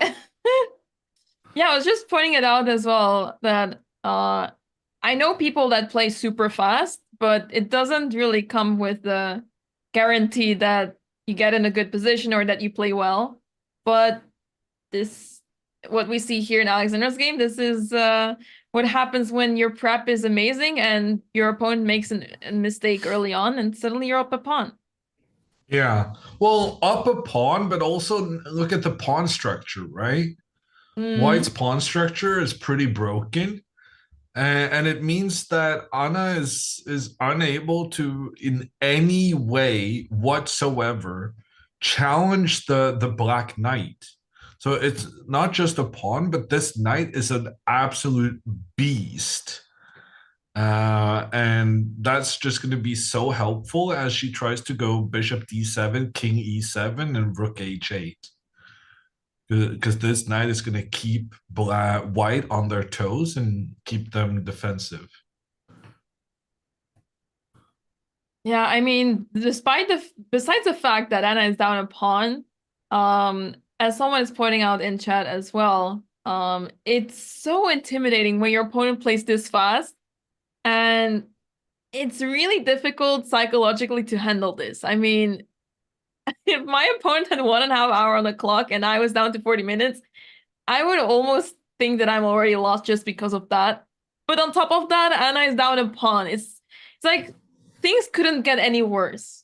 And that's No, just so detrimental. we talked about how it is playing against Nepomniachtchi, and what you've described is kind of like precisely how you feel when you let Nepomniachtchi just completely destroy you. And Alexandra is doing an amazing job of replicating those emotions here.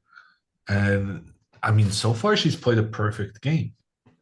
It's not just that she's played super quickly, all her moves have been fantastic. Yeah, she plays flawless chess. Her preparation working out really well. Now it's her task to prove that she deserves to win this game, because she has to convert this. And I have a thing I want to okay, mention. okay, go ahead. if Alexandra wins this game, she has Dina and Jules left. Right. So if Dina could beat Jen right now, and then Alexandra beats Dina, Alexandra's suddenly in first place. Yep. That's true. I'm just saying. I'm just saying. The way she's playing right now, like she could easily fight for the win in the tournament. No doubt about that. She's been showing some amazing chess this tournament as well. She has been very confident, and one mishap maybe opening wise in the game against Andrea, but she recovered really well from that and played amazing afterwards. But yeah, really great performance so far. So I would not be surprised if she would end up leading the tournament either at this point. But it's a long road still. Yeah. Let me also mention that there are big prizes in this tournament. I don't remember exactly what it was, but I know it's $10,000 first prize. Yes. And then there's prizes for the top 3. And Yeah. if Alexandra wins this game, like she's very likely to be in the top 3. Because she's pushing back her biggest opponent. Like Anna is her biggest rival for that third place spot. Yeah. So big things happening. Yeah, this is a very exciting round. Players have made a move. Alexandra is simply developing the bishop, of course. And yeah, I guess in this game, she wouldn't want to castle either, right, Hammer? I think you would rather play king e7 than castle alone. Yeah. In fact, she might even want to spend 2 moves with the king and go to g7. Because the thing is, Anna is going to go, she's going to go rook h1 now to try and control the open file. And in fact, actually now king f8 would be somewhat of a mistake, because then check on the king. The king has to move, but your rook is on pre behind it. And so here you might want to actually play king e7, followed by king f6, followed by king g7, and then rook over. And that's a very cool, very kind of long-winded but effective way of playing. Because you don't want white to control the open file. You want to counter yourself. And then after these things get traded off, now you can focus on getting this pawn forward to become a new queen. Because if you start advancing the g pawn while the rooks are still on the board, you're very likely going to get a rook pointing down towards your king and towards your pawn. So yeah, just go the long way round to get the rook trade. I think that's a good plan. How difficult is it to convert this up a pawn? Because I would say a lot of things need to happen still for this to be an easy win. But do you see any possibilities for Anna to somehow equalize this? Somehow.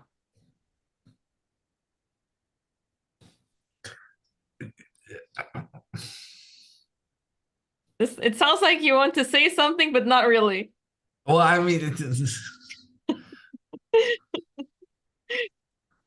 It's would okay, be you no. can just say it.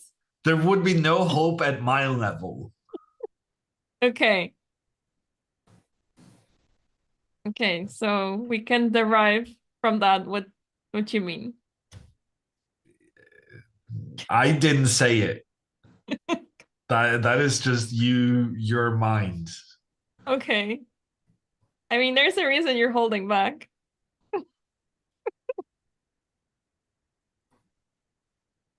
Jinx? That's not a jinx. Jinxing would be saying, of course Alexandra is going to win this.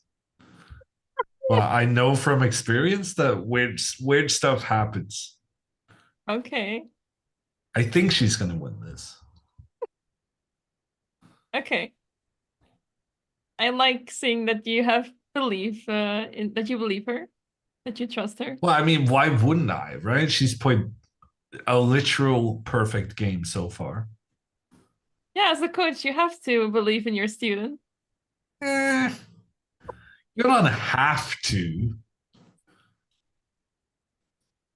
But, it's a better atmosphere when you do, probably. Yeah.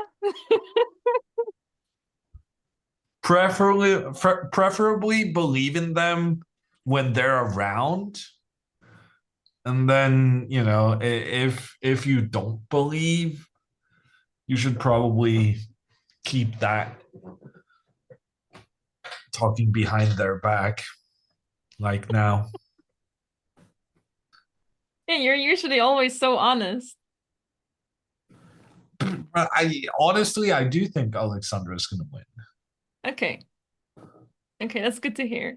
Because I think so too. But it's gonna take some time, I think. It's a long grind. Okay.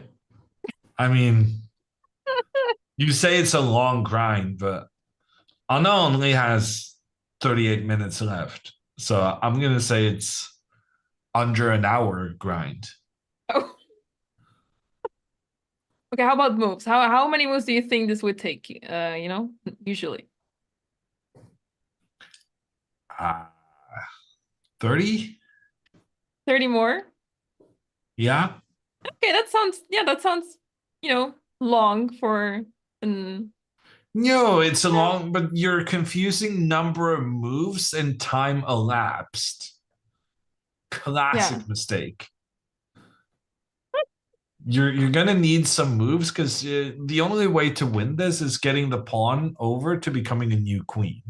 Yes. So the number of moves are gonna be somewhat high, but as in terms of how much time it's gonna take, like she's gonna go king up next move. That's like whatever happens. Mm-hmm. And then rook over she's going to want to do. And if rook over is not possible due to white's rook already having made its way over there, then you add on these king moves here. It'll take some time. But I think 30 moves is fair.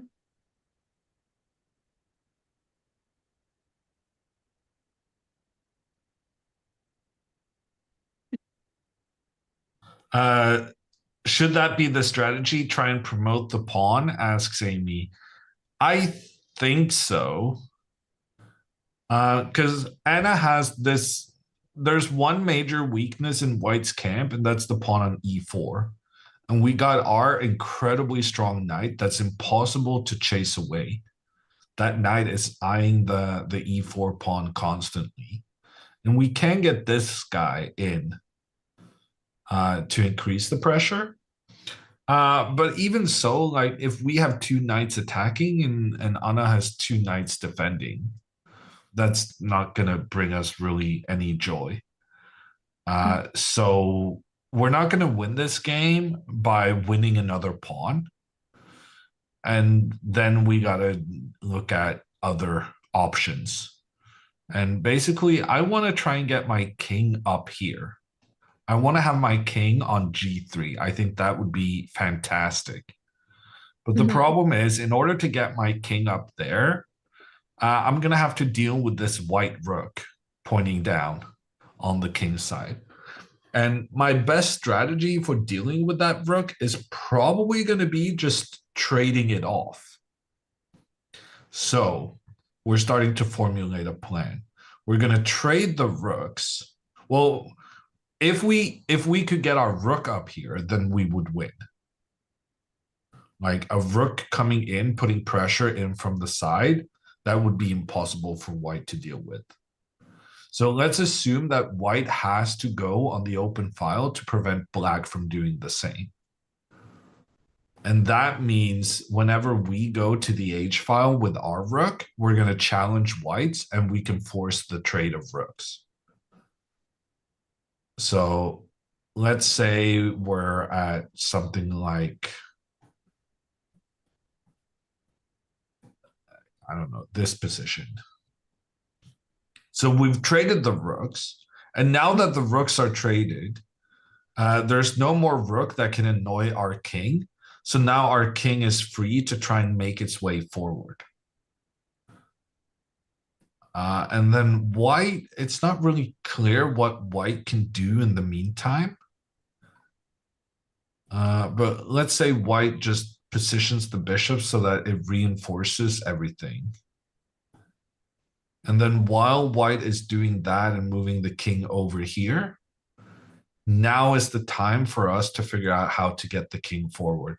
And I'm just going to move the knight back. Like, move the knight back, and then we move the king up, and then we move the knight back again. Maybe we even push this pawn and then move the knight up again. Mm-hmm. And I just don't see what white is doing in the meantime. What concerns me is that it's not easy to figure out that you have to move your king first, because you're up a pawn. That means you have a passed pawn, and you want to push that pawn. So I think the natural way of dealing with the position is to move the pawn first, and it could go even as far as moving the pawn to f5, which is what I'm concerned about, because that can easily lead into drawing territory. Nah, f5 I think is quite easily Still winning fine? as well. Yeah. Okay. Because the thing is, after these trades, there's more space for the king to walk into. So I didn't want to do f5 just from an aesthetics point of view. Yeah. That it lets white undouble their pawns. But from a let's win this game point of view, I think it's completely fine. Okay, that's a good thing, because it feels like it's helping the opponent. Did I move the knight back to move the king up and then move the knight? I could have just gone here. Well, maybe there was a bishop on d1. Maybe. Yeah, but yeah, I guess, yeah. I guess you moved that bishop just now. I think this should be fairly straightforward.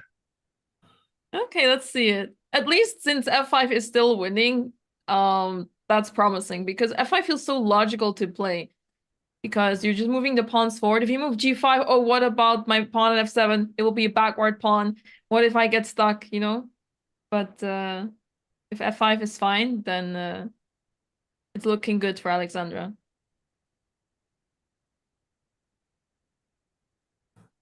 I'm getting reports that Jennifer has moved bishop to e6.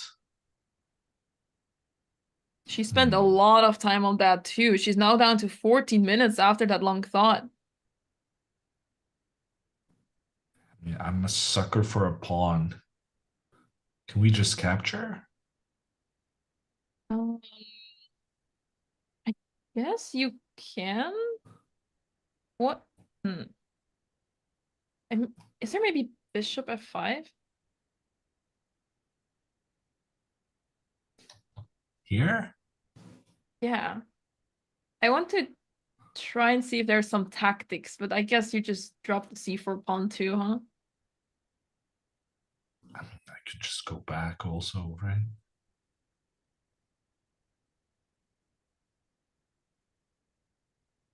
And then gets interesting. Well, I'm fine with making any trades, right? Because at this point, I'm up a pawn. Mm-hmm. And I got that amazing central control. That's crazy how many pawns there are. It's about to be one more.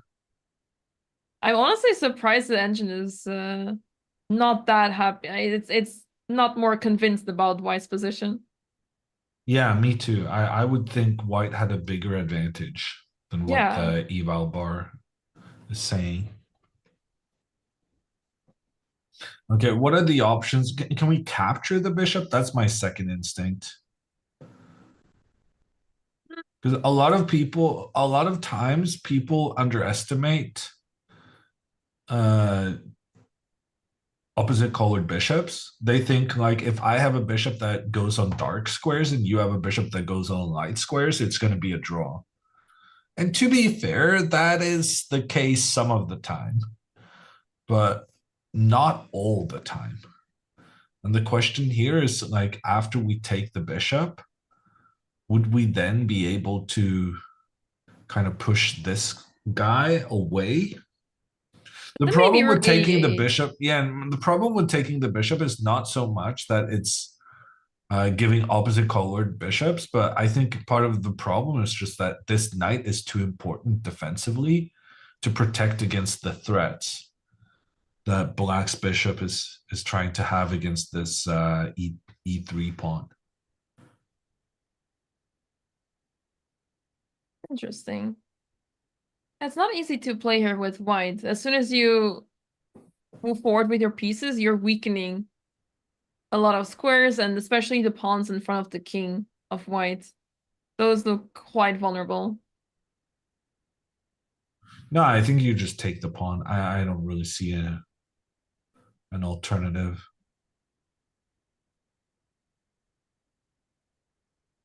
Maybe a4 if you're like crazy good at the game. Maybe a4. Okay, computer engine didn't like that. What about knight h5 right away? Because I just don't see what it's get this doing. bishop. Maybe with f4 a bit too ambitious. Well, I mean, you can play f4, but it's just you're very concerned that the stuff that previously was very well protected by pawns, suddenly this bishop lost its foundation. And you're scared that this pressure and this pressure is going to be very difficult to deal with. Right. Can I take on f6, and if you capture the queen, take on b7? You can. But then the situation becomes again that if you're going to capture that pawn, you would probably rather want to do it when you had more defensive pieces around your own king. Yeah, and I can't really play e4 that easily because my d4 pawn is hanging. Yeah. That's the problem. If you go back, like this bishop is establishing itself. Yeah, that doesn't look great. You can't go pawn in between because then you lose everything in the middle. You can't really take the pawn because then the rook comes in and gives a check. And it's like here, we see the eval bar just boom in multiple variations, right? Because it's just it's so scary. One wrong move and you're just completely dead. Yeah, suddenly that the black bishop is much stronger than the white bishop, which is in a way surprising, but yeah, the white pawns are just too weak here. Well, they're weak, I don't know. It's like it's a very tricky position throughout. Yeah. And in general, I think, the player with more time is going to have decent chances here. And the player with more time, that's Dina. 23 minutes more than her opponent right now. And that's despite Dina already been thinking for some time. So Dina looking good right now. Yeah, I guess the one thing is that she has spent also a lot of time so far. So in terms of time management, when looking forward to move 40, she's not doing well. So the danger here is that she starts spending too much time and also gets into time trouble very soon. So let's see how she handles this situation, being up on time, but still being on the lower end of time management, because she needs to make her moves fast. Because there's still 21 moves to go until move 40. Ironically, Alexandra and Anna started an hour after Dina and Jen. And yet it's looking like Jennifer and Anna, they're going to have similar situations on the clock fairly soon. And just because of Alexandra playing so fast. Yeah. The time scramble in these two games, despite starting an hour apart, it's going to be somewhat similar. Wow. Yeah, and I mean, Alexandra is also sitting behind the board all this time. So she is taking her time while Anna is thinking about her move. So she's really not wasting any time whatsoever. Okay, Dina moved. She's putting her rook in the center, ignoring the free pawn. I've never seen a free pawn I didn't want to take.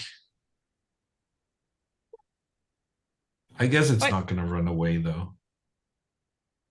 yeah, you don't really want to play moves such as rook e7. That looks quite ugly. Although I would probably play it just to defend my pawn.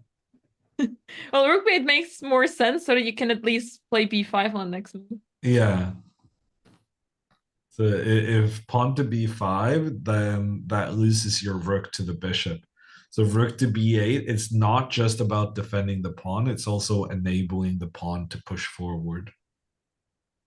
I don't know. I'm convinced. That move seems fine to me. Yeah, I wonder if she wants to play d5 soon. I really don't think so. And once again, like Dina doesn't have a bishop on the dark squares. So then you want to have your pawns controlling the dark squares. If you go pawn to d5, it's like you're giving away all this dark square control Yeah. in the center of the board. You just can't allow that. I guess then the question is, what is their idea behind rook ad1? Because you put the rook behind a pawn, that's why you probably want to move the pawn forward. But if you're not moving the pawn forward, then what else is there for white? It's a good point. Maybe rook d1 was a mistake for that reason, right? No, but she really shouldn't push this pawn forward. I just thought she's, protecting stuff just in case. Okay. I guess time will tell, but it's just hard to see different plans for Maybe she white. can go rook e1 afterwards. Mm-hmm. Because she in this position, she cannot go rook e1 because then after takes on the side of the board, if you take with the e pawn, you lose the pawn in the center. And if you take with the other pawn, here's the problem of moving this rook away. Now you're no longer controlling the h4 square, allowing the black queen to get in there. So with that reasoning, the point of rook d1 could be protecting this pawn so that you can play the other pawn of rook in afterwards. And now if the trade bishop for knight, you can recapture away from the center, isolating your own pawn. I realize that's not optimal, but at least then you have, your rooks, one rook is protecting the pawn and the other rook is suddenly on an open file. Yeah, and you don't really want to take with the G pawn because that weakens your king side a lot. So yeah, not an easy position. It's Yeah, very complex. Rook b8 has been played, and quite importantly, Jen plays it after not spending too much time. Like she realizes the time situation has become precarious, and now you just got to make some quick decisions. Rook b8 makes a lot of sense in that regard because you get this nice plan of pushing the pawn on the queen side. And so you know what you're going to do on the next move, and white gets the responsibility of figuring out what's next. Yeah, not easy to see what white can do here because if you don't take the pawn b7, if d5 is not the way to go, then what else is there? Because usually you want to move your pieces forward or at least pawns to make progress, but I don't really see any other plans. Knight h5 did also not really seem like the right approach because it weakens It's just weakens the fewer king. defenders around the king. Yeah. Yeah, no, I could easily see Jen winning this actually. Computer really favoring Dina right now, but it's such a tricky position to play. And right now, I do think Black's plans are more obvious than White's. Because as Black, you're just gonna boom, boom. Then you can pause to think after that. And Jennifer playing her move reasonably quickly. That means she has 12 minutes remaining. And earlier there were 10 minutes between Jen and Anna on the opposite board. But that difference is being reduced every second that Anna is thinking, and Jen has given the task over to Dina. Yeah, but I guess the one thing that Jennifer has going for her is that she is actually quite good while being low on the clock. I have seen her play in online chess, over the board rapid and blitz chess, and she is really strong. She has had some really good results in the shorter time format. So don't count her out whatsoever just because of the time, because she can really play well when she's low on the clock. So Rook to G1 played by Anna. Very easy move for Alexandra to face. She's just going to go pawn F6. she does. This is also going to save Alexandra a move. Because remember how we earlier said that she needed to move king forward, up, and then back again? Now, after rook G1 F6, Anna has nothing better than moving her rook to the side again. And here, king up and king over, and then rook over. That actually sees Black saving one move, because White was kind of messing around, moving the rook back and forth. Actually, maybe it saves two moves. Because I saved one move by the path being slower, faster, I mean. Two moves over here as opposed to three. And then I also saved a move on the white rook, first going here and then going here. Yeah, actually, Alexandra may have saved two moves in this variation. Right. She doesn't have to go around the pawn anymore. Previously, she had to go around that pawn to get to G7. Yeah, so that's pretty good. And Anna made a move trying to avoid catching Jennifer on the clock.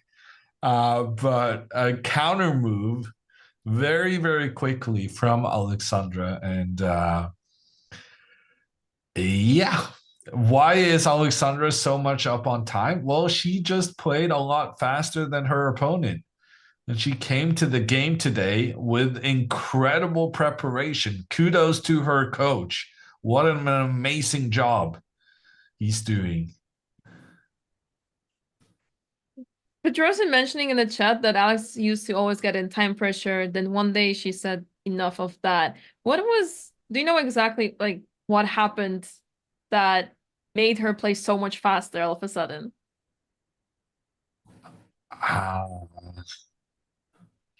I don't think I should yeah, I think that has to be a professional secret. I mean, you can ask her if she wants to talk so about it. you know something that we don't know. I think I know something that you don't know. We had a conversation at some point. Okay, wow. Wow, Hammer has a secret for us. Yeah. Well, Hammer knows all the secrets. You would be amazed. All the secrets I know. I thought you would be so transparent with us. I mean, I am not the best secret keeper whatsoever. But the thing is, your secrets are kind of safe with me because I don't have any friends to share them with. So you're reasonably good. But we are your friends. Your secret is safe with us. Yeah. Not sure. I guess we're not even friends, guys.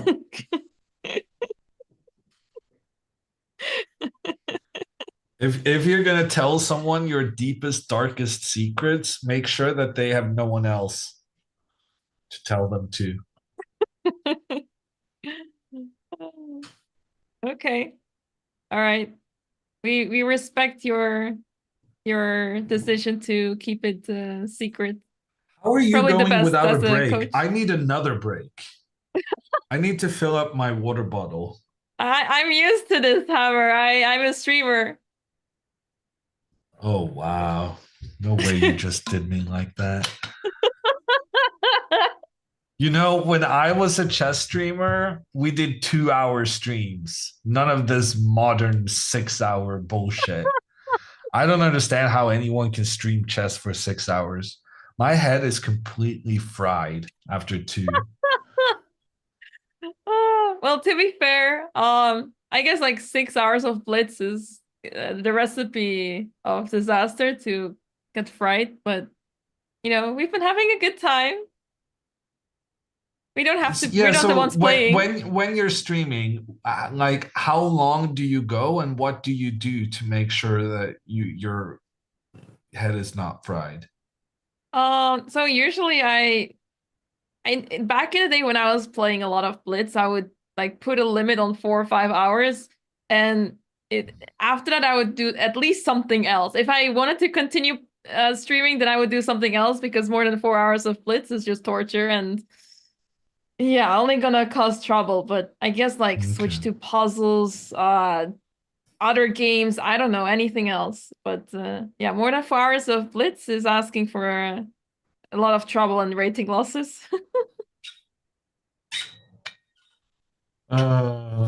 Metaphys knows what's up. I think Hammer's 24. That's the lore of the channel, isn't it? Oh, so we're the same age. Amazing.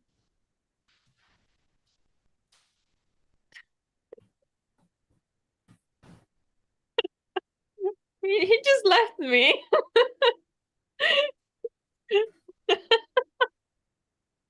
Well, I guess it's just us chat. He didn't seem to be happy about that one. I started playing chess when I was 6, so it's been a hot minute. But yeah, it's our stream now.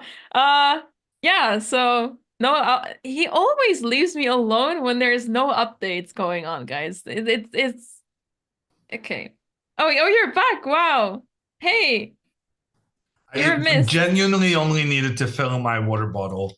Okay. But I will admit that when I said I needed a bathroom break, that was not the truth.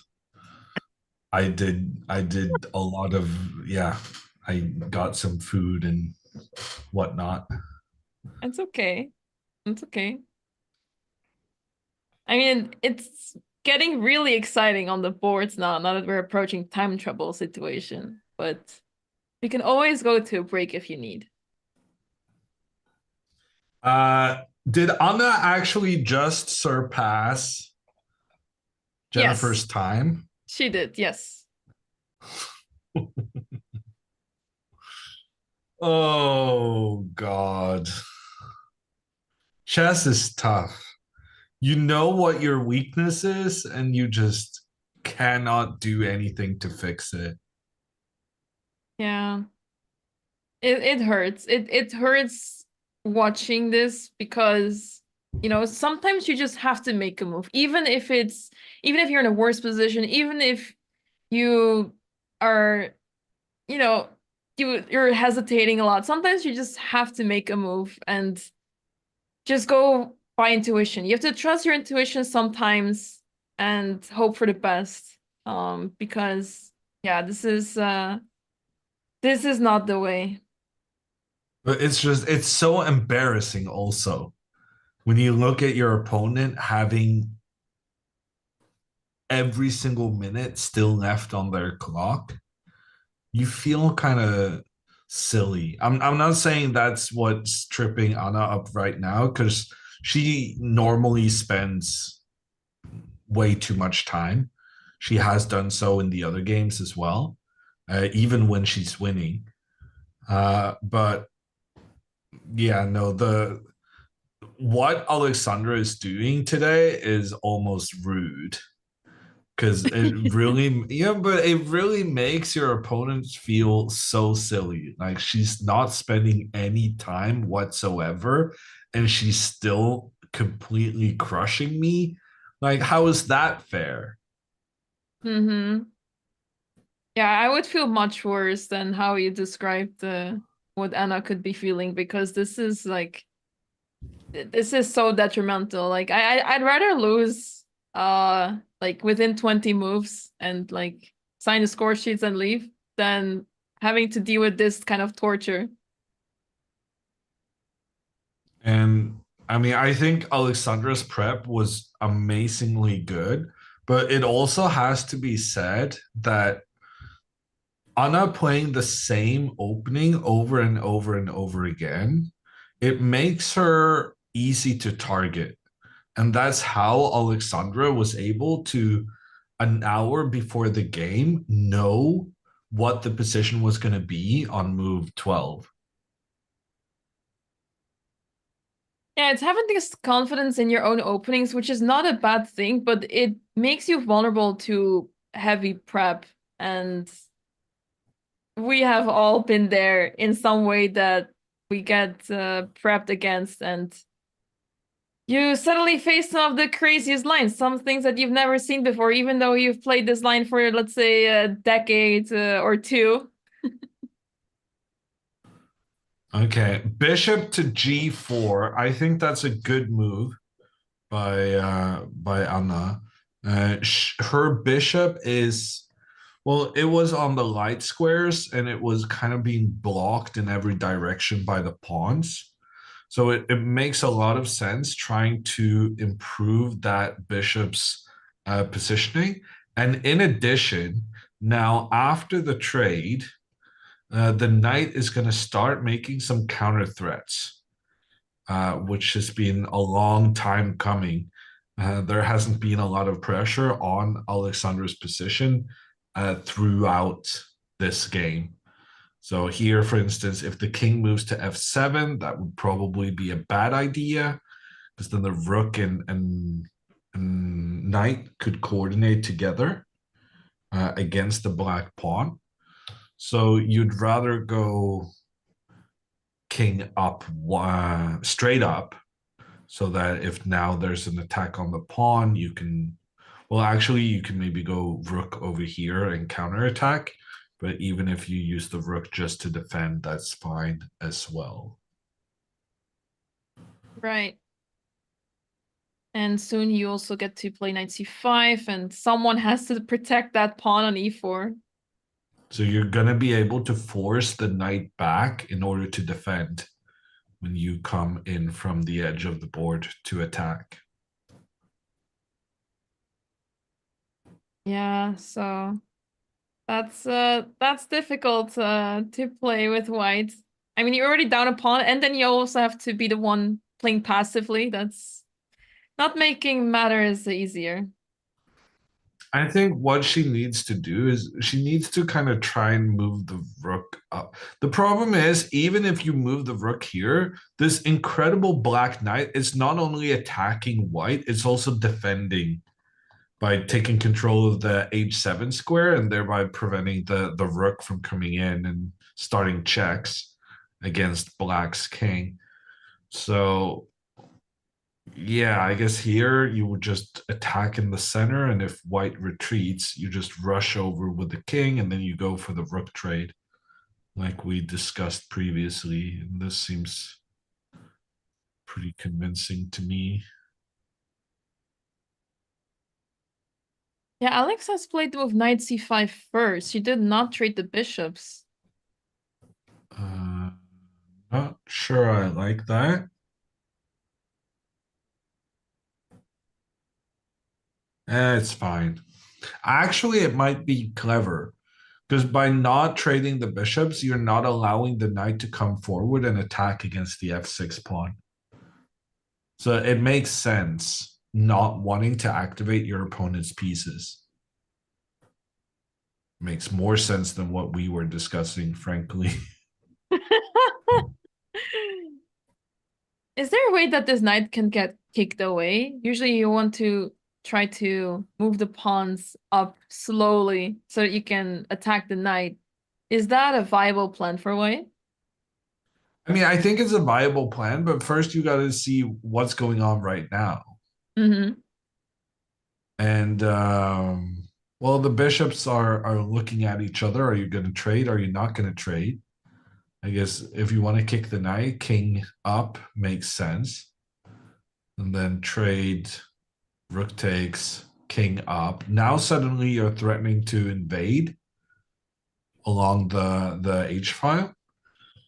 So now you got to move the rook over. And then white moves the king over. There's a trade of rooks. And then I guess you're very close to getting the knight chased away. Right. Yeah, I agree. This kind of thing makes the most sense. Try and play for slowly building the white pawns on the queen side, because that's also so far away from whatever this king is doing. Yeah. But time is going to be the main problem for her now, right? So after knight c5, she's played rook to h1. Now Alexandra presumably just going to go king e7. Yeah, just taking it easy. Black is not in a rush because white doesn't really have much to do here. So It's kind of important to avoid the trade of bishops now, because that would allow the white rook to move in, check on the king. But other than that, it's like, well, actually, I'm saying other than that, but frankly, you only have 2 moves to prevent that plan. Alexandra castled. I hate that. I don't like that at all. she usually doesn't castle, but now she does. Yeah. She's moving her king very far away from the pawn that I thought was going to be needed to become a new queen. So she's not supporting the pawn stream.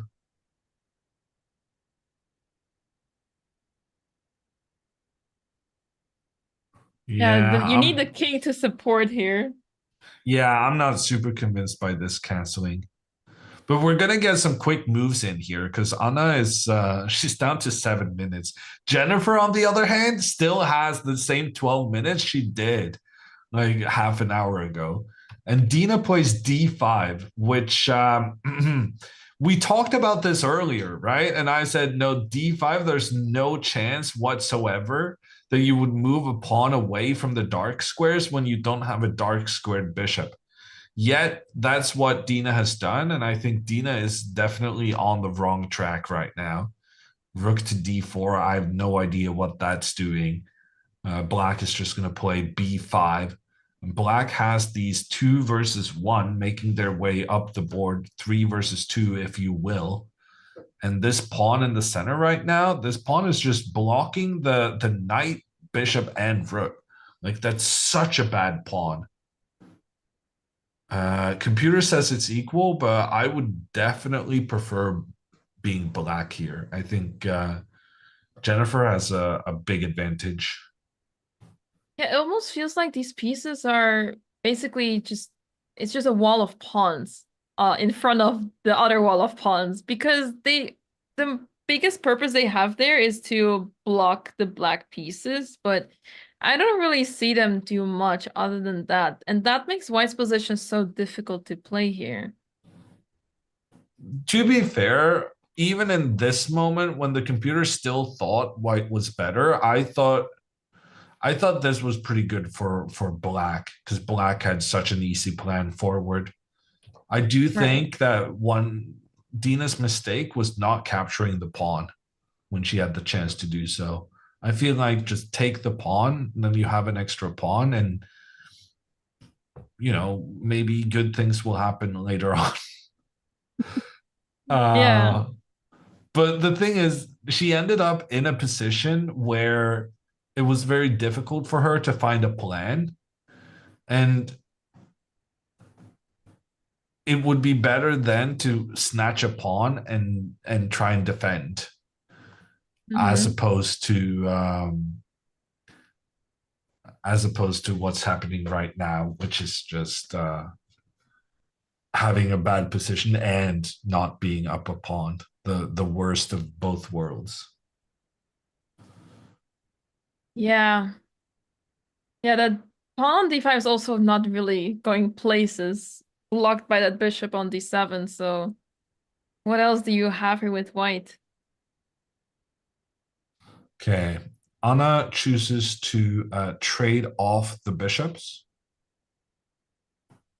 Alexandra Alright. needs to decide what to recapture with. I'm going to say king is the right choice, but then that puts queenside castling in somewhat of a weird light.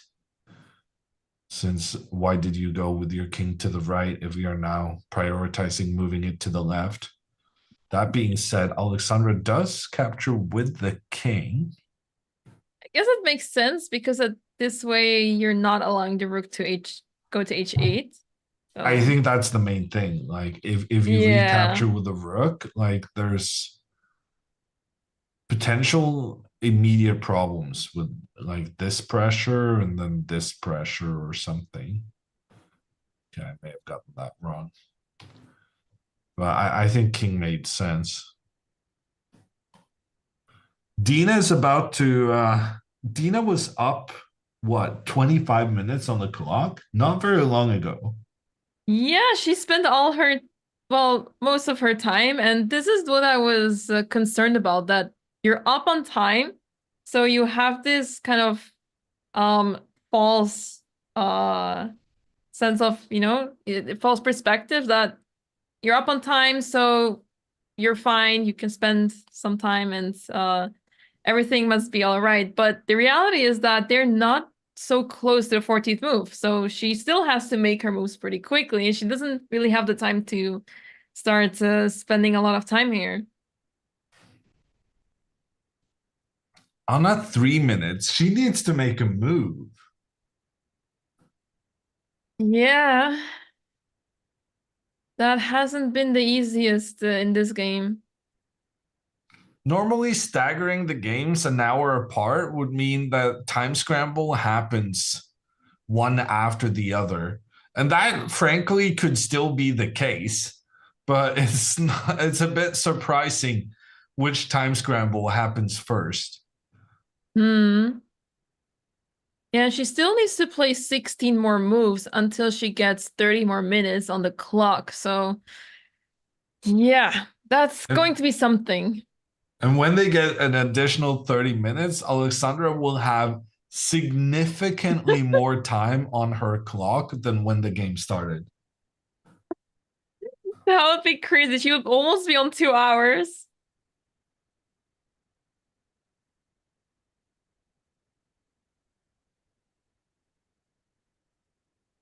I guess the one thing for white is that it's hard to blunder here. We're in an endgame. White is the one controlling the H file. So at this point, you can't really make major mistakes because of time trouble. But the problem is that she's already in a worse position. So really coming back from this is the biggest challenge. I'm looking at the camera. Anna doesn't seem very stressed. That's the thing I'm not understanding about all of this.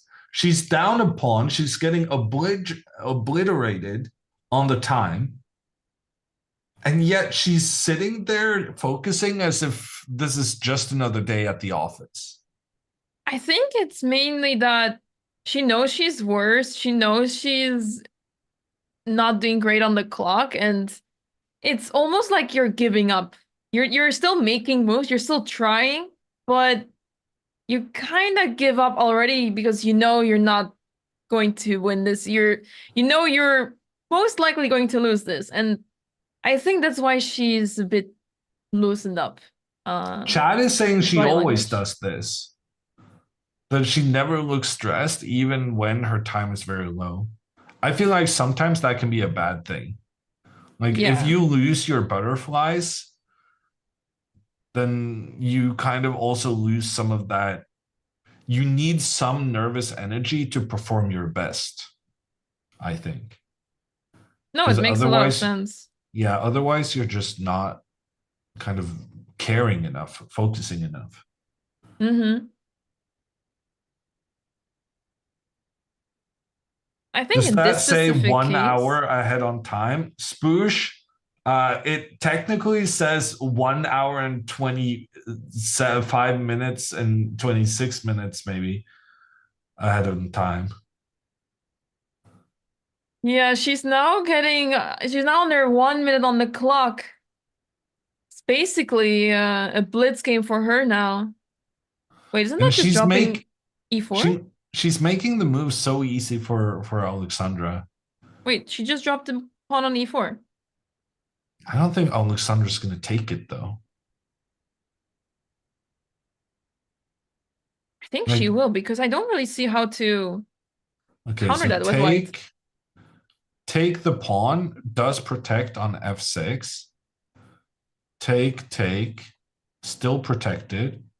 The reason I thought she's not going to do it is because this allows the white rook to enter and create some threats. But what threat? Yeah, I'm part not of the seeing it. problem here is that if knight to h6 trying to go after the rook, there's knight g5 and the white rook is trapped. Wow. Maybe it's okay to play any other move as well, but trapping the rook is kind of cool. Yeah.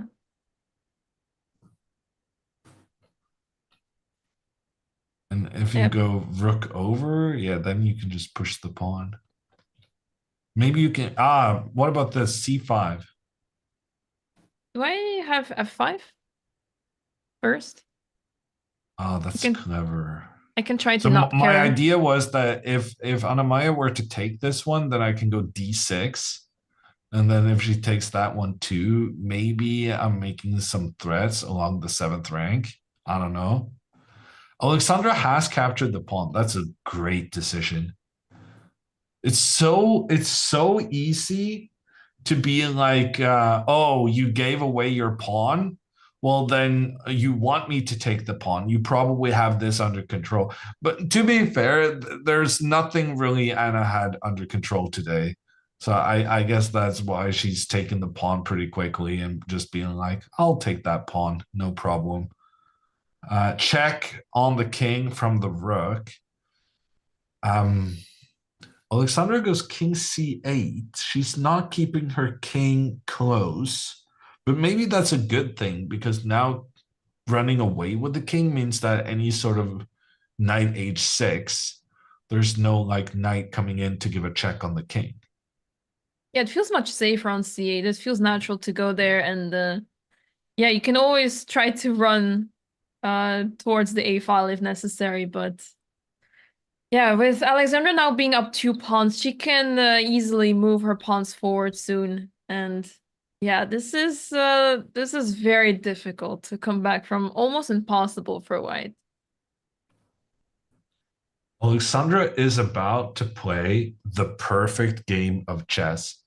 Knight to h6 on the board, and now knight g5 is not as good now as it was earlier. Now, if knight g5, there's knight takes rook, and knight comes in to give a check and attack the pawn on g6. So this time, my idea of knight g5 would actually be a mistake. Alexandra just plays rook f8 so quickly, though. She wasn't close to falling for that. Yeah, it was a bit too much, I guess, because you want to keep the rook, especially if you want to move the But pawn now forward. rook g7, like this is a bit awkward. Because if Alexandra needs to start thinking, she has so much time, do not mess this up. If Alexandra now plays g5, I think that's a huge mistake. Okay, apparently it's not a huge mistake. Rook h8? Yeah, I guess. Yeah, you get the open file. But it doesn't feel right to play g5. Yeah, no, it feels very wrong giving white this incredible square for the knight. So she should definitely spend some time calculating here whether she can just run. Yeah. Pawn, rush, take, and boom, boom, boom, supported by the knight, supported by the rook. That's what she should do. That's so straightforward. If you go with the other pawn, then suddenly, white has well-placed pieces and you got to be a little bit careful. But this, I feel like, is super clean.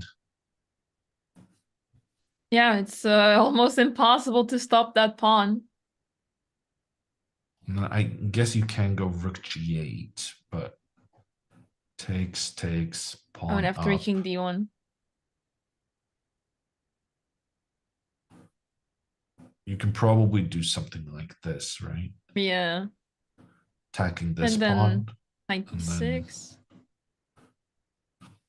actually, this became a bit more unclear than what I was hoping. Yeah, knight b6 attacking here, and then when the knight protects, then king moves over to kick the knight. And then she'll be up 2 pawns. But it was a bit trickier than I kind of gave it credit for. Hmm. But yeah, it's time to give up the pawn. It's time to calculate. You've spent no time in this game whatsoever. This is the moment. Spend a little bit of time and just see that pawn cruise in to becoming a new queen. Wow, Alex is so good playing with black. Yeah, that has been an issue for some time. Alexandra with the white pieces has been very meh. But with the black pieces, like her French is so good. And now with her King's Indian looking good like this as well. She's so strong with black. She almost beat Nemo. Yeah, she was that close. In the meantime, I feel like we've had a massive mistake by Jen. Because Dina went pawn to d6. I guess she's trying to open up for the knight to go to d5. Mm-hmm. And Jen took the knight to prevent it from jumping forward. Actually, computer engine eval had no reaction to that. So maybe it was the best move. Maybe because the pawn d6 is weakened now. And you don't want to allow knight d5? What? Yeah, I guess I can't go here because then I just get kicked. Or knight h5 for that matter. Can I go rook here? Like, I just feel like we had a good thing going with these pawns. And I really don't like giving away the dark squared bishop. But what I about don't knight think h5 here? I think knight d5 is not very dangerous because it always Yeah. just takes. Knight h5.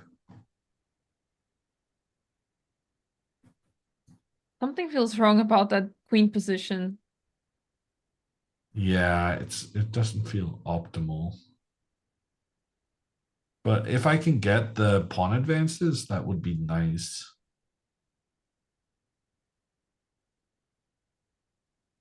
Yeah, I don't know.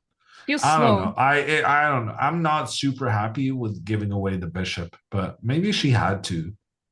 In which case, I definitely underestimated Dina's position as it was. After rook b6, Jen is trying to win the pawn. Oh. Oh, that's very effective, though. Because now anytime you try and get this rook over to defend, then bam. Suddenly your king is in trouble on the other side. So my first instinct is wanting to go queen d2 to protect like that. But after rook e6, still big problem. Why is the computer saying this is better for white? This looks amazing for black, no? Yeah, good question. Some queen a5? has to be some counterplay. I'm so confused right now. Better for white? This? Is there maybe some rook h5, rook d5 ideas, or is that completely insane? No, that's good, huh? I don't know. I was trying to make something work with the back Yeah. rank. No, I like that idea because I was trying to make queen b4 work. And then same kind of ideas. I'm going to cheat. Computer says bishop d5, allowing the pawn to be captured. Because then e4. after pawn to e4, it's difficult to stop the advancement of the white pawns. And the rook is stuck. It's very stuck. Well, it's not that stuck. Can go over here. Ah, e5, but bishop if you e4. go over there, then bishop sacrifices Oh, that itself too. to open up for both the rook and the queen in the center. This is going to be such a thrilling finish. Wow. Queen d2. I guess she doesn't really have a choice. So she might as well go for it. Yeah, she's... And Alexandra is doing what I told her to. She's taking her time for the first move in the game. It's such a perfect game. If she takes her time now and then decides I'm just going to push the pawn, that would be like such a sweet finish. Yeah, she has almost all the time in the world to figure this out, and it's the worst when you're facing someone that has so much time on the clock and you're the one down to 1 minute on the clock. Then, oh, the moment that you have to wait for so long is just torture. And Dina does go queen d2. Mm-hmm. I mean, I assume Jennifer is going to go rook e6. I don't know what else she's doing. Yeah, I don't see another move either. She doesn't have b4 either. So she can't really make progress. Oh, she does have b4 apparently. She does. Oh, because rook takes c4, rook takes d6, of course. Ah, that's a very good play by Jen. She avoids what was quite a sneakily hidden trap, I think. Mm-hmm. And now rook takes pawn, and both of them lose the... Well, but then... and then if queen takes, the rook returns with an attack against the queen, and when the queen moves, there's 2 black pieces pointed in towards b2. That is some high quality stuff right there. Yeah, Jennifer showing some class here. Let's see if it pays off, as the players are now in a time trouble situation with just a couple of minutes on the clock.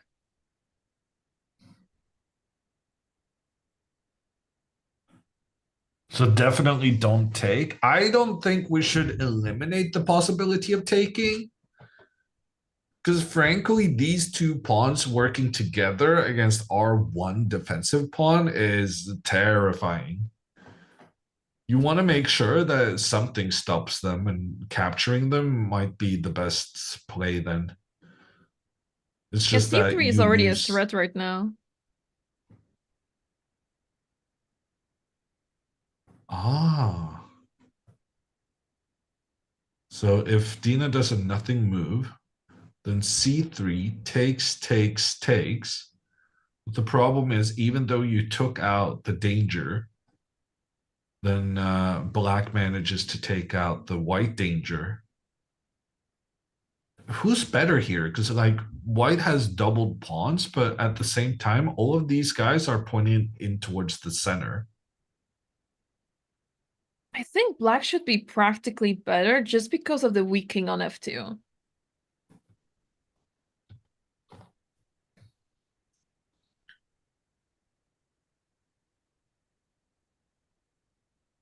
But surely a queen trade is likely soon, right? Okay, so Dina took one of Jen's. Jen took one of Dina's. Pressure towards the queen. Dina goes for the trade in the center. That is the ugliest thing I have seen in quite some time. Dina's voluntarily. So here, Dina has doubled pawns, but at least she has a pawn next to them that can help defend, and you can potentially set up some like pawns protecting each other up the board, even though they're doubled. But by going rook back to d4, Dina is saying, I'm going for this position where my two pawns on the same file are isolated, cannot be defended by other pawns. But it might be clever. Like if she can get this pawn a bit further forward, like that's going to restrict Black's king side quite a bit. Actually, the more I'm thinking about this, the more I like Dina's decision. Jen went straight for the trades though. Jen saw this and she said, yeah, that can't be good. And Alexandra has played f5. She did it. And she pushes the pawn all the way to f4. That is a freaking perfect game right there. So good. I'm assuming she takes back with the pawn. She did.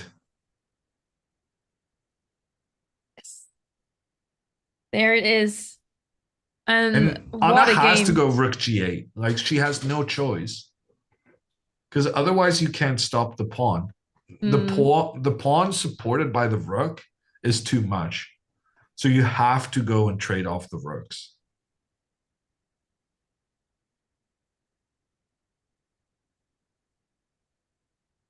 Yeah, down Anna to 2 has- minutes. She has Yeah. to make the move fast. Well, she doesn't really have a choice, right? So she's going to find it just because there are no sensible alternatives. Yeah, all other options, the pawn and knight and rook are working together really well. There's no other way to stop the pawn. Or Actually, you give someone them in material. chat, Hmm? Lime Soul says that the knight can maybe make its way to f1. That would be crazy. Huh. Something like this, I guess. And then the knight goes Rook back. h8? How about Yeah, rook h8? that's the problem. Well, But then king if you d1. just immediately go for it, then Right. White is able to both protect the knight and start putting some pressure on the pawn. Okay, the discussion on the has board. been rendered moot by rook g8 on the board. And now we did find this plan, which it wasn't that obvious, right? But there is something about Alexandra being able to capture the pawn on c4 and then afterwards attacking the pawn on d5. And if Anna managed to defend that pawn, like this would be still a very interesting endgame.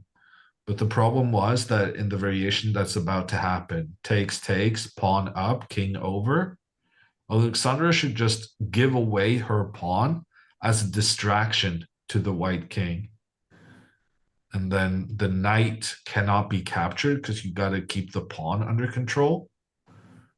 And then the knight captures on the opposite side, attacks the pawn gets away, the knight attacks in the center, knight defends. And Anna is one move away. Like if Anna here could go king d4 and move the knight, this could be an interesting endgame, like very close, unclear who wins. But the problem is Alexandra gets there in time to attack the knight, force the knight away, and then you can take a second pawn. And one pawn up, you're not guaranteed you're going to win that. But two pawns up, that's always going to be, you're always going to win that. Mm-hmm. But that's a long calculation. I would think Alexandra has seen, I would think Alexandra has seen quite a bit of it before she went for this, though. I wonder if this 92 idea you were pointing out, is that the only way to win, or are there other plans as well for Black?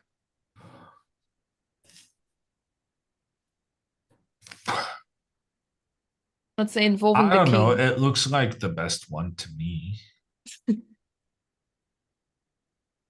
I suppose in this position you could insert a4. Is that good? Dina managed to get in this f5 move I was talking about.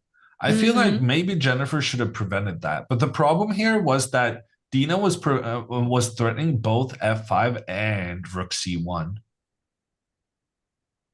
Well, and also if you go g6 to prevent f5, you actually just lose a pawn on the king side. So there wasn't really a clear way for Jennifer to stop this. Like, I feel like maybe she should have gone f5 herself. But after rook c8, turns out this rook isn't actually doing that much because the c2 square is being controlled by the bishop. And now after f5, it's very difficult for black to try and chase that bishop out of position. Oh, king f8. Dina goes f6. Oh, apparently that was part of the plan. Yes. I thought we were just keeping the pawn here, but if we had, then the king would have come forward to chase after very quickly. Okay, Dina's playing well, but she's spending time 3:30 versus 6:30. Let's go to the current situation for Alexandra. Alexandra has a very straightforward way to win. She just needs to make the calculation. She did play f3, yeah. Would it be better for Alexandra to promote and then fork to win the pawn? No, Nick, but I'm glad you asked. Because that's a very... So here, the reason I go knight d2 is because when I capture this pawn, the white king is on f2. But if I were to first go in, promote, and then do the fork, then the king ends up on e2 instead. So by doing it the way I've been doing it, I make sure that the king is one step further away from the side of the board. She did play this, Hammer. She promoted first. But that's just a logic. Like, that's not even a chess thing. Like, do you agree with me? That's just a logic thing. No, of course. I agree, yes. But it's tempting to promote first, I guess. Why? I don't know. You want to give the fork? You want to give a check? It's aesthetically pleasing in some Chess way. is a logic thing. Yeah, but this is not like it's not like a chess theme or anything. But okay, it doesn't matter because game is progressing very quickly. And here after the attack on b2, now knight b6. And luckily it doesn't matter because whether the king is on f2 or e2, it's still 2 moves away from the d4 square to protect on d5. But this could have been a problem if there was something happening on this side of the board and the king was one step closer. So I get what I'm trying to say is that one option left the king with more of a choice than the other. So it's just a question of where you're allowing the opponent's king to be. I guess in this very case, it doesn't matter. Thing. Yeah, maybe it is a chess thing, but certain things come very naturally to me. I guess. Yeah. It's okay. It's in this very case, it doesn't seem to matter so much because she's still able to pick up that pawn on d5. True. And it's just the principle. It's a principle, yes. Because she was about to play 100% perfect game, and now it's only 99.8. No, that's harsh. It's just you're not giving her the style points anymore. I guess, yeah.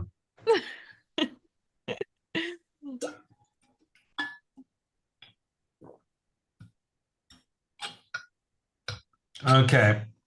But the game is coming to an end. Anna is trying to hold on to her central pawn, and she's so close, but not close enough. Alexandra will be able to chase the knight away just in time so that she's able to take the pawn afterwards.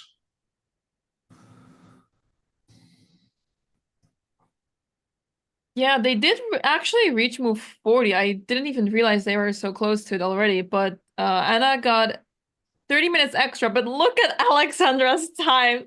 She got an hour and 46 minutes. She can do the ultimate troll move and just let her time run out and let us all wait here. Oh, I'm sure someone has done it. oh yeah, for sure. But still, it's pretty rare. And I think this is the second time Alexandra's doing it this summer. Wow. Because she did play some kid or something, right? I feel like I remember there was this one game where she just went all out on playing incredibly quickly. Don't remember.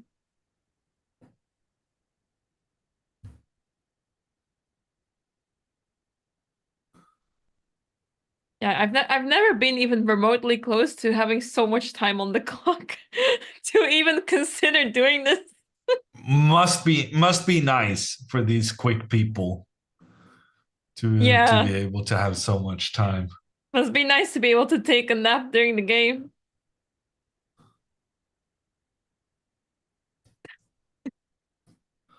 Someone asked how long was it ago since Hammer said 30 more moves.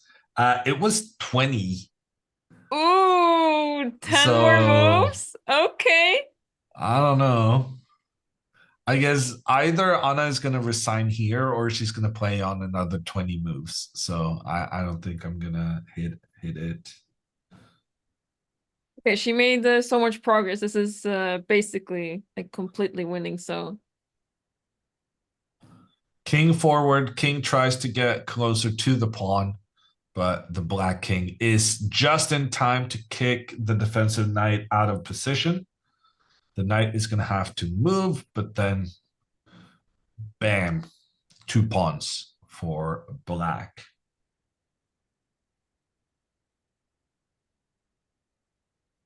Yeah, with this many pawns on the board, it's quite easy to win this.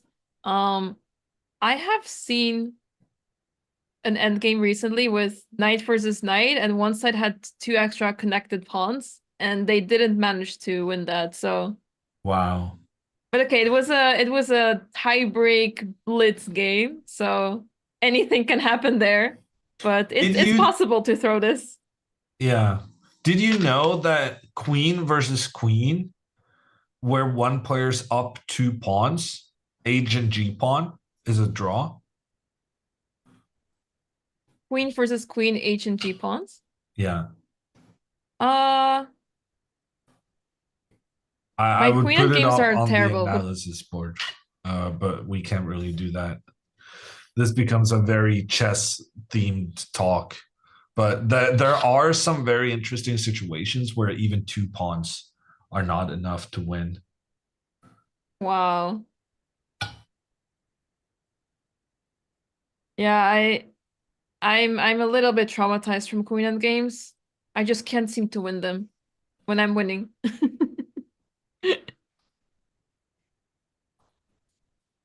But it did teach me that you centralize the queen and that does the trick most of the time. Something that I underestimated to be so strong.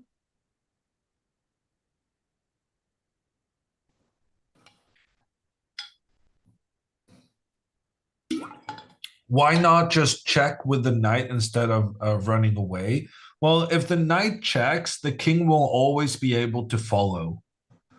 So the king will follow, the knight has to return, and now the king attacks from a different square. But the different square means there's no more ability to give a check on the king right now.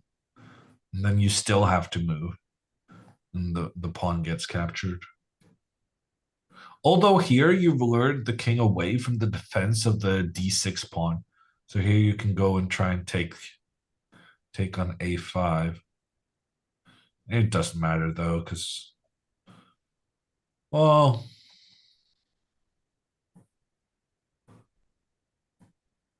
okay, it matters a little bit. Like this would require some technique probably, but should be fine.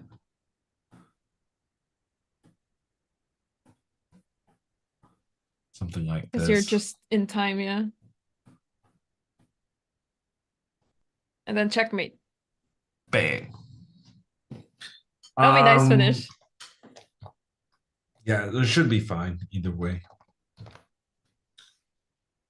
In the meantime, Dina and Jen, it looks like it's gonna be a draw, right? Yeah, earlier the rook trade was declined, which also looked quite drawish to me. But yeah, with the rooks on the board, I also don't really see how either side can make progress. Feels like all those pawns are stuck. Who declined a rook trade? I believe it was Jennifer, just a couple moves back. Or both. Yeah, no, I was gonna say, well, a rook trade sounds very good for the player who has this pawn out on the edge of the board. But the problem is, if the rook trade happened, it would allow White's pawn to become more dangerous as well. Mm-hmm. So I think that was sensible enough. And notice how Jennifer is allowing the rook trade to happen if it happens on the c8 square. And then Dina's like, no, you trade rooks with me so that my pawn gets further up. And then Jen said, no, I'm not going to do that. And actually, Dina offered a draw here, kind of, by moving the bishop back. So Jen could have gone back and forth here. Ooh. But instead, she's going king e7. So I guess she's kind of trying to go for the win. Ooh, but computer didn't like that move. I wonder why, because it's attacking the pawn on a2. So it has some purpose, and it doesn't seem like you're losing on the spot.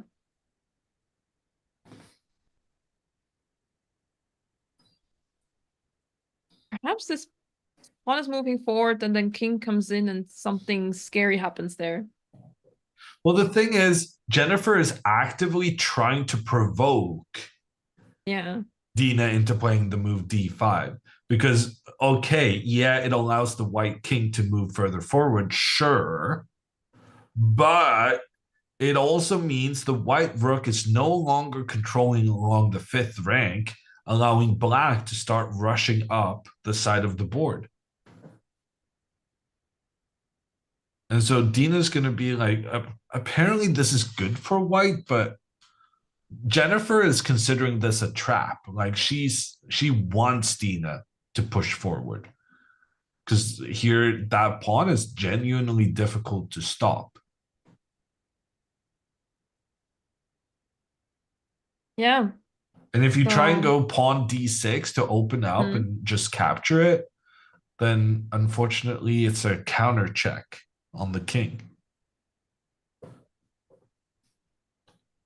Yeah, and having an outsider's pass pawn is so useful in endgames. So I can totally see why Jennifer wants to play on and have Dina prove that this is a draw. But if Jennifer gets too risky here, then things might go wrong here. And here we have one of those kind of trusting the opponent situations, right? So Dina knows Jen is trying to provoke her into playing pawn d5, and she understands why. She feels like there's problems along the 5th rank. And so she goes for a different move. Although this is also a good move. Actually, I kind of like this move from Dina. Because now, even though the pawns got traded, the black pawns were so much more closer to becoming queens than whites. And now you can afterwards try and get the king in and capture the pawn on b4.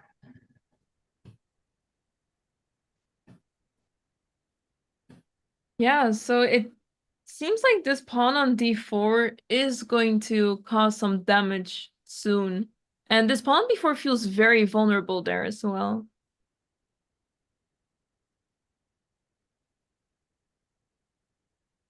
The biggest mistake Jen can make here is pawn to b3. Because then she's locking her own bishop in a cage.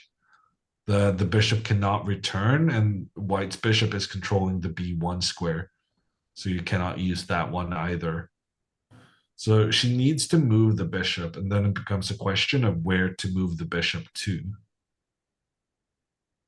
And frankly, it's a difficult decision. I'm guessing she's going to go bishop b3. Bishop b3, rook up, preventing this pawn from rushing. She ends up going bishop e6. Computer is now saying serious advantage for white. I guess because you simply play d5 and move the king towards that pawn. Yeah, but the thing is, after d5, there's a counterattack on the rook. Right. So maybe we want to move the rook first and then push the pawn?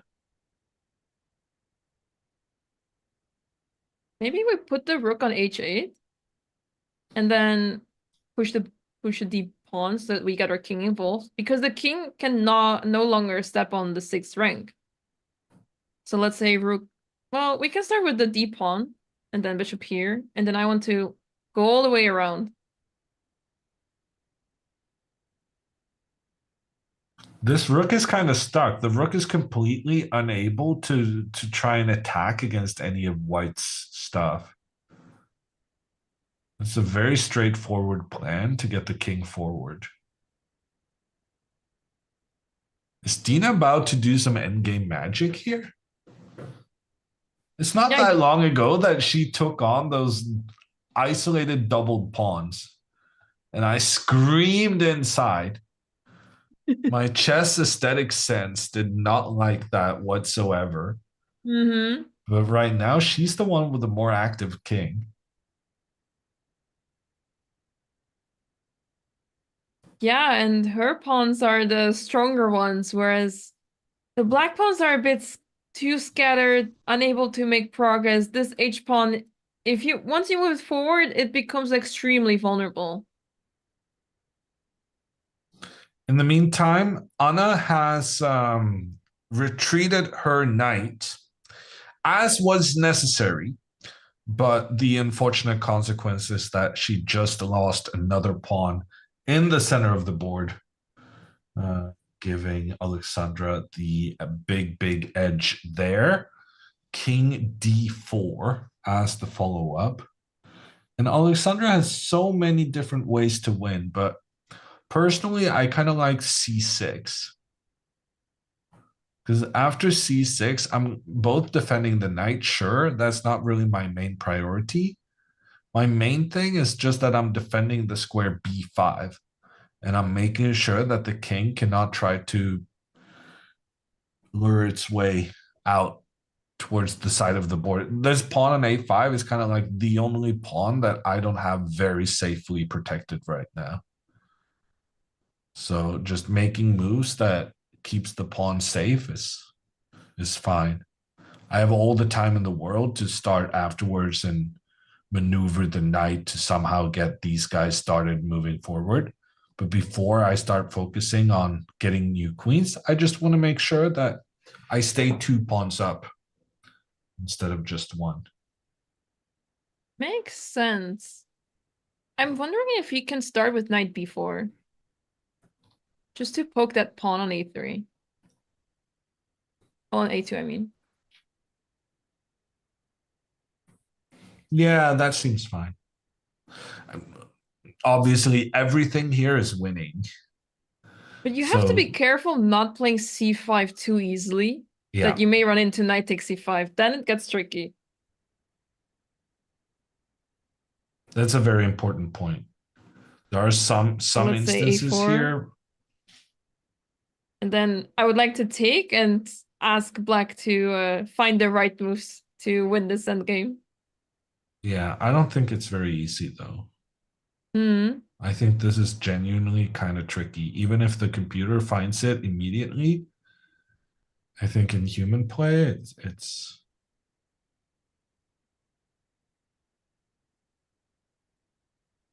Yeah, maybe you have to. You will lose one of the pawns for sure. So you probably end up with the pawn on a5 and knight on b4. Well, you probably have to retreat to cover it, but yeah, that's yeah, I a don't tough like one that to at win. all. Yeah, no, I don't like that one. I think we have to give up this one and rather protect this one. I think you Yeah. have to go here. Okay, I was wrong.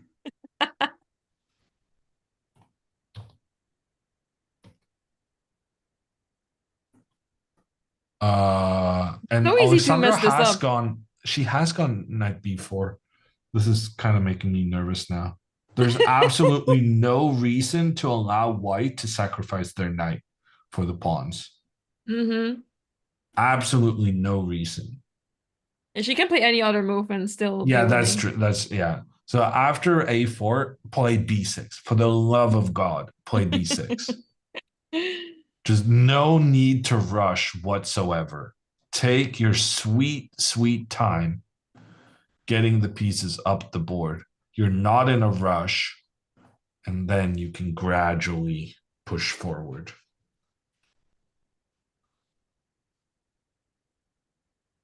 Let's go. We're being rated by the Civ 6 gang.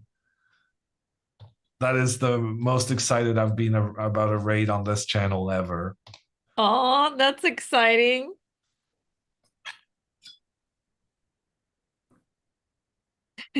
Civ 5 better than Civ 6, though.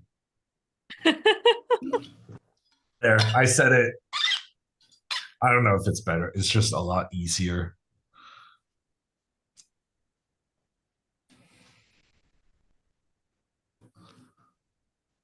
Have I you been have no playing Civ idea. 6? I've had 2 computers collapse, and apparently the guy helping me feels that maybe it's Civ 6 making the egg collapse. I don't know if that's true.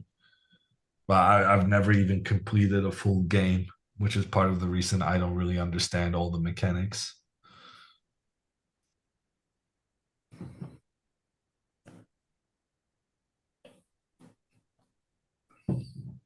I feel really uncultured for not knowing this game whatsoever.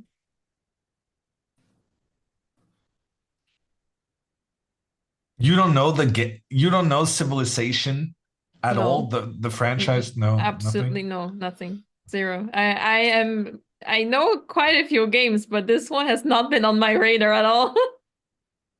Yeah, well, it's not your fault. It's your Good. generation. Oh, oh really? Yeah, it's a Sumer thing. C5 is on the board, Hammer. Oh my frick. Why? Oh no. Oh no, no, it's okay. It's okay. After takes, she can go knight c6. But will she find that?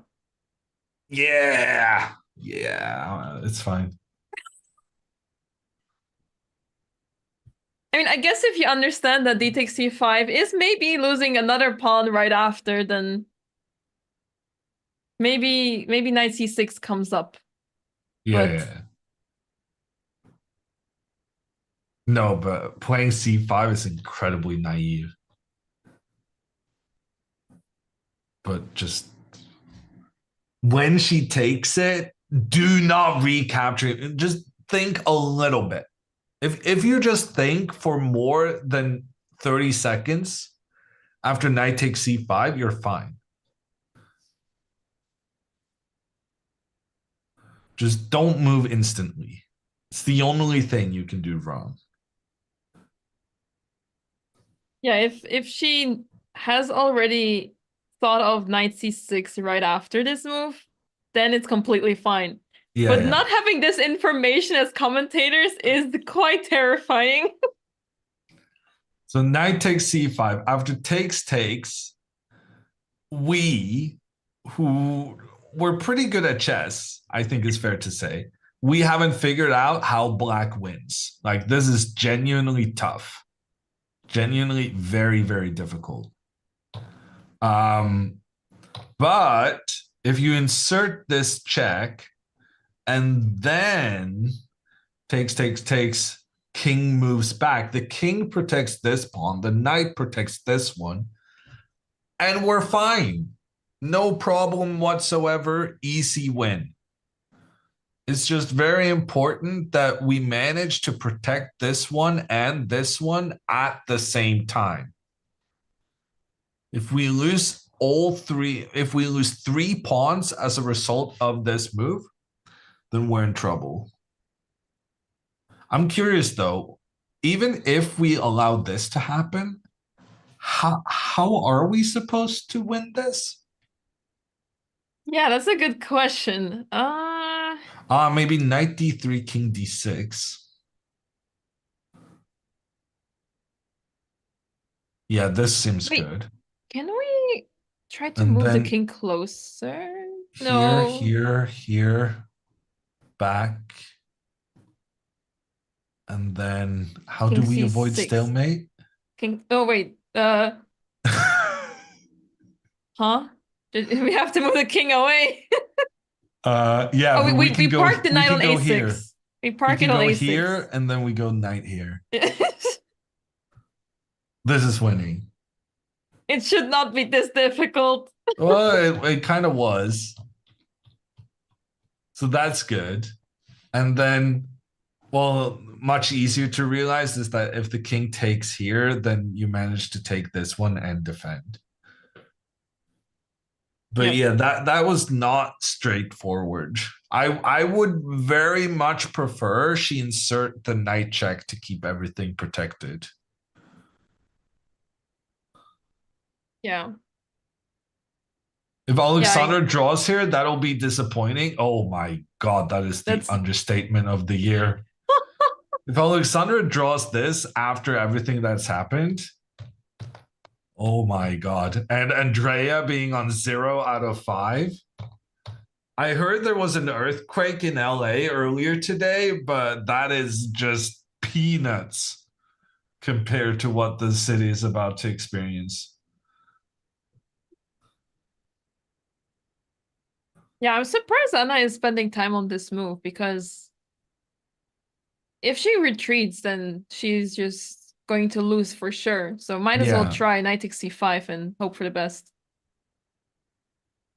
We are approaching move 50 though. This is going on. This is gonna go on for quite a few more moves. Well, 2 more moves. Knight takes c5. Knight c6 resigns. Knight c6 resigns. That's move 45. So when I said 30 more moves, it was 25. Still decent. Yeah. What if Alex plays b6? Like b6 here, like a proper person? Yeah, I wish she did. Then we wouldn't need to be concerned.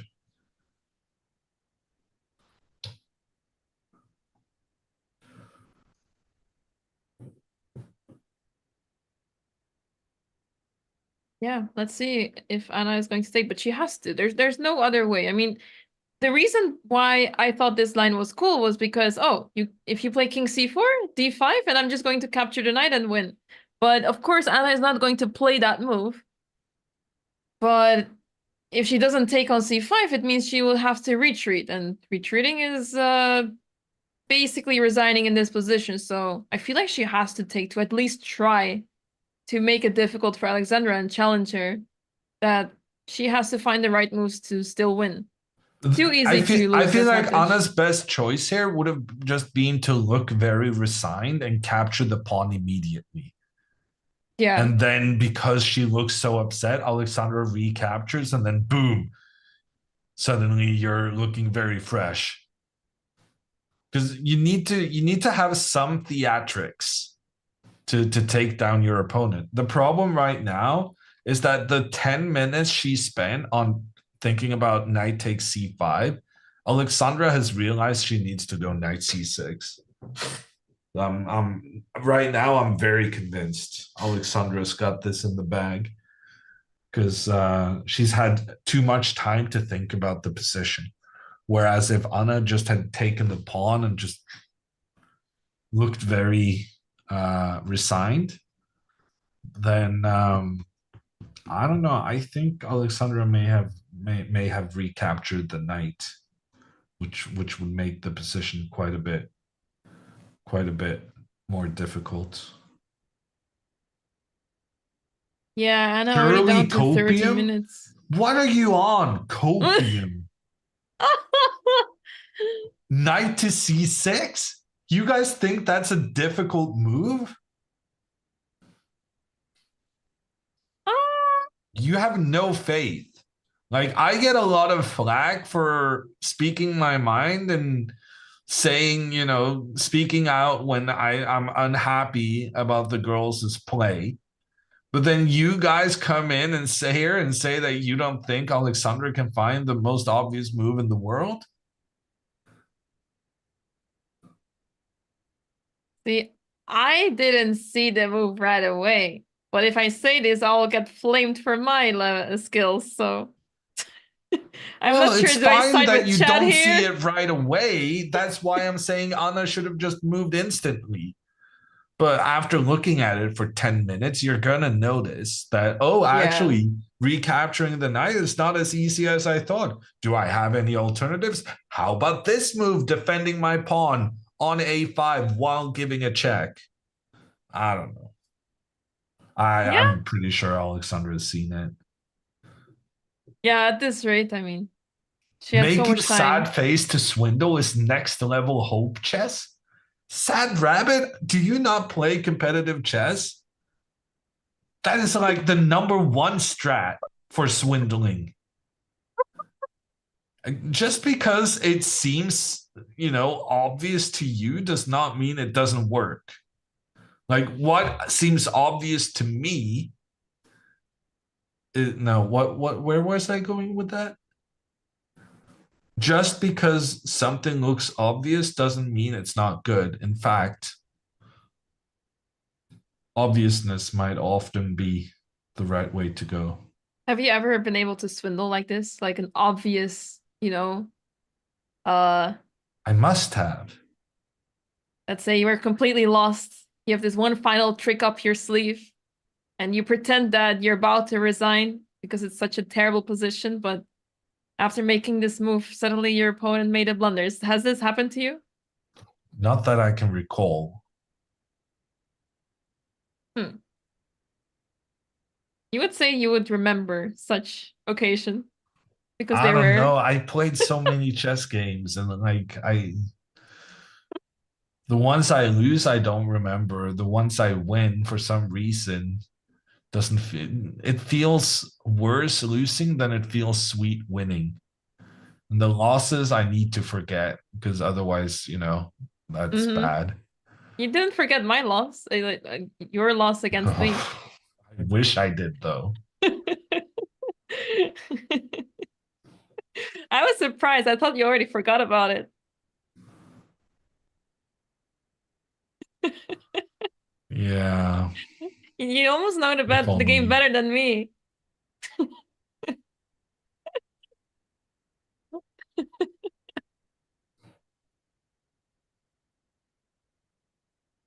It's okay. I was blissfully unaware that you had COVID, but anything to make you feel better while sick. Yeah, I remember doing absolutely horrible, and then I had to face you. I thought, oh, cannot get worse. But then you made my day. That's so nice of you. Yeah, I'm such a nice guy.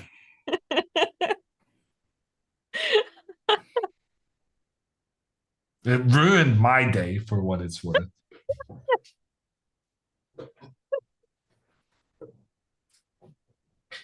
Well, at least we can laugh about it now, right? I mean, the chat is having a field day. Yeah, I'm completely over it.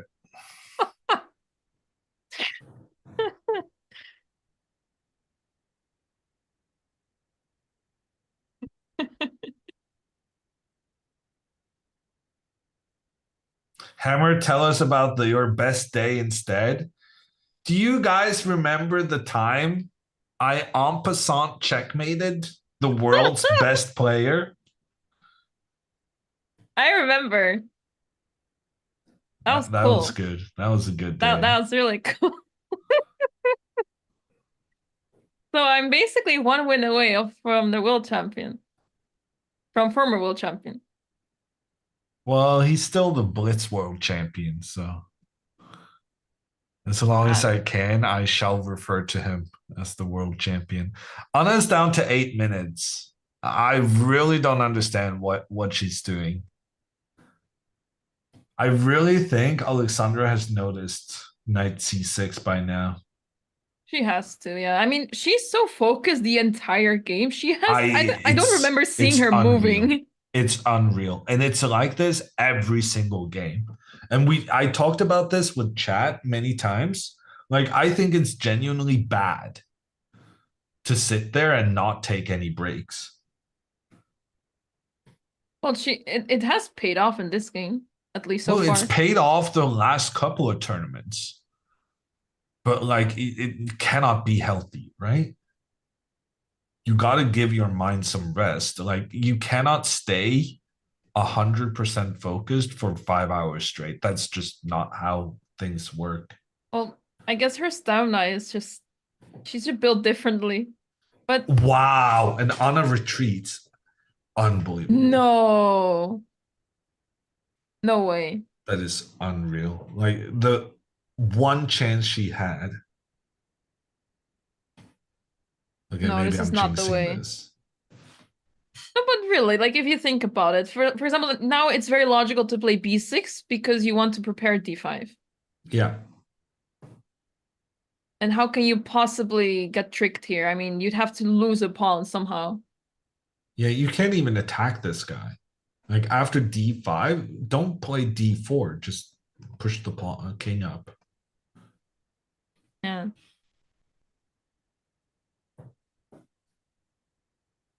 Yeah, I don't know. Knight takes c5. Obviously, that's losing as well, but like, you got to try something. Have you tried Pia, played Pia before? Yeah, many times. I think I lost 1 or 2 of the first times we played. But in the last 2 or 3 games, I've done very well. So I think overall we're equal score. Maybe I have 1 win more. She did play b6. Did you play Pia? No. Did you play Anna? No, not over the board. No. The first time we were, I think, in the same. Older than her? Yeah, 2 years, I think. She's 2002, I believe. So we never faced each other in like European and World Youth. The first time I think we were in the same tournament, like we could have been paired up against each other, was the European Rapid and Blitz women's one in 2019. I remember seeing her there, which was just before both of us started streaming. So like a few months later, I see her stream and I'm also streaming. I'm like, wait, I just saw her a few months back, but we didn't get to play each other. Knight to d2 sees the knight trying to attack the pawn on b6. That is somewhat transparent, I would say. Alexandra goes pawn d5, controls the c4 square, no entry. So the only thing Alexandra needs to be a little bit careful of now is don't push this pawn further anytime soon.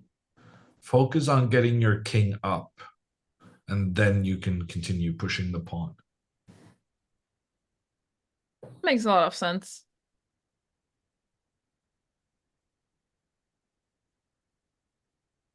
The white king is so stuck. So yeah. With Jen and Dina tied for the lead, what happens if this game is a draw? Well, then they remain tied for the lead. I'm not sure about the tiebreak rules. Maybe Papa Botez is lurking and can inform us. But there's still 2 more rounds remaining. So first order of business is winning the next 2 rounds, and then they can think about what happens if they end up on the same amount of points. I will mention that Dina has still left to face Alexandra. The way Alexandra is playing right now, I don't know. Maybe. King d6, I do not understand that move whatsoever. I'm so confused. Like, king f6 prevents the knight from moving up, and it enables the king to move further up as well. Whereas king d6 means the king cannot go forward and does not prevent the knight if it's trying to jump around. I guess the reason why she played king d6 is because she knows white has to make a move. So now the knight moved, she can go to e5 with the king. If the king had moved, she would have been able to play d4, king d5, and slowly move forward. I think that's why. Ah, that's a good point. Although I still don't like committing all of these pawns. And on c4, I guess it's and fine. try to Yeah, I grab guess it's a4. fine. Just the principle of trading queen and pawns, I'm not too happy with. King c6. Okay, that I cannot explain hammer. I'm sorry. No, well, the worst thing is I can explain it, but I'm not liking it. She's gonna Because go she's playing b5. b5. But when you're trying to win, you should avoid pawn trades. That's like the #1 rule. Don't trade pawns. Still fine, but not the direction you want to be going to. Yeah, it's still fine. Still fine. No need to stress just yet. Yeah, would have been better to try and move the king up here. Then the king would support the pawn, becoming a new queen. By the way, Vila mentioned in the chat, this SB score is the first tiebreaker, but there will be blitz playoffs for first place. Money is split equally in case of tight placement, regardless of tiebreaker. That sounds good. I like that. That sounds fun. Now we want to have the blitz playoff. That'll be cool.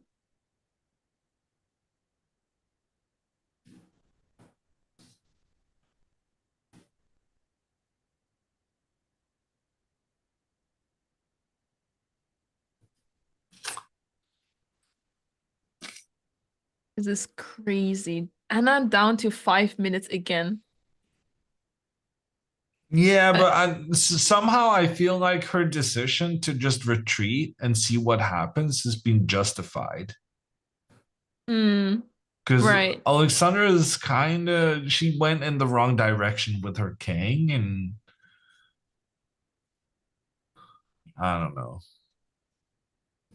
It should still be super easy after b5, but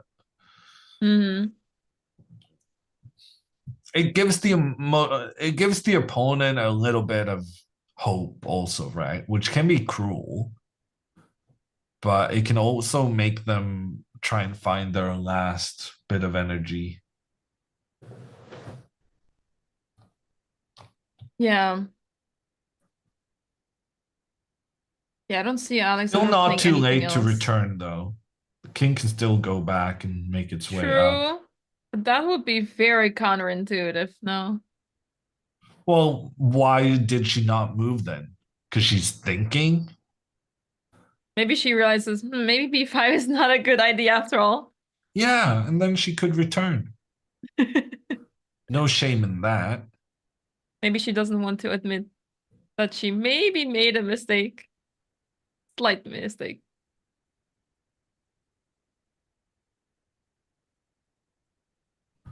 In the meantime, what's happening in the top game? Are we gonna have a draw there now?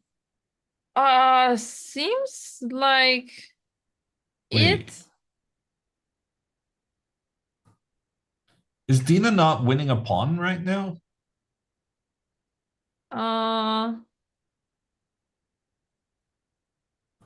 The rook has to move, and the rook needs to keep the pawn on the right side protected. But if the rook moves along the 5th rank, then Dina can grab the pawn on b4. Right. And Is if there the pawn tries B3? to distract, oh, actually, I thought this rook h8, I thought that was Winning the pawn, but there's winning the H3. pawn, but there's Right. h3, and the pawn is protected. Oh, although here I have bishop f1. Oh, it is winning a pawn. Rook A5?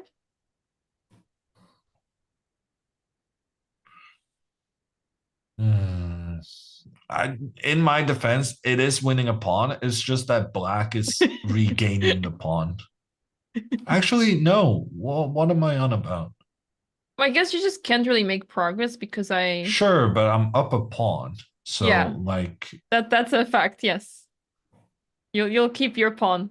that seems a very reasonable way of trying to win a chess game. Absolutely. How are they doing on time? Jennifer down to 10 minutes, but Dina on 27 minutes, so Dina doing well on the clock. She's been playing really quickly ever since move 40. I think Jen could be in trouble here. Maybe, yeah.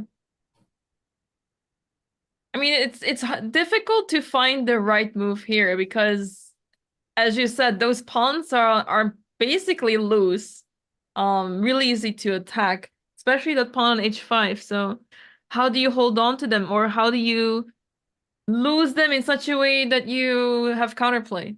That's the challenge for Jennifer.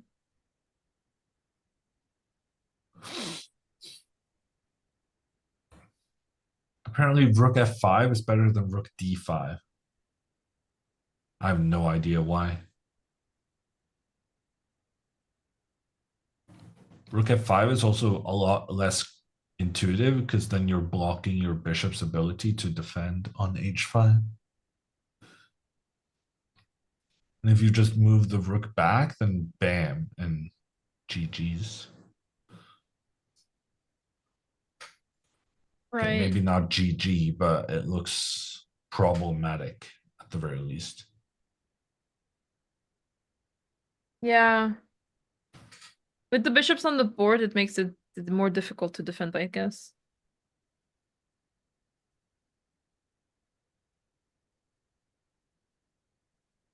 I don't know. I think Dina might she might do something here.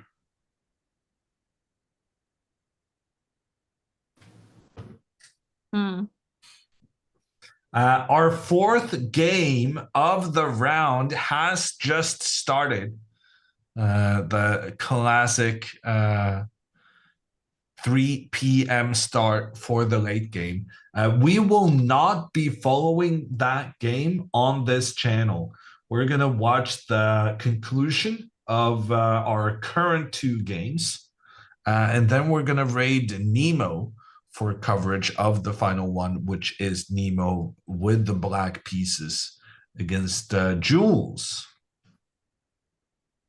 Yeah, that's also going to be exciting. I'm curious to see if Jules can survive Nemo, who has been playing pretty well this tournament. I mean, she has put up great fights against her opponents, very long games. So let's see how Jules will do there. But in the meantime, Alexandra has played b5, so she did the thing.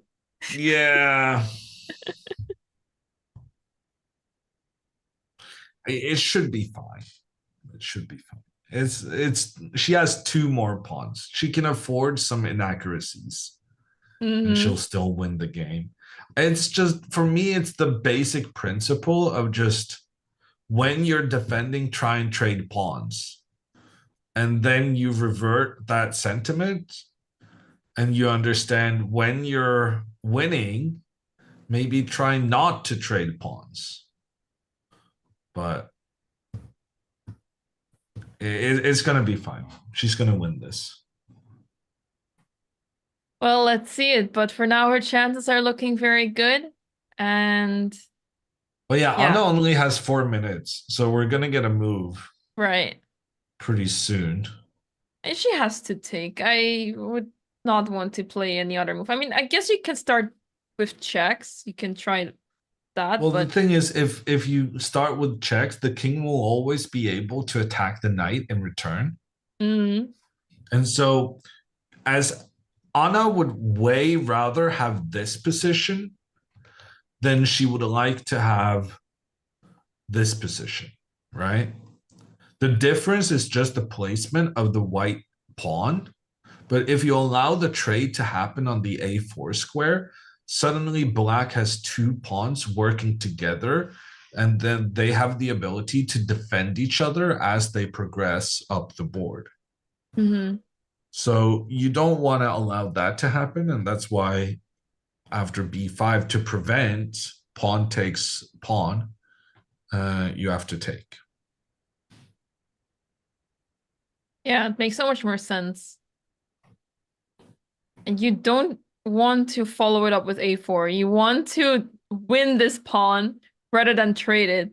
But I'm a little concerned that Alexandra really wants to trade more pawns. Yeah, me too. So It's after still winning, but takes, not easy. check, king moves back, knight moves. Maybe it's a good thing that any time Alexandra goes king b5, Anna is probably going to give a check, which is great because that prevents Alexandra from going a4 and trading even more pawns. Although, of course, that's winning that too. Like everything is winning. But the question is how winning, because it can be very difficult to win it. Actually, a4, like when you have the two pawns that connected can defend each other, actually maybe this pawn trade is fine even. Okay, so we had some moves. The trade happened after the recapture. Anna gives a check on the king. The king retreats to attack the knight. The knight will move again. Any piece to any square. Well, the knight to any square. Let's say the knight goes back. And now you have to go king d7, right? Yeah, you that cannot makes a go lot of here sense. because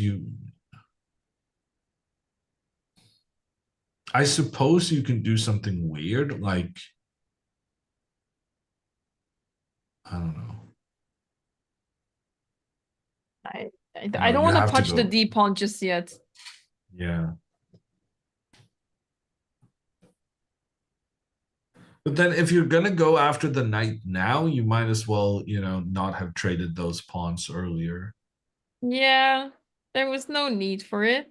But maybe this will make her realize that, okay, I can't really achieve much on the queen side. Let's just move the king around and help the pawn on d5 move forward. Yeah.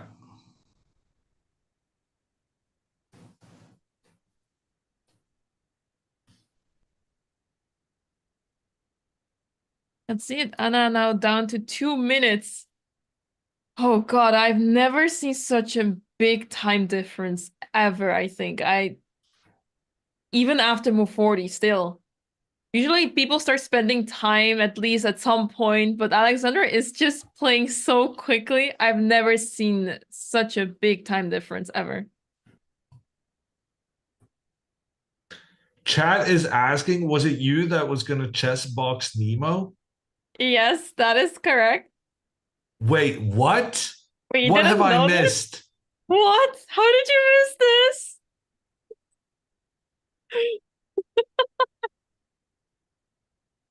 Yeah, it was going to happen. When? During the Magnus Hikaru match? Yeah. Yeah, it's supposed to happen at the same time. Yeah. Wow. And you prepared for it and everything? No, because it was not clear if it was happening. I was still waiting for any sort of contract and I was in the dark about everything. And the biggest confirmation I got was when it was canceled and they announced that I was actually going to be playing. So in hindsight, I was a bit happy because I was doing stuff to, get better, improve my stamina and stuff, but I didn't really have anything going on yet. Yeah, I mean, if you're gonna be hit repeatedly in your head, I would really want some time to prepare for that. Yes. Yes, yeah. So in hindsight, I was glad it didn't happen, so I didn't have need to go home with some broken bones. I don't know, something. But no, I was really excited for it. People have been asking me if I would ever chess box, and I'm like, I would fight Andrea. Really? Yeah, but that's Only kind of Andrea. that's my limit. Like if I'm gonna fight someone my own size, I'm gonna be a, just like I will be scarred for life.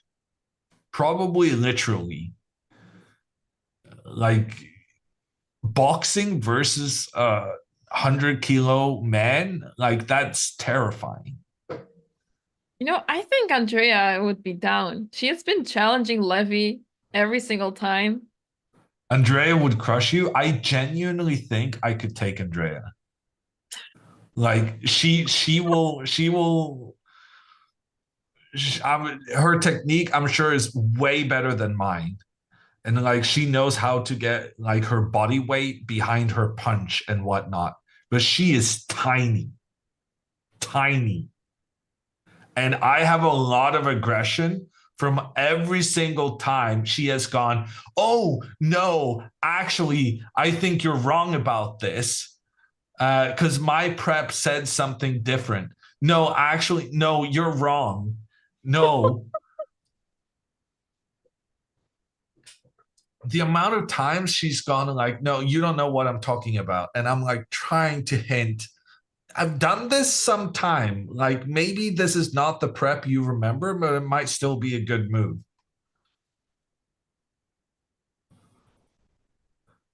This so this is why you want to No, I'm chess just saying boxing? I have the motivation necessary, even Right. if I'm lacking the physical preparedness. I have the motivation and I have the height and I have the kilos working in my This is favor. quite personal.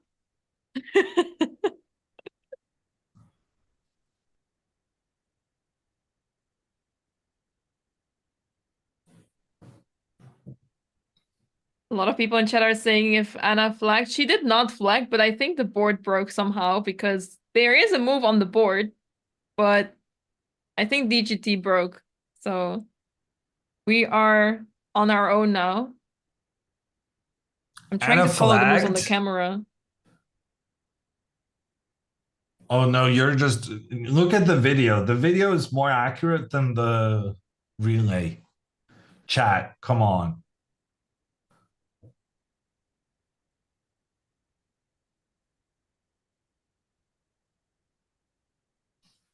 Oh, we're getting the moves in now. She's moving the king towards the king side. Let's go. There you But go. actually, now after knight a4, she's gonna have to move over here. I guess she can go knight a6. It's not optimal. It was better when there was absolutely no chance White's knight could attack any of the black pawns. When we had the pawn on b6, like there was no chance whatsoever this knight would ever manage to get in behind to take that pawn. Or, I mean, maybe it could technically manage, but like not before. Okay. I guess just d4 and push the. Yeah, just d4. Oh, knight d5, right. She did play king d6. Yeah, my bad. I went out of the game. I regret going out of the game. Here we go. What were the moves? Knight c8. Knight c8? Really? Yes. King d7, knight b6, Why not king king e6. c7? Because she's heading to. Well, she was heading to e3, I guess, but Yeah. that So plan has now been temporarily paused. Every time Alexandra tries to get her king up, this knight is going to be super annoying.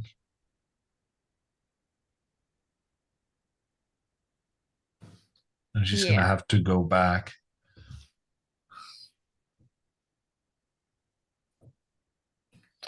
I guess it wouldn't be a bad idea to maneuver this knight, let's say, to e5. Just to get d4 in, and this king has to go back. You make a good point. Let's do that. Okay, so knight c6. This one's defended. This one's defended. This one's defended. All's good. If knight gives a check, bam, knight is trapped. Can't get out. Hmm. So knight returns, we move up. Knight returns, we move over. We give a check, force the king back. Suddenly, bam, bam, bam. And knight c6 is on the board. Let's go. Good call. And for those that are saying that Anna should resign here, this is not a position you resign. This is a endgame that you want to play until the very end, because I have seen games where if we remove these two pawns, let's say, pawn on a5 and b3, I have seen people draw this. And yes, that it happens with the help of black making mistakes with the two pawns, somehow losing the thread and stuff like that, but it happens. It happens at this level, at higher level. So this is not an endgame that you resign. Your opponent has to prove that this is actually completely winning. And it's really easy to all of a sudden lose two pawns for the knight, and then one pawn gets somehow captured, and that's it. So this is definitely not the one you resign. You want to keep going and challenge your opponent to beat you.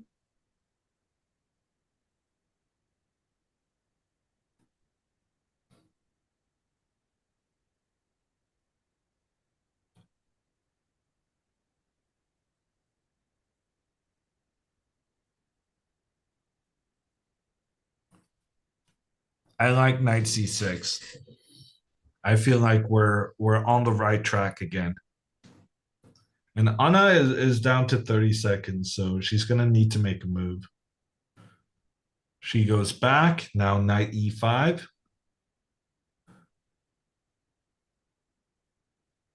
Knight e5 played. We have a path for the king towards the b4 square.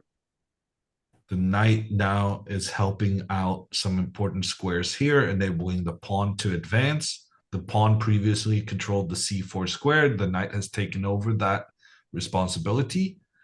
And as a result, we can advance. Yes. And slowly but surely the pawn will move forward. Someone in chat says, Hammer disagrees. I definitely don't disagree at all.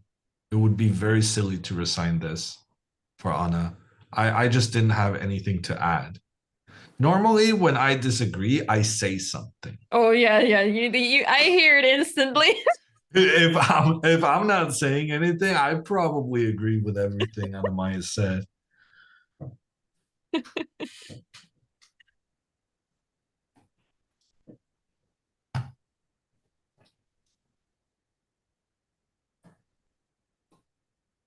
Maybe it was a new viewer.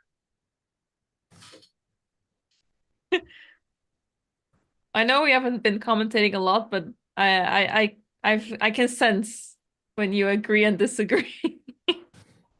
The knight returns, and Alexandra is pushing forward. She's playing a lot more quickly and confidently now also. This feels much more natural. The pawn has moved forward. The king of white is back to c2. So it feels much more natural, although I'm not sure where this king is heading to. Yeah. No, but king b4 is good, no? Yes, I don't know. It doesn't feel safe there. Well, I think here Anna needs to go knight f6 Oh, wow. to be able to kick the king out, maybe. No, but even then the king is just moving up here. Like king over, king up, trying to give a check. I think just c4 here. Like we're approaching the moment where it's uncomfortable allowing our pawns to be kind of split up and not working together. But at the same time, in these kind of scenarios, like this one is so close to becoming a new queen, and this one is a good backup solution. So I'm thinking something like this. Hmm. Anna did go knight f6. That's the best move under the circumstances, I think. That's good. She's still trying, but yeah, there's only so much she can try here. Maybe king up, king over to protect this square, and then check, forcing the king back, and then knight f4. Because now I'm defending against this check, and I still have the idea of going king a3. And so if the king returns, now I just push. Mm-hmm. If the knight retreats, then I don't know. Maybe here. Maybe just get the knight on d4 and try to waste the move. Yeah, but it is starting to get into those uncomfortable situations where it's like, can white sacrifice something and then go after the last pawn? So you have to be a bit careful of that. But it seems possible to avoid getting the. You don't need to necessarily have the two pawns next to each other. You cannot. Although it would be better probably to just go a4 here. Now that I think about it. She played c4 actually. It's a bit early, but I think it's fine. It makes sense in a way because I feel like it's easier to push the d pawn here. I don't like her instinct to go for the Trades. pawn trades multiple times. It is really on the edge here, but it seems fine. Still. It should be good. Now pawn forward, and if king goes to the side, then the thing now, it's very important now to be aware of the best king placement in relation to the knight. So the best way to have your king is 3 squares away from the knight. And the reason for that is that when you're 3 squares away, not only are you not going, like there's no fork the knight can accomplish, it also means that there's no check the knight can make on your king. So I think the general principle of 3 squares away, I think, is useful here. Also, after d3, like if the king goes to the left, you follow with the king to the left, and then you bring your knight in for the check. So basically here, Alexandra is just gonna follow the king. Actually, now that I think about it, maybe she's just attacking the knight. Yeah, that should work too. Yeah, that's very effective. Forget everything I said. The best square to have the king is right next to the knight. You cannot be forked. You're attacking the knight. And the knight has to move twice to even be able to give a check. 2 squares diagonally. Yeah, that's the one maybe. So 2 squares diagonally, 1 square to the side, or 3 squares to the side. All of these squares are pretty good for a king in relation to the knight, just to avoid forks and whatnot. Or I guess just focus on trying to support the pawn and work together with the knight to make everything simple. Alexandra didn't go king d4. How is she not going king d4? She played a4 instead. This is fine. The pawn is just promoting. Yeah. Check, and king moves up, supports the promotion. That pawn is unstoppable. Yeah, and the other pawn is defended. Now this is resignable. Now, yes, let's go. How does Alexandra have so much time? She played very quickly this game. I don't think that's an understatement.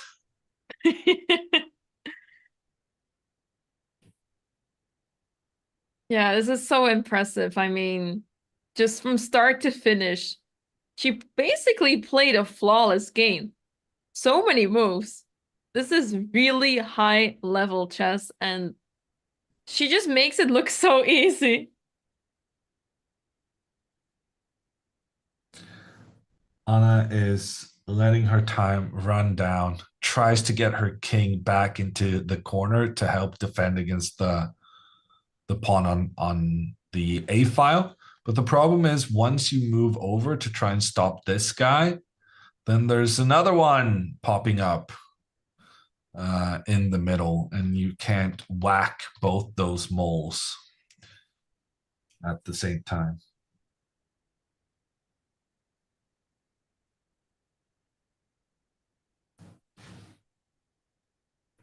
Yeah, this is winning in so many different ways. She plays move a3, knight e4 was played. Now Now just a2.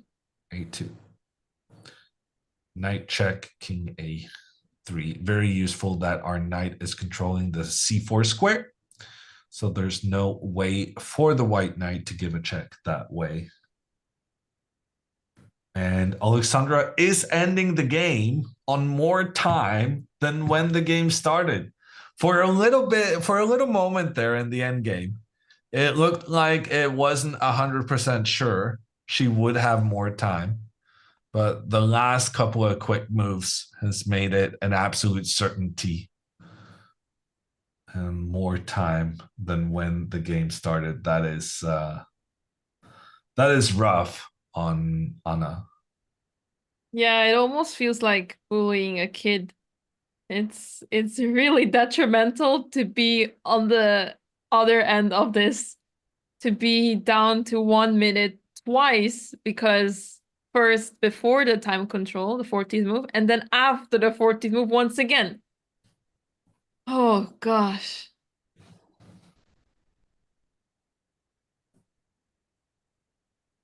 And now she's taking her time too. I don't know what she's thinking about. She wants to finish in style, I guess. But isn't getting a new queen stylish? Maybe she's scared to lose it. Is Dina's game a draw? Dina's game is still very interesting. And both players are pretty low on time. Dina has to be careful that this pawn on the side of the board doesn't just rush forward. Maybe we'll catch just the end of this game after talking to Alexandra. Yeah, she played a2. Now this is over. The knight comes back, check on the king. And now the king just needs to make sure that it's controlling the b2 square. It's really important to prevent the white king from getting to the b2 square. But king a3, that's going to do it. Yep. Simple chess. But towards the end, these simple moves, they have so much more value, so you take extra time. Whereas if you had 5 seconds, you would play king a3 instantly. Or she plays king c3, that's also possible. It's fine. It's fine. It's just that now knight check. The knight manages to force the king away from the b2 square, but it's fine because even if the king comes here, you take the knight, so it's fine. Yep, it's on the And board. that is what happened. The knight came in with a check. King moves over, attacking the knight, threatening to get a new queen. And Anna is going to resign the game. GG's. Well done, Alexandra. A dominating win with a fantastic prep And I know what my first question is going to be. Oh no. Oh no. I am so excited to hear from Alexandra herself how she feels about the game, how good it must have felt to have so much time on the clock. And Anna officially resigned. They're signing the score sheets. What a game by Alexandra. What a delay on video. That was not a video delay. That is just your commentator being an absolute psychic. Pre-moving the resignation. Removing the resignation.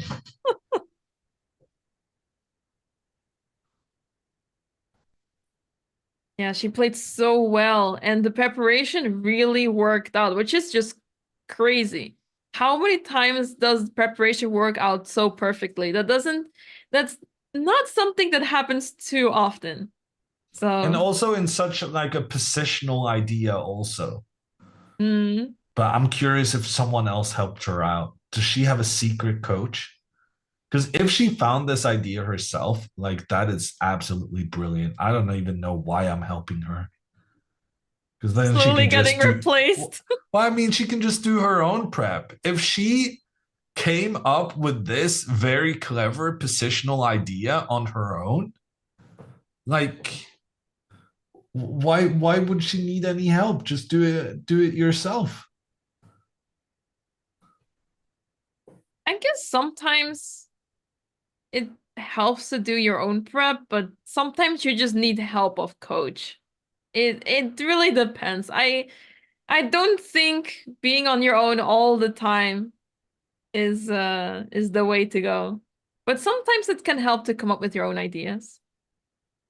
Let's see if we're gonna get Alexandra for a little post game celebration. I guess really is what we're talking about.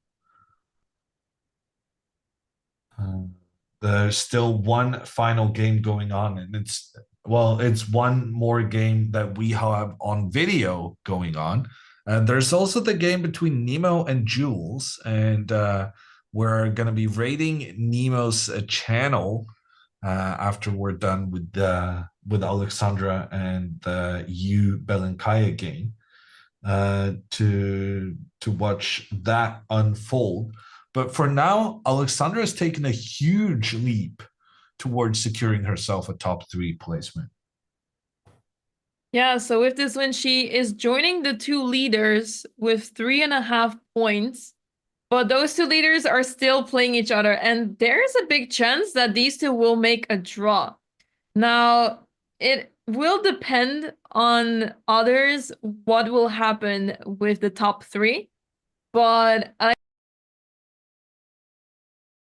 finished second here. But she would need to take down Dina, who she has not faced yet. And yeah, we'll have to see how Jennifer will do, who still has to face Jules and Andrea. Yeah, I mean, Alexandra should have good chances against Jules. She's beaten her in the past. And then Dina, like Dina is a proper player, but Alexandra's beaten even better ones in the past. And the way she's playing right now, putting that enormous pressure on Nemo, managing to beat now ANNA CRAMLING.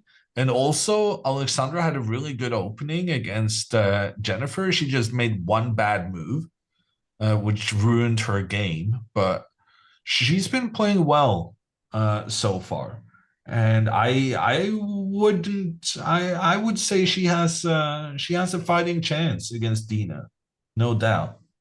Absolutely. Opening prep in this tournament has been so important. You can really sense who is well prepared and who is caught by surprise, who is unable to adjust properly to surprises. And yeah, it just goes to show preparation is so important, and it can get really difficult if you don't know how to handle a surprise, which is what we have seen in the game between Anna and Alexandra. Nick says Alexandra has white against Dina though. Maybe that's a problem. But What the do you thing mean is, that's a problem? Oh no! no, I'm just saying chat is making fun. Oh, that, me? you know, you've done so well with the black pieces, and we're like saying you might even win the tournament. But unfortunately, you have white in the final 2 rounds, and you're so good with the black pieces against Nemo in this game and also against Jennifer. But Are you that being said, not you with the won white both of pieces? your white games, no? I mean, the game I lost was with black when I blundered against Jen. Yeah, you beat Linda and you beat Andrea. So you're 2 out of 2 with white. Chat doesn't know what they're talking about. Hammer, we need to start prepping for Dina. I'm concerned. Concerned? What are you talking about? If Dina wins this game, you could play for first place. Is Dina winning? No, but if she It's won, Josh. that would be good for you. No, but yeah, no. I mean, I think Anna just blundered a pawn, right? Yeah, Yeah. but like you had such a good opening. I wanted to ask about that because I've been telling Chad that you told me that, you know, you figured out a different plan.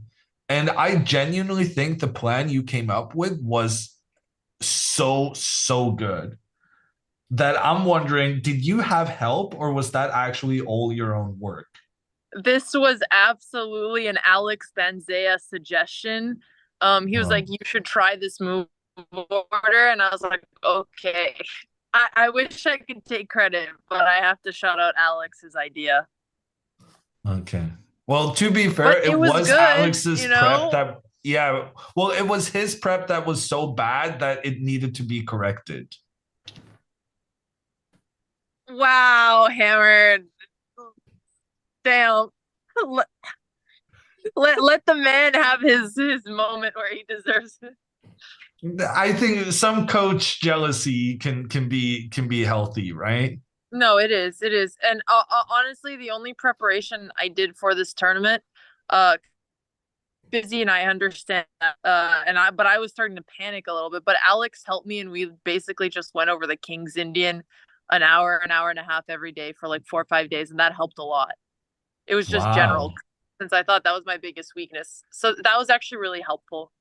It's worked out really well so far because you had that good game against Jennifer. Well, good opening at least against Jennifer as well.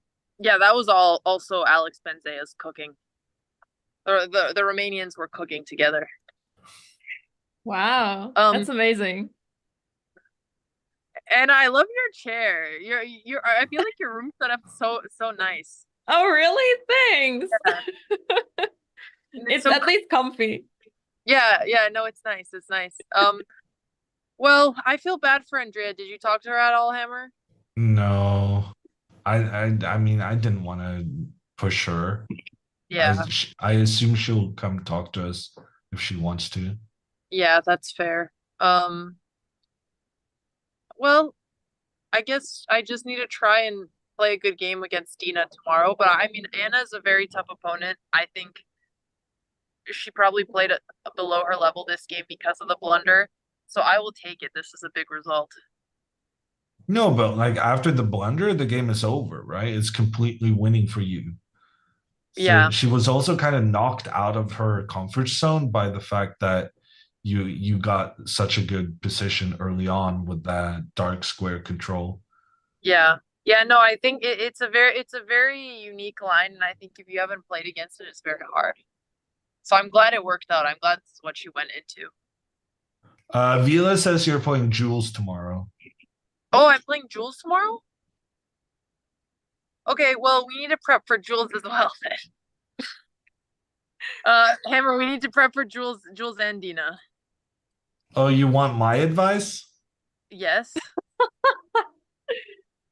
Okay. You haven't been replaced yet. Not yet. Yet, she says. I don't know. It kind of Alex sounded like it. suggesting lines like these, I don't know what to say. You've never given me 1.5 hour availability for 4 days straight. I checked when you'd be available with the commentary, but I think the times you were available were the opposite when I was, so that's why. But Yeah. I think it's much easier to prepare for chess when you're doing a little bit each day. It feels less Yeah. overwhelming. No, it's great. I think you're playing good also. So it's like I wouldn't be talking about the potential for for winning the tournament if I wasn't a bit optimistic. Dina made Well, a terrible move now. I don't really understand what she was thinking, but well, Dina's going in to be in that case, trouble now. I'll just fight for second place. Yeah. And I think that number one, I think at this point you kind of deserve second, and number one, yeah, Jen kind of deserves first because frankly, she's been an absolute beast. That's fair. But do you remember what I told you when you said Jen was playing? What did you say? I swear I can look it up on Discord, but I'm pretty sure I said, "Oh my gosh, she's gonna crush everyone." Yeah, I'm Hammer. pretty So, sure that was my reaction. yeah, look, you're not wrong. I mean, Jen is sort of crushing everyone. But what's happening in the Jen and Dina game now? That Dina made a bad mistake? Yeah, she allowed Jen to activate her king. Maybe if Vila can switch from the Botez game analysis to the live game, then we can have it all up at the same time. Hello, chat. Good to see you guys. Okay. Well, I think I'll just check in on the commentary then. It's 4 p.m. I actually have time to go on a hike. I've been wanting to go on a hike the entire time we've been here. So I'm gonna see if I can convince anyone. I think the worst thing about this tournament is even when you beat people, you feel kind of bad because you're just beating your friends. Yeah. Why are you smiling? No, I think your priorities are very sweet. No, I mean, no. I mean, I still want to beat everyone, but I just don't feel as good about it as I would in a normal tournament. And this is a different tournament. You guys are all friends. We're all friends, so it's kind Yeah, of hard to exactly. beat your friends. And No, then it next day is. you're playing another friend. Yeah, exactly. Like Linda beat Andrea, and like Linda didn't even look happy about it. Well, I think it probably helps that you like your friends. Yeah, no, Maybe that definitely boys helps. in general is a bit more, I'm gonna take down that idiot. Is I that don't how know. you feel when you play your friend's hammer? I don't know. I actually prefer playing friends to playing people I dislike. Because if I play people I dislike, and you know, there's many of those. I know you have a long list of those. and, No comment. and then I kind of get a bit, you know, distracted about, you know, my thoughts about, oh, I want to take this guy down so much. And it's like there's a border between being motivated and it kind of distracting your thoughts. Yeah, no, that's fair. Okay, well, Anna, Hammer, thank you guys as always. I am gonna head out, try to get a hike in. And then Jules is really scary with her prep. I think Jules is really underrated. Hammer, do you know Jules has been studying 6 hours of chess a day for fun? Yeah, no, I Wow. heard she said that yesterday, but did she mean that she attended like a chess camp for a week, which No, had 6 hours a day? No, I think she's literally looking at chess, and maybe I think she actually did do a camp with Dina, so it could have been both, but Jules has been doing a lot of chess. Her openings are really solid, but she does have some weaknesses like after the opening. Okay, well, maybe you can help me find some of those weaknesses to prepare for tomorrow. Yeah, Okay. we'll do that. And of course, if you're too busy, I can always ask Alex. Yeah, lucky you. I think I'll find the time Okay, now okay. that I realize how fierce the competition is. Okay, okay, sounds good, Hammer. Thank you. All right, I'll let you both go. Bye, Anna. Bye, Hammer. Have fun. Good luck. Thanks. Bye. Okay, so the mistake I was referring to in Dina's game was that she gave this check against the king in this position, which I thought was very, very strange. Because after the check, you allow the king to come forward in a better position. And frankly, the thing you would like to have here is move the rook here and give another check, right? So if the king was here and you could give a check with your rook, it would be fine. You could just follow the king. But because she gave the check in from the side, she no longer has the ability to chase the king away, which in turn is allowing the rook to make some threats in towards the king and bishop. Dina ended up retreating her bishop to c2, And look at the eval bar. Wow. King takes pawn in the center. Jen just won a pawn right now, and she has a very, very sneaky pawn on the side of the board that could potentially become a queen. Maybe, is there a chance that taking the pawn on f5 was better? On f5, I was thinking maybe rook c1. I saw that the computer Ah, didn't think taking was the yeah, best, but they're both quite low on time. So at this stage in the game, you just, if you can take a free pawn, you take it, because that was right. kind of the dangerous pawn as well, right? That was the Yeah. pawn that could become a new queen. Mm-hmm. Yeah, and f5 is still weak, so it makes sense to just take the pawn on d5 and proceed from there. It's kind of discouraging for Dina also, who's like, I moved my bishop back, I just lost one of my most important assets. Mm. What am I doing? That kind of thing. Dina at Yeah, 2 minutes now. Jennifer is also at 2 minutes. yeah, this is crazy. But what do you even try here with white now? You really have to go defensive mode and hope for the best. Uh, for some reason, the eval bar thinks that it's about equal still. I really don't understand that. So like this pawn is moving forward. Maybe rook b6 trying to attack this one. Then distract the king maybe with king c5. Yeah, and then you can go after this one, but still, Right. like, you're kind of ignoring the pawn that we assume is the main danger. White always has bishop e4, and then you can give checks on the 7th rank, right? Not here, but in the line you were showing. Yeah, but Dina returns with the bishop. Ah, she played it. Oh, I don't like that. Now the bishop is vulnerable to checks again. It's the same position, but then without the pawn on d5. But Yeah, now she has the and check on c5. since there's no pawn, she has the option of giving a check. But Hmm. now the king can move over to the king side and try and help this pawn.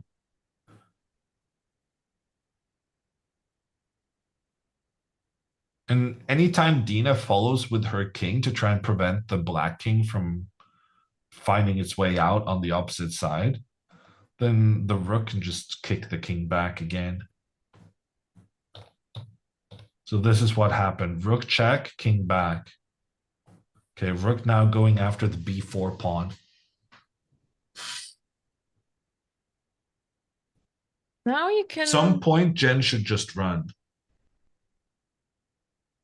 Yeah, I guess...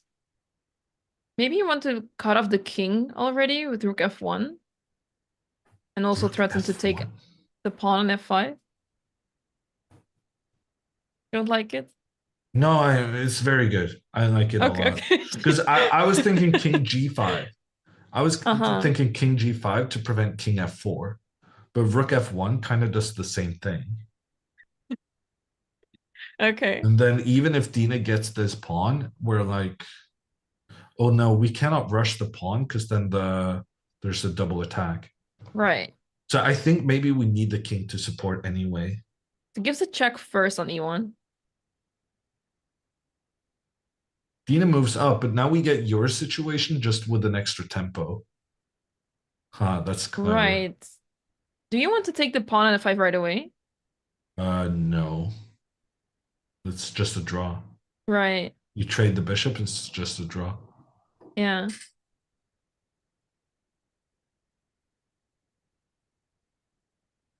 Dina should probably move her king back on the right side. Because she wants to stay close to this pawn. If she moves back here, I feel like this guy's just running in.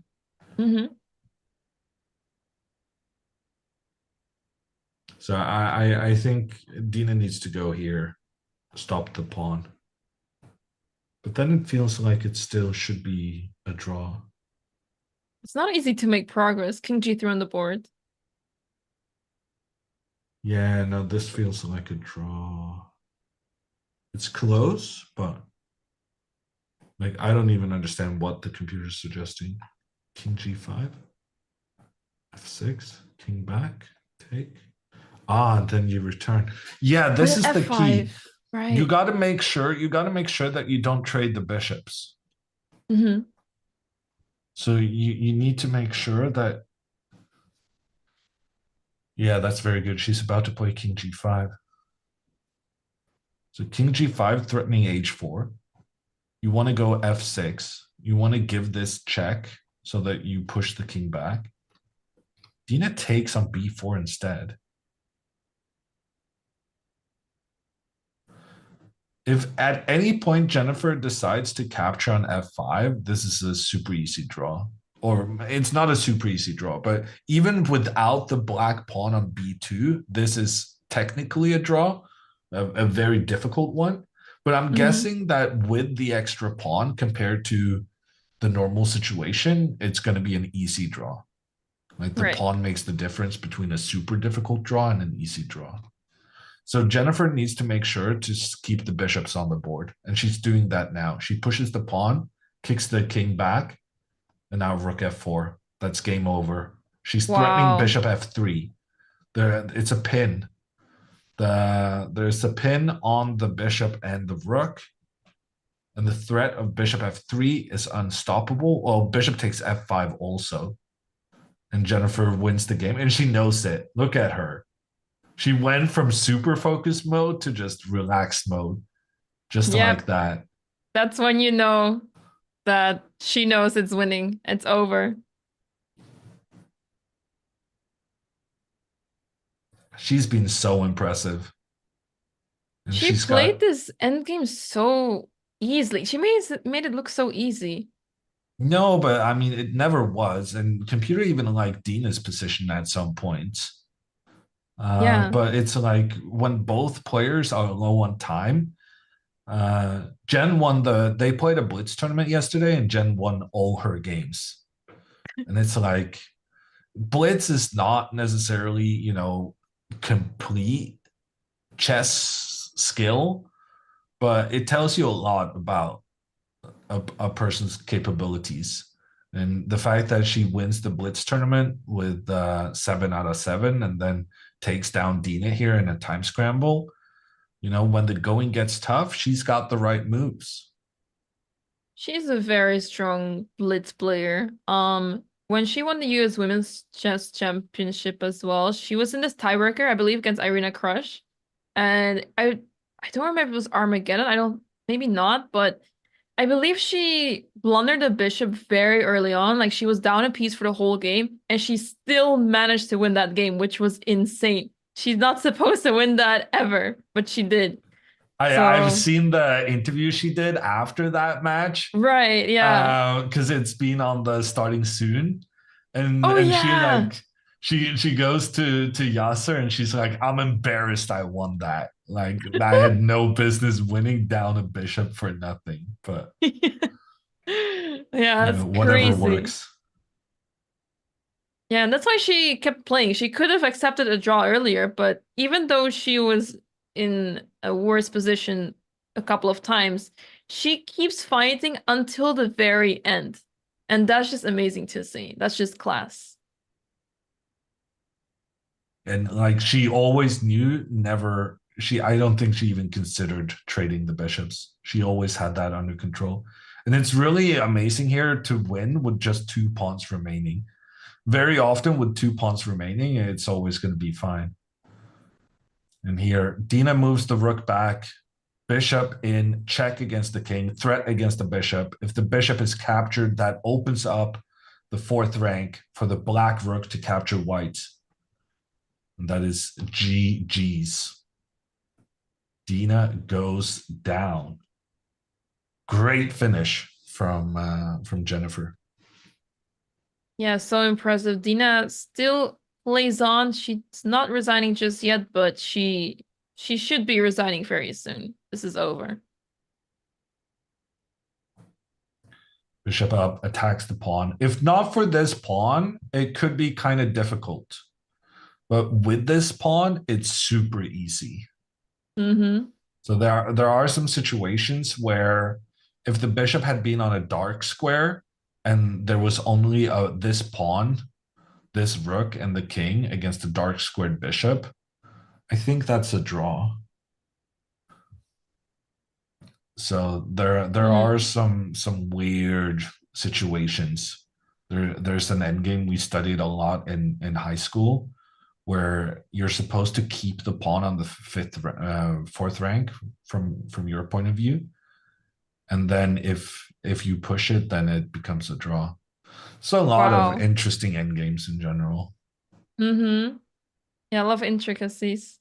You need to know. Jennifer allows Dina to put up a situation where Dina can protect both her pawns, but she doesn't really care because she's not after the pawns anymore right now. Jen is just promoting her own. King moves over, and now rook d4. It's just gonna bring the rook in to trap the king. She played it.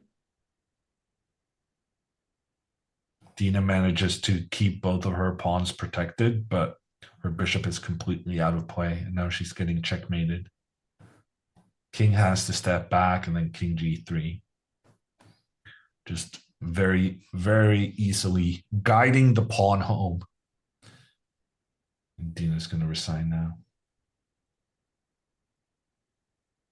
Yeah, what a game. So convincing. Such a convincing finish. I mean, as soon as Jennifer got the opportunity to activate her king, it was over. Alexandra is in chat saying Jen is considering going to doing chess after college for at least a year.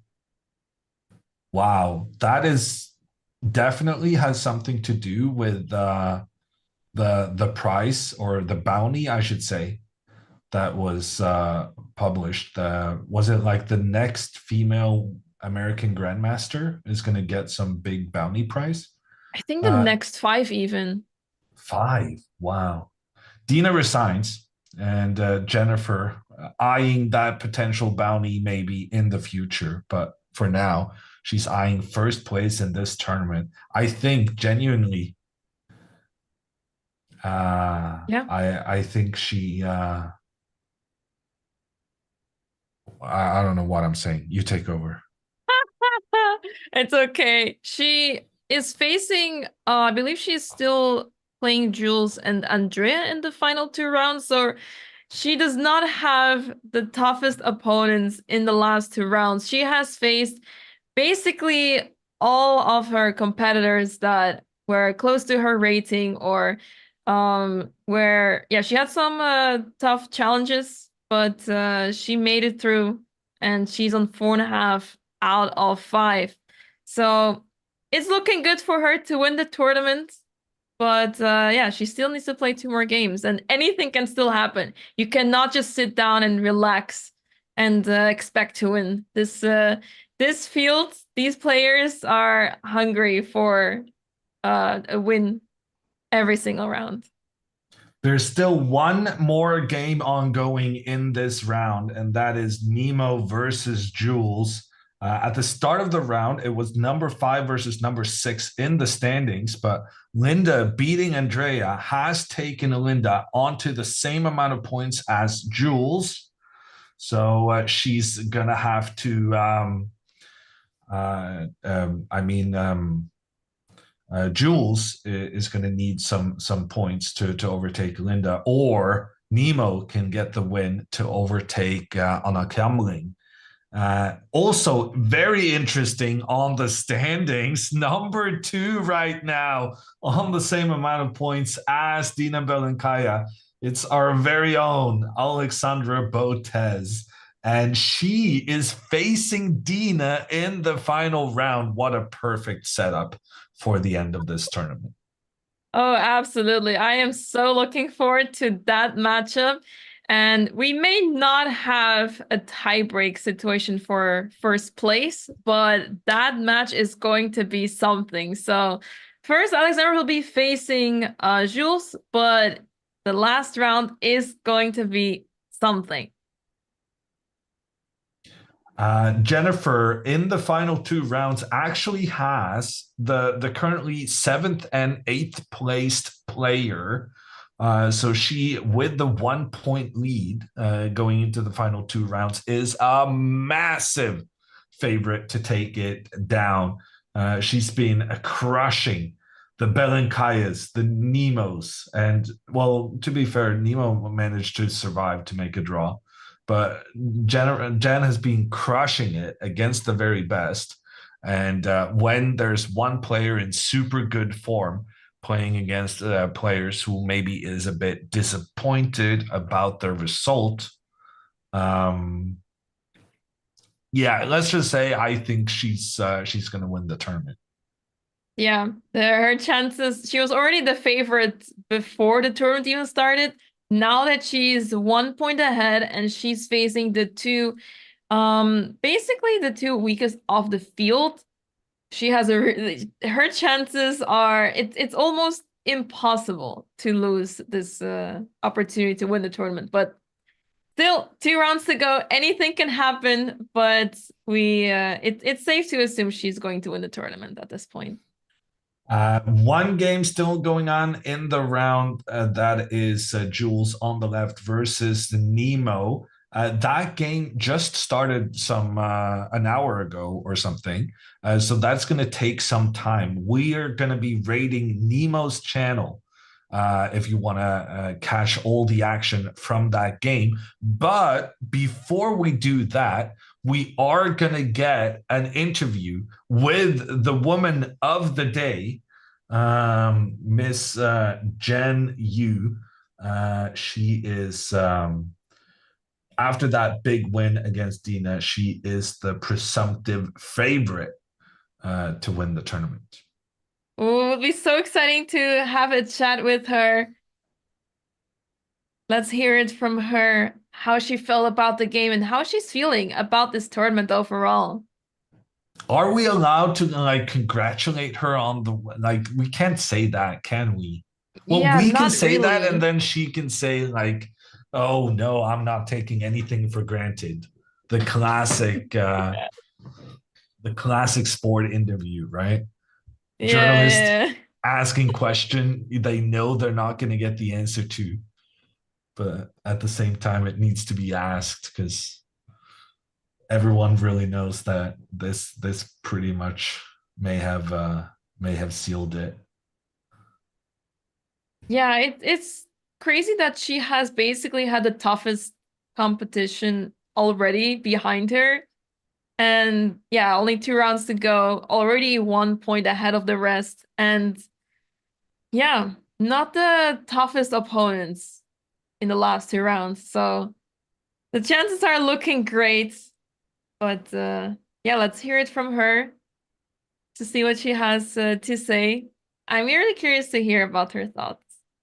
Vila said 2 minutes ago she's joining in a sec, so I really thought that we were going to be able to keep the flow going into the introduction, but I guess that didn't happen, and now we're going to sit in awkward silence until Jennifer makes it to the interview zone, or Vila's laptop or whatever it is we're using.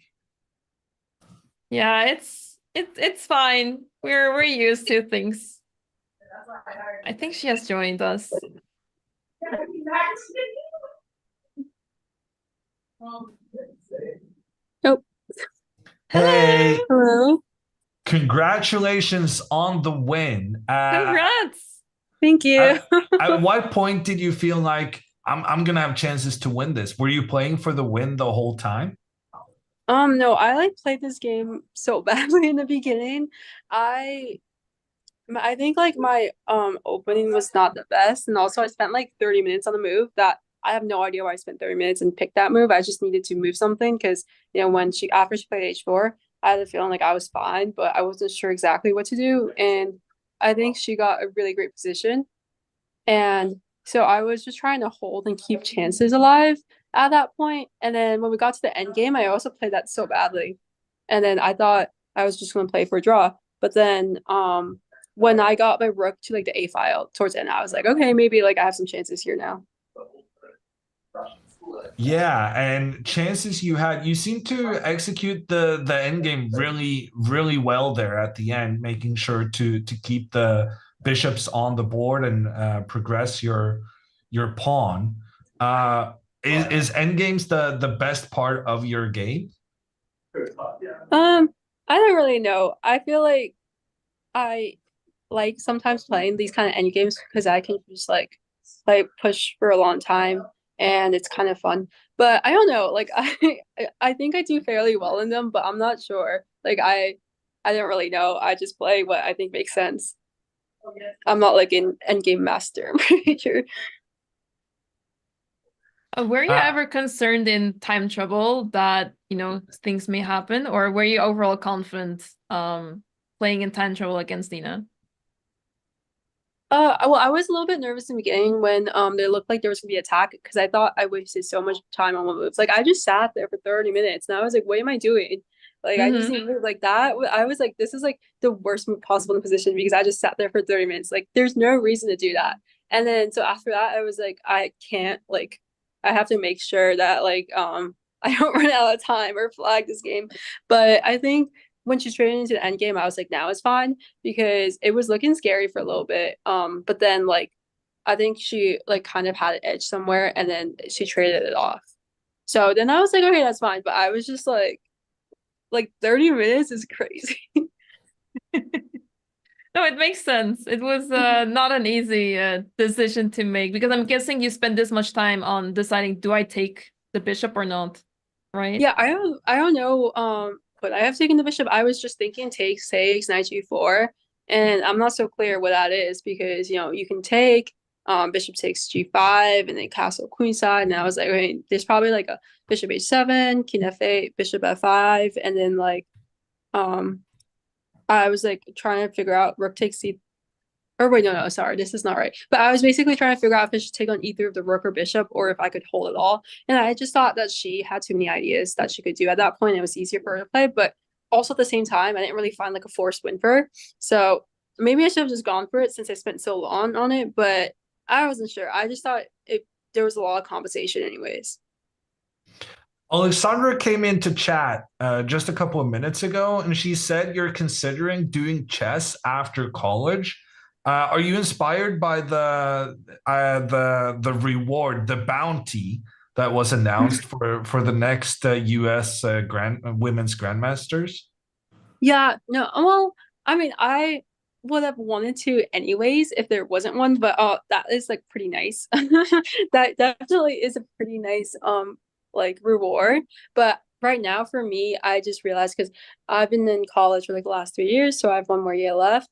And I've really not like played too much in the last few years, and I really want to, hit some goals. So like for example, like I've talked about this a couple of times, but I got my last IM norm like in 2018. So I will not live happy if I don't become IM.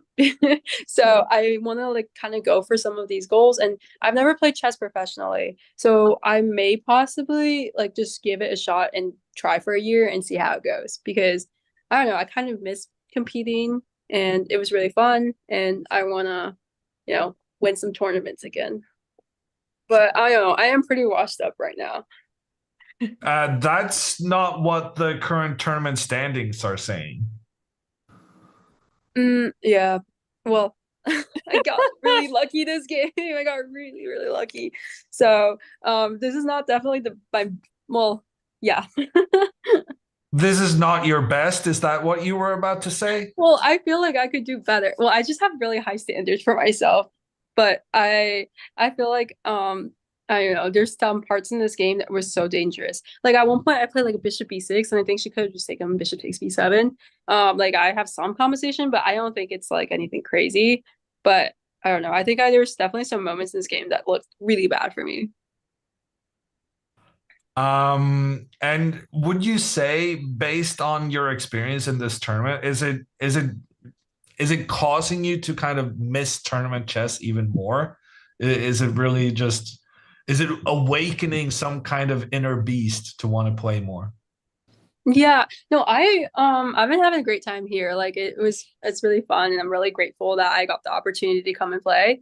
But yeah, no, there is like a lot of parts of competing that I just miss. Like like when you play a good game of chess, you're like it feels good, you know. So things like that. You know, I've had like a pretty like I played a few tournaments last year, and I'm pretty sure I lost rating in every single one. So I'm like trying to kind of come back again, and I hope that this tournament will kind of be like the beginning of like a different trend. But yeah, um, How do you Well, feel about this tournament yourself? Because you're playing basically against people you know or friends even. Is this more difficult than playing, let's say, any other tournament? well, I think the thing for me is like I've played like in the US Championship so many times growing up, and like basically since I was 13, and like a lot of my close friends were all playing it. Like at one point, I think like more than half of the competitors were like kids my age. So those were like some of my best friends. So we were playing for like national, like constantly every single year competing against like your close friends for national championships. So that's actually one thing that doesn't bother me because I'm like, okay, like, you know, some people are salty after a little bit, but then you get over it just because like, you know, we're Right. still friends. So I think this is like, especially for girls, this is so common because you like become friends and then you just like end up playing against each other and you have to learn how to get over it. Yeah, makes a lot of sense.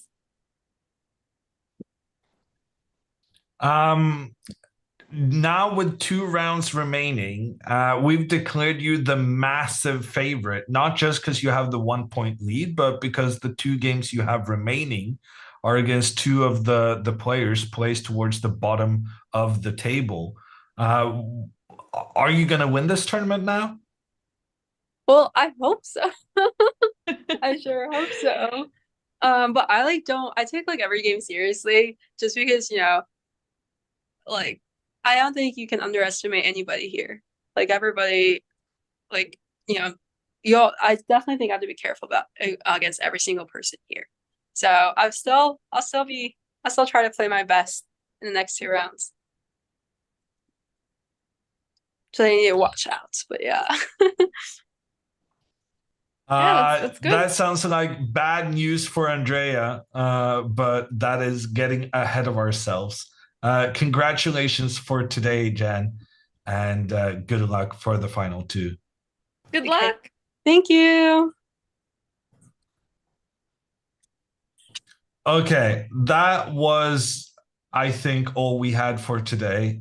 This has been a longer stream than what I have the stamina for. But I think we're gonna call it a day, Anna-Maya.